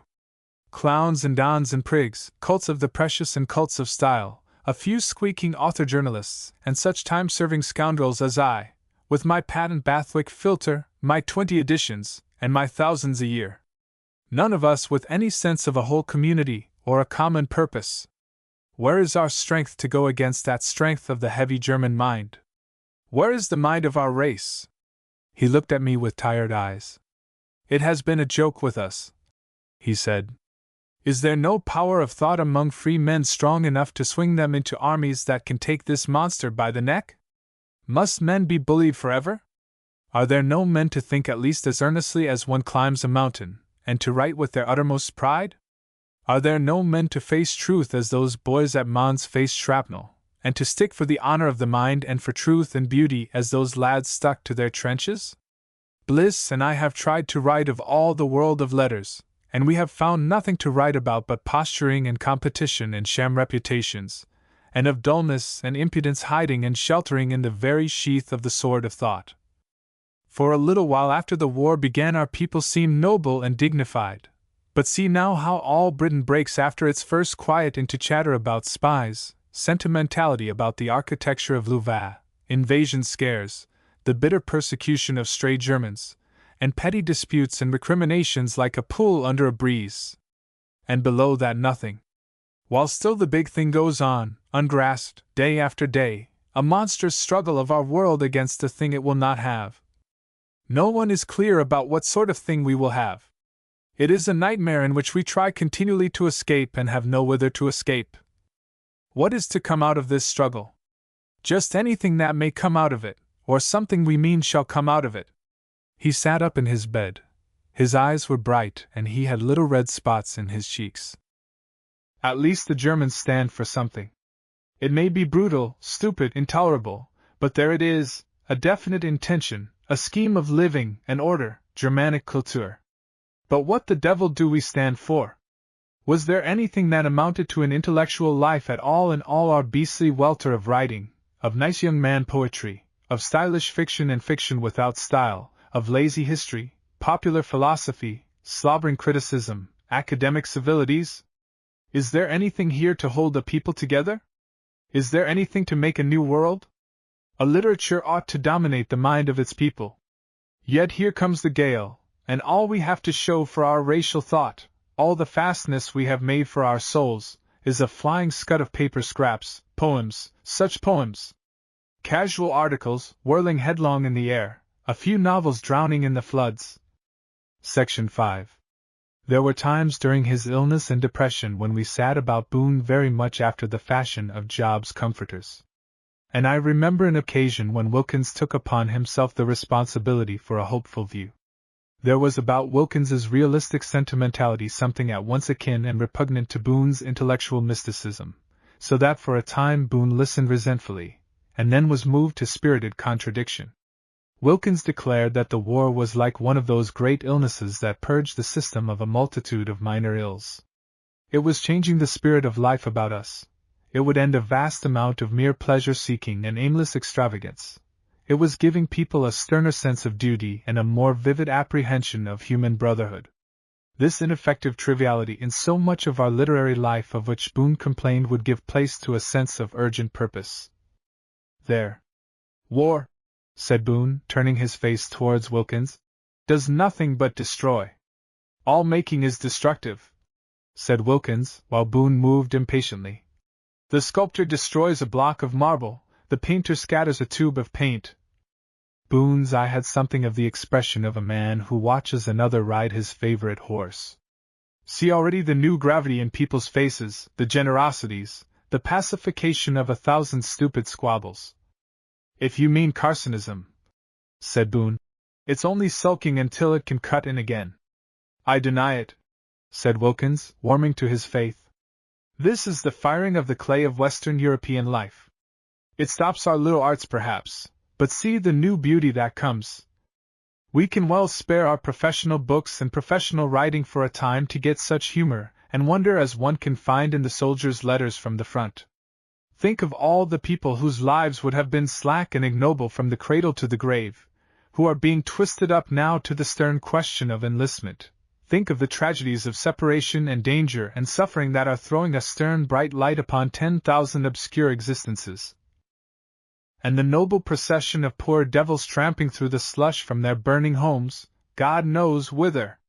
And the light of fire appearing through the cracks of falling walls, and charred bits of old people in the slush of the roadside, and the screams of men disemboweled, and the crying of a dying baby, in a wet shed full of starving refugees who do not know whither to go.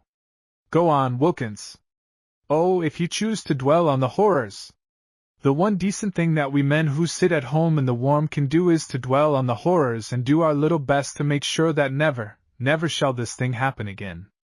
And that won't be done, Wilkins, by leaving war alone. War with modern machines, is a damned great horrible trampling monster, a filthy thing, an indecency. We aren't doing anything heroic, we are trying to lift a foul stupidity off the earth, we are engaged in a colossal sanitary job. These men who go for us into the trenches, they come back with no illusions. They know how dirty and monstrous it is. They are like men who have gone down for the sake of the people they love to clear out a choked drain. They have no illusions about being glorified. They only hope they aren't blood-poisoned and their bodies altogether ruined.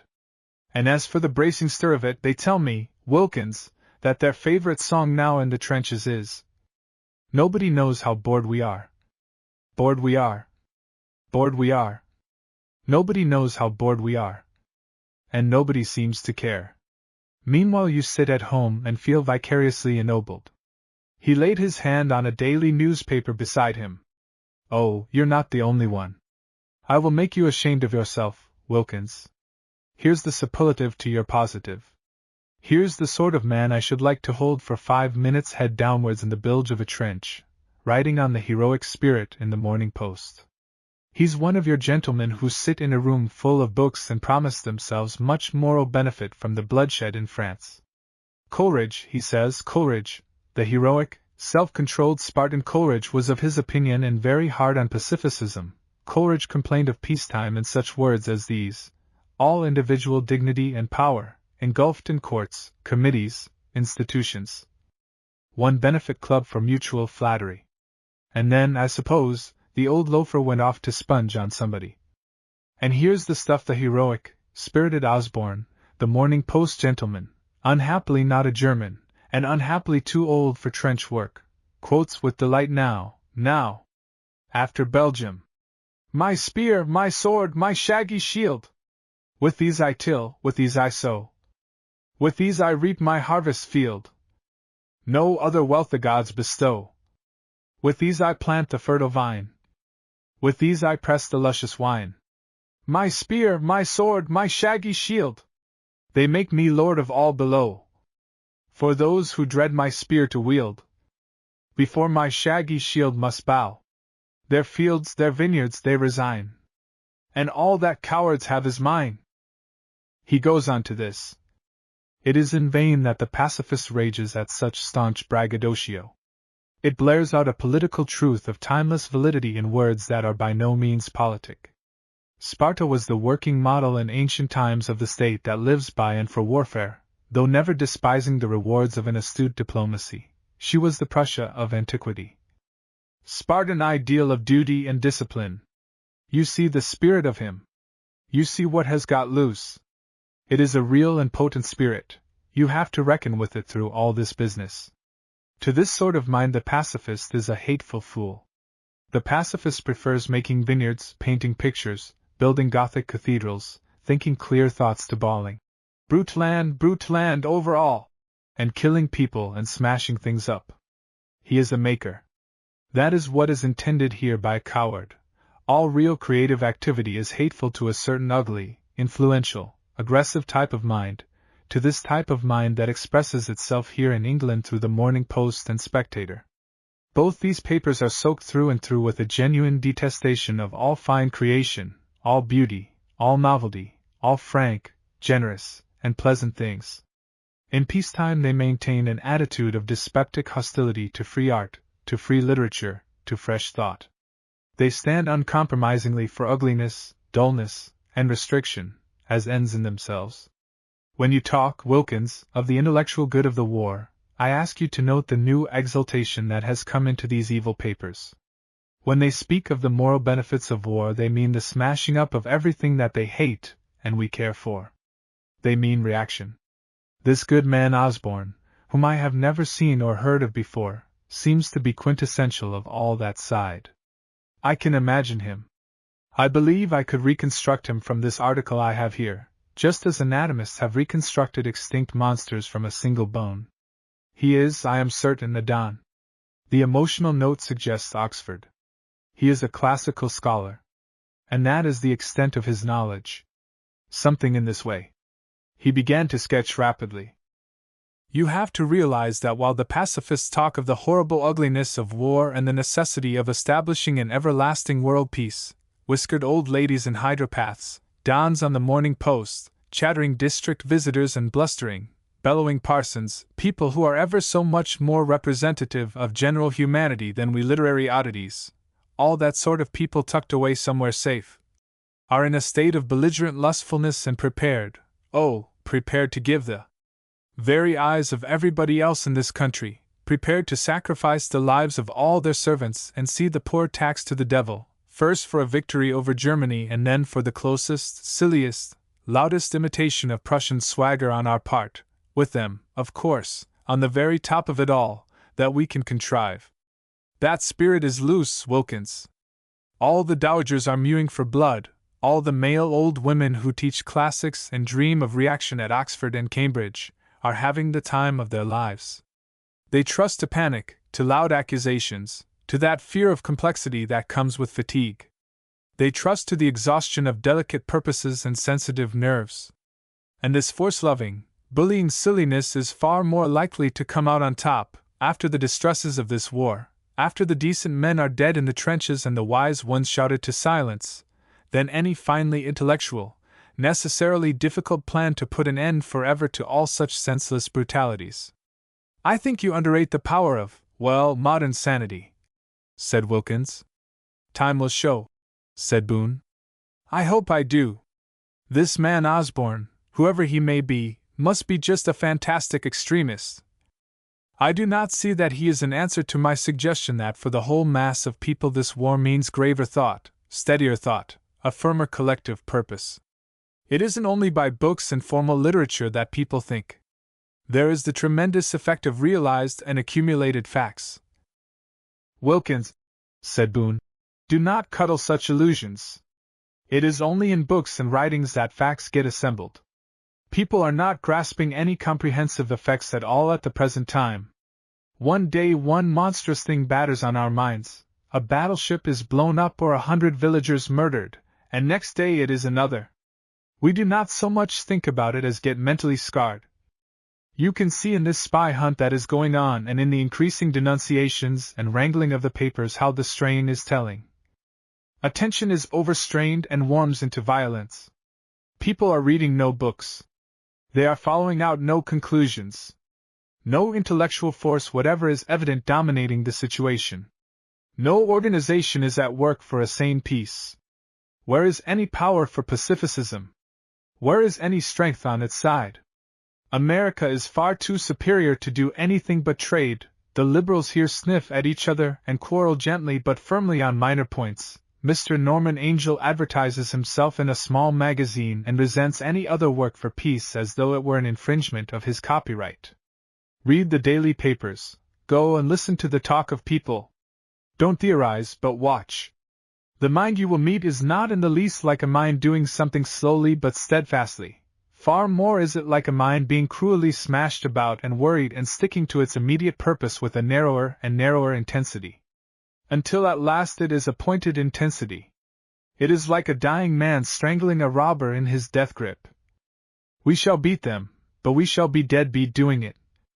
You see, Wilkins, I have tried to think as you do. In a sort of way this war has inverted our relations. I say these things now because they force themselves upon me. Wilkins considered for some moments. Even if nothing new appears, he said at last, the mere beating down and discrediting of the militarist system leaves a world released. But will it be broken down? Said Boon.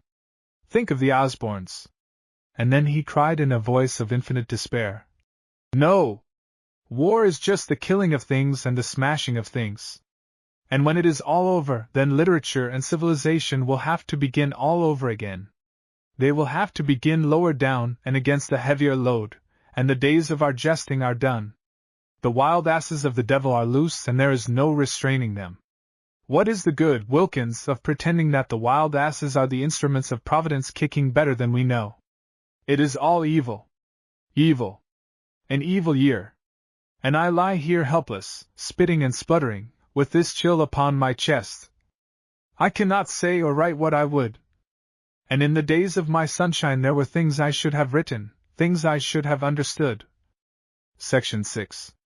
Afterwards Boon consoled himself very much for a time by making further speculative sketches of Mr. Osborne, as the embodiment of the heroic spirit. I append one or two of the least offensive of these drawings. Afterwards. Section 7. Boon's pessimistic outlook on the war had a profoundly depressing effect upon me. I do all in my power to believe that Wilkins is right, and that the hopelessness that darkened Boon's last days was due to the overshadowing of his mind by his illness. It was not simply that he despaired of the world at large. So far as I am concerned, he pointed and barbed his opinion by showing how inevitable it was that the existing publishing and book trade would be shattered to fragments. Adapted as I am now to the necessities of that trade, incapable as I am of the fresh exertions needed to bring me into a successful relationship to the unknown exigencies of the future, the sense of complete personal ruin mingled with and intensified the vision he imposed upon me of a world laid waste. I lay awake through long stretches of the night contemplating now my own life, no longer in its first vigor, pinched by harsh necessities and the fiercer competition of a young and needy generation, and now all life with its habits and traditions strained and broken. My daily fatigues at drill and the universal heavy cold in the head that has oppressed all Britain this winter almost more than the war, have added their quota to my nightly discomfort. And when at last I have slept I have been oppressed with peculiar and melancholy dreams. Boons. One is so vividly in my mind that I am obliged to tell it here, although I am doubtful whether, except by a very extreme stretching of the meaning of words, we can really consider it among the remains of George Boon. It was one of those dreams of which the scenery is not so much a desolate place as desolation itself, and I was there toiling up great steepnesses with a little box of something in my hand. And I knew, in that queer confused way that is peculiar to dreams, that I was not myself but that I was the author who is the hero of the wild asses of the devil, and also that I was neither he nor I, but all sorts of authors, the spirit of authorship, no author in particular but the author at large, and that, since the melancholy devil had deserted me, he had sneaked off heaven knows whither. It rested with me and with me alone to discover and catch and send out of this tormented world those same wild asses of the devil of which you have read. And so I had salt in my box, Attic salt, a precious trust, the one thing in all the universe with which I could subdue them. And then suddenly there I was amidst all those very asses of which I have told you. There they were all about me, and they were more wild and horrible than I can describe to you. It was not that they were horrible in any particular way, they were just horrible, and they kicked up far overhead, and leapt and did not even seem to trouble to elude my poor ineffectual efforts to get within salting distance of them. I toiled and I pursued amidst mad mountains that were suddenly marble flights of stairs that sloped and slid me down to precipices over which I floated, and then we were in soft places knee-deep in blood-red mud, and then they were close to my face, eye to eye, enormous revolving eyes, like the lanterns of lighthouses, and then they swept away, and always I grew smaller and feebler and more breathless, and always they grew larger, until only their vast legs danced about me on the sward, and all the rest was hidden. And all the while I was tugging at my box of Attic salt, to get it open, to get a pinch. Suddenly I saw they were all coming down upon me, and all the magic salt I had was in the box that would not open. I saw the sward they trampled, and it was not sward, it was living beings, men hurt by dreadful wounds, and poor people who ran in streaming multitudes under the beating hoofs, and a lichenous growth of tender things and beautiful and sweet and right things on which they beat, splashing it all to blood and dirt. I could not open my box. I could not open my box. And a voice said, "Your box! Your box! Laugh at them for the fools they are, and at the salt sting of laughter back they will fly to hell." But I could not open my box, for I thought of my friends' sons and dear friends of my own, and there was no more spirit in me. "We cannot laugh!" I cried. "We cannot laugh! Another generation may have the heart to do what we cannot do." And the voice said, "Courage! Only your poor courage can save us." But in my dream I could do no more than weep pitifully and weep, and when I woke up my eyes were wet with tears. Chapter the 10th. The Story of the Last Trump. The Story of the Last Trump. Section 1. "After this war," said Wilkins, "after its revelation of horrors and waste and destruction, it is impossible that people will tolerate any longer that system of diplomacy and armaments and national aggression that has brought this catastrophe upon mankind. This is the war that will end war. After Osborne," said Boon. "Osborne. But after all the world has seen." "The world doesn't see," said Boon. Boon's Story of the Last Trump may well come after this to terminate my book. It has been by no means an easy task to assemble the various portions of this manuscript.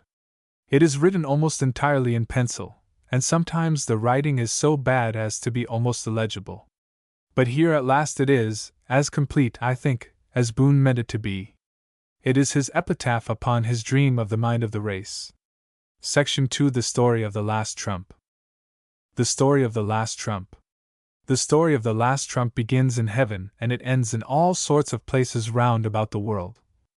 The heaven, you must know, is a kindly place, and the blessed ones do not go on forever singing Alleluia, whatever you may have been told. For they too are finite creatures, and must be fed with their eternity in little bits, as one feeds a chick or a child. So that there are mornings and changes and freshness, there is time to condition their lives. And the children are still children, gravely eager about their playing and ready always for new things. Just children they are, but blessed as you see them in the pictures beneath the careless feet of the Lord God. And one of these blessed children routing about in an attic, for heaven is, of course, full of the most heavenly attics, seeing that it has children, came upon a number of instruments stored away, and laid its little chubby hands upon them. Now indeed I cannot tell what these instruments were, for to do so would be to invade mysteries. But one I may tell of, and that was a great brazen trumpet which the Lord God had made when he made the world, for the Lord God finishes all his jobs, to blow when the time for our judgment came round. And he had made it and left it, there it was, and everything was settled exactly as the doctrine of predestination declares. And this blessed child conceived one of those unaccountable passions of childhood for its smoothness and brassiness, and he played with it, and tried to blow it, and trailed it about with him out of the attic into the gay and golden streets, and, after many fitful wanderings, to those celestial battlements of crystal of which you have doubtless read. And there the blessed child fell to counting the stars, and forgot all about the trumpet beside him until a flourish of his elbow sent it over. Down fell the trump, spinning as it fell, and for a day or so, which seemed but moments in heaven, the blessed child watched its fall until it was a glittering little speck of brightness. When it looked a second time, the trump was gone. I do not know what happened to that child when at last it was time for Judgment Day and that shining trumpet was missed. I know that Judgment Day is long overpast, because of the wickedness of the world. I think perhaps it was in AD 1000 when the expected day should have dawned that never came, but no other heavenly particulars do I know at all, because now my scene changes to the narrow ways of this earth. And the prologue in heaven ends. Section 3. And now the scene is a dingy little shop in Caledonian Market, where things of an incredible worthlessness lie in wait for such as seek after an impossible cheapness. In the window, as though it had always been there and never anywhere else, lies a long, battered, discolored trumpet of brass that no prospective purchaser has ever been able to sound. In it mice shelter, and dust and fluff have gathered after the fashion of this world. The keeper of the shop is a very old man, and he bought the shop long ago, but already this trumpet was there. He has no idea whence it came, nor its country or origin, nor anything about it. But once in a moment of enterprise that led to nothing he decided to call it an ancient ceremonial shawm, though he ought to have known that whatever a shawm may be, the last thing it was likely to be is a trumpet, seeing that they are always mentioned together. And above it hung concertinas and melodeons and cornets and tin whistles and mouth organs and all that rubbish of musical instruments which delight the hearts of the poor. Until one day 2 blackened young men from the big motor works in the Pancifists Road stood outside the window and argued. And they argued about these instruments in stock and how you made these instruments sound, because they were fond of argument, and one asserted and the other denied that he could make every instrument in the place sound a note. And the argument rose high, and led to a bet. "Supposing, of course, that the instrument is in order," said Hoskin, who was betting he could. "That's understood," said Briggs. And then they called as witnesses certain other young and black and greasy men in the same employment, and after much argument and discussion that lasted through the afternoon, they went into the little old dealer about tea time, just as he was putting a blear-eyed, stinking paraffin lamp to throw an unfavorable light upon his always very unattractive window. And after great difficulty they arranged that for the sum of 1 shilling, paid in advance, Hoskin should have a try at every instrument in the shop that Briggs chose to indicate. And the trial began.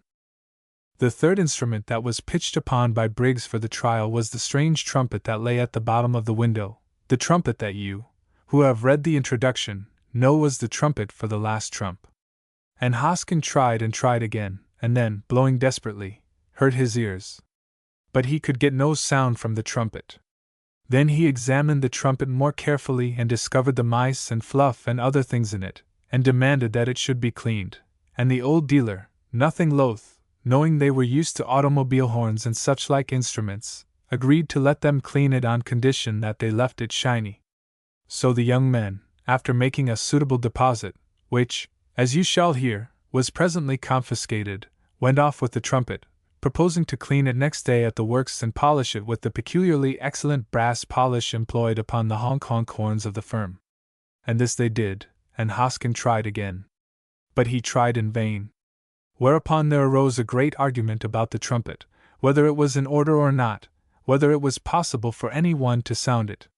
For if not, then clearly it was outside the condition of the bet.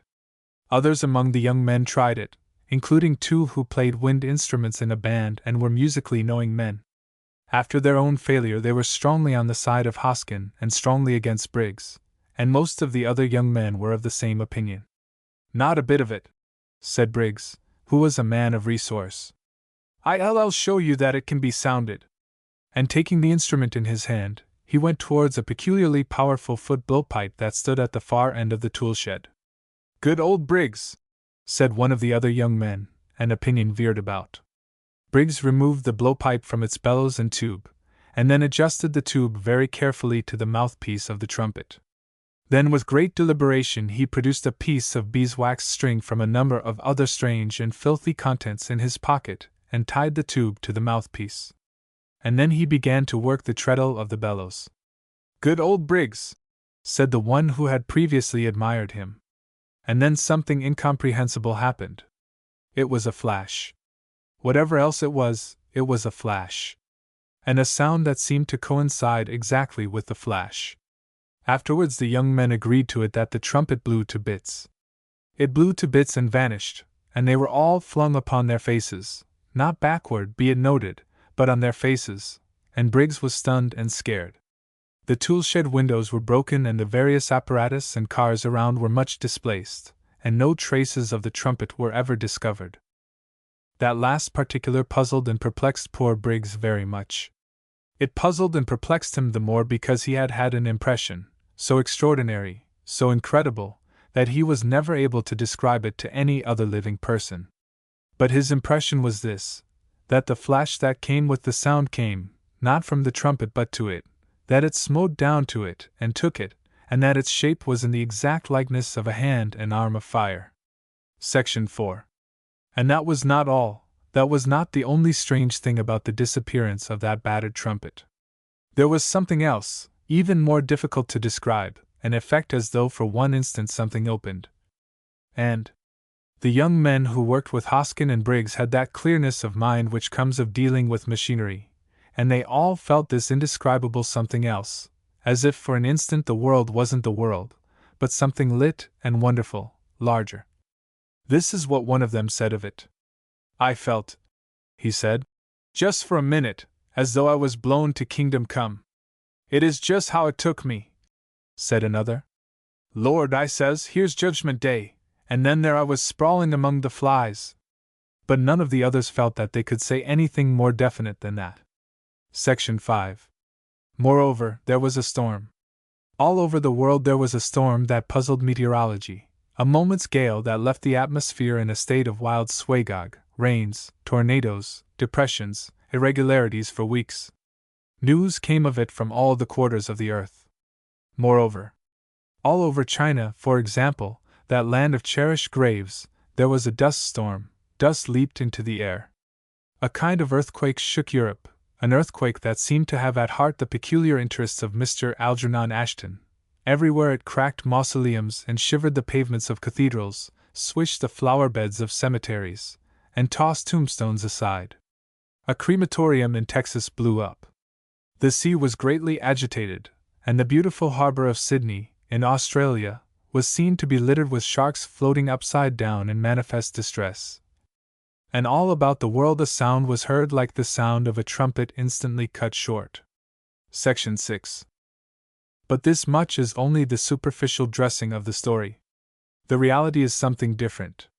It is this, that in an instant, and for an instant, the dead lived, and all that are alive in the world did for a moment see the Lord God and all his powers, his hosts of angels, and all his array looking down upon them. They saw him as one sees by a flash of lightning in the darkness, and then instantly the world was opaque again, limited, petty, habitual. That is the tremendous reality of this story. Such glimpses have happened in individual cases before.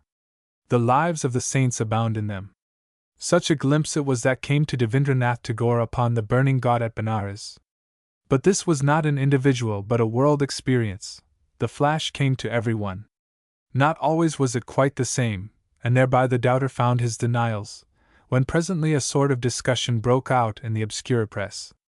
For this one testified that it seemed that one stood very near to me, and another saw all the hosts of heaven flame up towards the throne. And there were others who had a vision of brooding watchers, and others who imagined great sentinels before a veiled figure, and someone who felt nothing more divine than a sensation of happiness and freedom such as one gets from a sudden burst of sunshine in the spring. So that one is forced to believe that something more than wonderfully wonderful, something altogether strange, was seen, and that all these various things that people thought they saw were only interpretations drawn from their experiences and their imaginations. It was a light, it was beauty, it was high and solemn, it made this world seem a flimsy transparency. Then it had vanished. And people were left with the question of what they had seen, and just how much it mattered. Section 7. A little old lady sat by the fire in a small sitting room in West Kensington.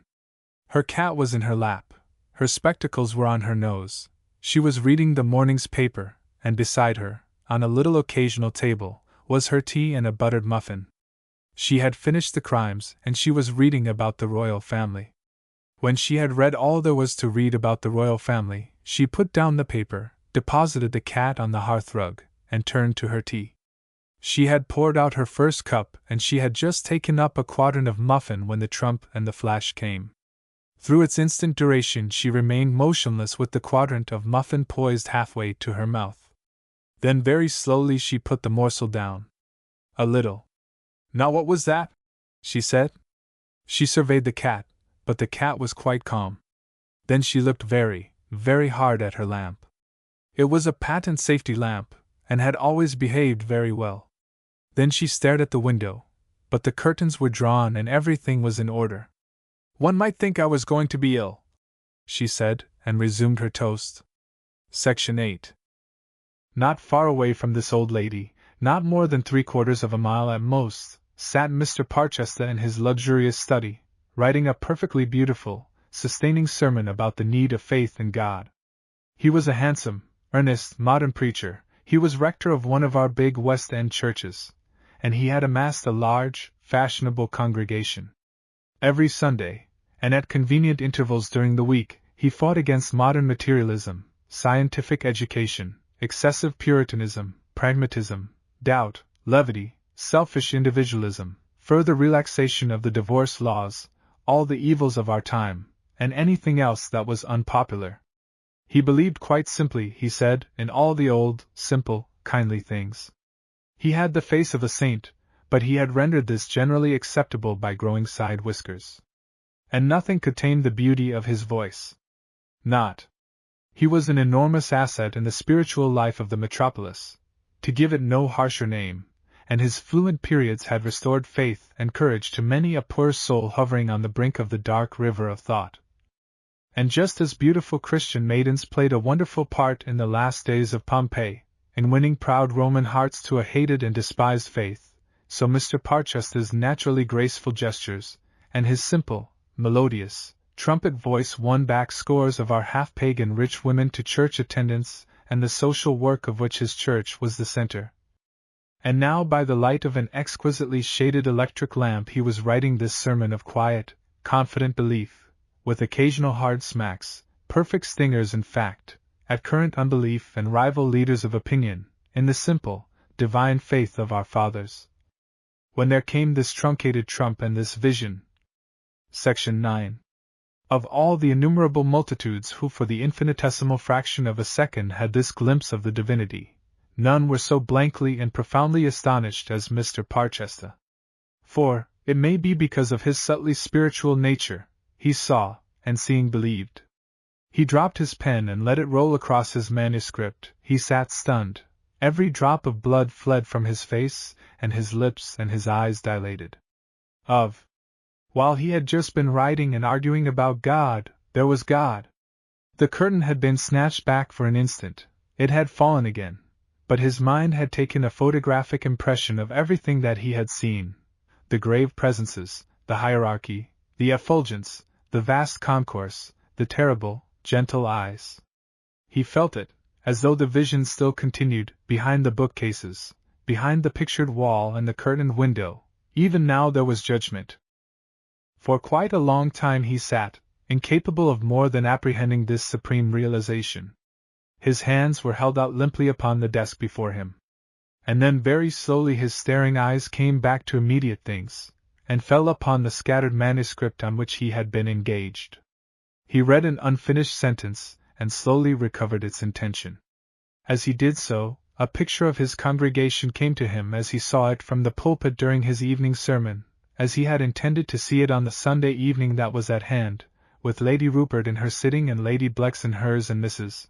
Munbridge, the rich and in her Jewish way very attractive Mrs. Munbridge, running them close in her adoration, and each with one or two friends they had brought to adore him.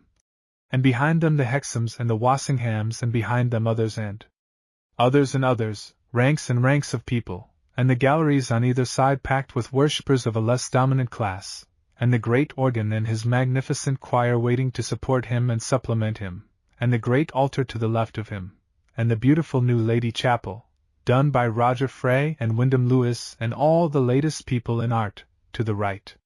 He thought of the listening multitude, seen through the haze of the 1,000 electric candles, and how he had planned the paragraphs of his discourse so that the notes of his beautiful voice should float slowly down, like golden leaves in autumn, into the smooth tarn of their silence, word by word, phrase by phrase, until he came to "Now to God the Father, God the Son." And all the time he knew that Lady Blex would watch his face, and Mrs. Munbridge, leaning those graceful shoulders of hers a little forward, would watch his face. Many people would watch his face. All sorts of people would come to Mr. Parchester's services at times. Once it was said Mr. Balfour had come, just to hear him. After his sermons, the strangest people would come and make confessions in the beautifully furnished reception room beyond the vestry. All sorts of people. Once or twice he had asked people to come and listen to him, and one of them had been a very beautiful woman. And often he had dreamed of the people who might come, prominent people, influential people, remarkable people. But never before had it occurred to Mr. Parchester that, a little hidden from the rest of the congregation, behind the thin veil of this material world, there was another auditorium. And that God also, watched his face. And watched him through and through. Terror seized upon Mr. Parchester. He stood up, as though divinity had come into the room before him. He was trembling. He felt smitten and about to be smitten. He perceived that it was hopeless to try and hide what he had written, what he had thought, the unclean egotism he had become. "I did not know," he said at last. The click of the door behind him warned him that he was not alone. He turned and saw Miss Skelton, his typist, for it was her time to come for his manuscript and copy it out in the specially legible type he used. For a moment he stared at her strangely. She looked at him with those deep, adoring eyes of hers. "Am I too soon, sir?" she asked in her slow, unhappy voice, and seemed prepared for a noiseless departure. He did not answer immediately. Then he said, "Miss Skelton, the judgment of God is close at hand." And seeing she stood perplexed, he said, "Miss Skelton, how can you expect me to go on acting and mouthing this tosh when the sword of truth hangs over us?" Something in her face made him ask a question. "Did you see anything?" he asked. "I thought it was because I was rubbing my eyes." "Then indeed there is a God. And He is watching us now. And all this about us, this sinful room, this foolish costume, this preposterous life of blasphemous pretension." He stopped short, with a kind of horror on his face. With a hopeless gesture he rushed by her. He appeared wild-eyed upon the landing before his manservant, who was carrying a scuttle of coal upstairs. "Brompton," he said, "what are you doing?" "Coal, sir." "Put it down, man," he said. "Are you not an immortal soul? God is here, as close as my hand. Repent. Turn to Him. The kingdom of heaven is at hand." Section 10. Now, if you are a policeman perplexed by a sudden and unaccountable collision between a taxicab and an electric standard, complicated by a blinding flash and a sound like an abbreviated trump from an automobile horn, you do not want to be bothered by a hatless clerical gentleman suddenly rushing out of a handsome private house and telling you that the kingdom of heaven is at hand. You are respectful to him because it is the duty of a policeman to be respectful to gentlemen, but you say to him, "Sorry, I can't attend to that now, sir. One thing at a time. I've got this little accident to see to." And if he persists in dancing round the gathering crowd and coming at you again, you say, "I'm afraid I must ask you just to get away from here, sir. You aren't being helped, sir." And if, on the other hand, you are a well-trained clerical gentleman, who knows his way about in the world, you do not go on pestering a policeman on duty after he has said that, even although you think God is looking at you and judgment is close at hand. You turn away and go on, a little damped, looking for someone else more likely to pay attention to your tremendous tidings. Now. And so it happened to the Reverend Mr. Parchester. He experienced a curious little recession of confidence. He went on past quite a number of people without saying anything further, and the next person he accosted was a flower woman sitting by her basket at the corner of Chexington Square. She was unable to stop him at once when he began to talk to her because she was tying up a big bundle of white chrysanthemums and had an end of string behind her teeth. And her daughter who stood beside her was the sort of girl who wouldn't say, "Bo!" to a goose. "Do you know, my good woman," said Mr. Parchester, "that while we poor creatures of earth go about our poor business here, while we sin and blunder and follow every sort of base end, close to us, above us, around us, watching us, judging us, are God and His holy angels? I have had a vision, and I am not the only one. I have seen. We are in the kingdom of heaven now and here, and judgment is all about us now. Have you seen nothing? No light? No sound? No warning?" By this time the old flower seller had finished her bunch of flowers and could speak. "I saw it," she said. "And Mary, she saw it." "Well?" said Mr. Parchester. "But, Lord! It don't mean nothing," said the old flower seller. Section 11. At that a kind of chill fell upon Mr. Parchester. He went on across Chexington Square by his own inertia. He was still about as sure that he had seen God as he had been in his study, but now he was no longer sure that the world would believe that he had.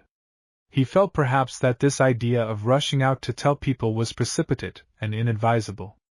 After all, a priest in the Church of England is only one unit in a great machine, and in a worldwide spiritual crisis it should be the task of that great machine to act as one resolute body. This isolated crying aloud in the street was unworthy of a consecrated priest. It was a dissenting kind of thing to do. A vulgar individualistic screaming. He thought suddenly that he would go and tell his bishop, the great Bishop Wampak. He called a taxicab, and within half an hour he was in the presence of his commanding officer. It was an extraordinarily difficult and painful interview. You see, Mr. Parchester believed. The bishop impressed him as being quite angrily resolved not to believe. And for the first time in his career Mr. Parchester realized just how much jealous hostility a beautiful, fluent, and popular preacher may arouse in the minds of the hierarchy. It wasn't, he felt, a conversation. It was like flinging oneself into the paddock of a bull that has long been anxious to gore one. "Inevitably," said the bishop, "this theatricalism, this star-turn business, with its extreme spiritual excitements, its exaggerated soul crises and all the rest of it, leads to such a breakdown as afflicts you. Inevitably. You were at least wise to come to me. I can see you are only in the beginning of your trouble, that already in your mind fresh hallucinations are gathering to overwhelm you, voices, special charges and missions, strange revelations. I wish I had the power to suspend you right away, to send you into retreat. Mr. Parchester made a violent effort to control himself. But I tell you, he said, that I saw God, he added, as if to reassure himself. More plainly, more certainly, than I see you. Of course, said the bishop. This is how strange new sects come into existence. This is how false prophets spring out of the bosom of the church. Loose-minded, excitable men of your stamp. Mr. Parchester, to his own astonishment, burst into tears. But I tell you, he wept, he is here. I have seen. I know. Don't talk such nonsense, said the bishop. There is no one here but you and I. Mr. Parchester expostulated. But, he protested, he is omnipresent. The bishop controlled an expression of impatience. It is characteristic of your condition, he said, that you are unable to distinguish between a matter of fact and a spiritual truth. Now listen to me. If you value your sanity and public decency and the discipline of the church, go right home from here and go to bed. Send for Broadhaze, who will prescribe a safe sedative, and read something calming and graceful and purifying. For my own part, I should be disposed to recommend the life of Saint Francis of Assisi. Section 12. Unhappily, Mr. Parchester did not go home. He went out from the bishop's residence stunned and amazed, and suddenly upon his desolation came the thought of Mrs. Unabridged. Unhappily, she would understand. He was shown up to her own little sitting room. She had already gone up to her room to dress, but when she heard that he had called, and wanted very greatly to see her, she slipped on a loose, beautiful tea-gown negligee thing, and hurried to him. He tried to tell her everything, but she only kept saying, "There! There!" She was sure he wanted a cup of tea, he looked so pale and exhausted. She rang to have the tea equipage brought back. She put the dear saint in an armchair by the fire, she put cushions about him, and ministered to him. And when she began partially to comprehend what he had experienced, she suddenly realized that she too had experienced it. That vision had been a brainwave between their two linked and sympathetic brains. And that thought glowed in her as she brewed his tea with her own hands. He had been weeping. How tenderly he felt all these things. He was more sensitive than a woman. What madness to have expected understanding from the bishop! But that was just like his unworldliness. He was not fit to take care of himself. A wave of tenderness carried her away. "Here is your tea," she said, bending over him, and fully conscious of her fragrant warmth and sweetness, and suddenly, she could never afterwards explain why she was moved to kiss him on his brow. Negligee. How indescribable is the comfort of a true-hearted womanly friend! The safety of it! The consolation! About 7:30 that evening Mr. Parchester returned to his own home, and Brompton admitted him. Brompton was relieved to find his employer looking quite restored and ordinary again. "Brompton," said Mr. Parchester, "I will not have the usual dinner tonight. Just a single mutton cutlet and one of those quarter bottles of Perrier Jouet on a tray in my study. I shall have to finish my sermon tonight." And he had promised Mrs. Unabridged he would preach that sermon specially for her. Section 13. And as it was with Mr. Parchester and Brompton and Mrs. Unabridged, and the taxi driver and the policeman and the little old lady and the automobile mechanics and Mr. Parchester's secretary and the bishop, so it was with all the rest of the world. If a thing is sufficiently strange and great, no one will perceive it. Men will go on in their own ways though one rose from the dead to tell them that the kingdom of heaven was at hand, though the kingdom itself and all its glory became visible, blinding their eyes. They and their ways are one. Men will go on in their ways as rabbits will go on feeding in their hutches within 100 yards of a battery of artillery.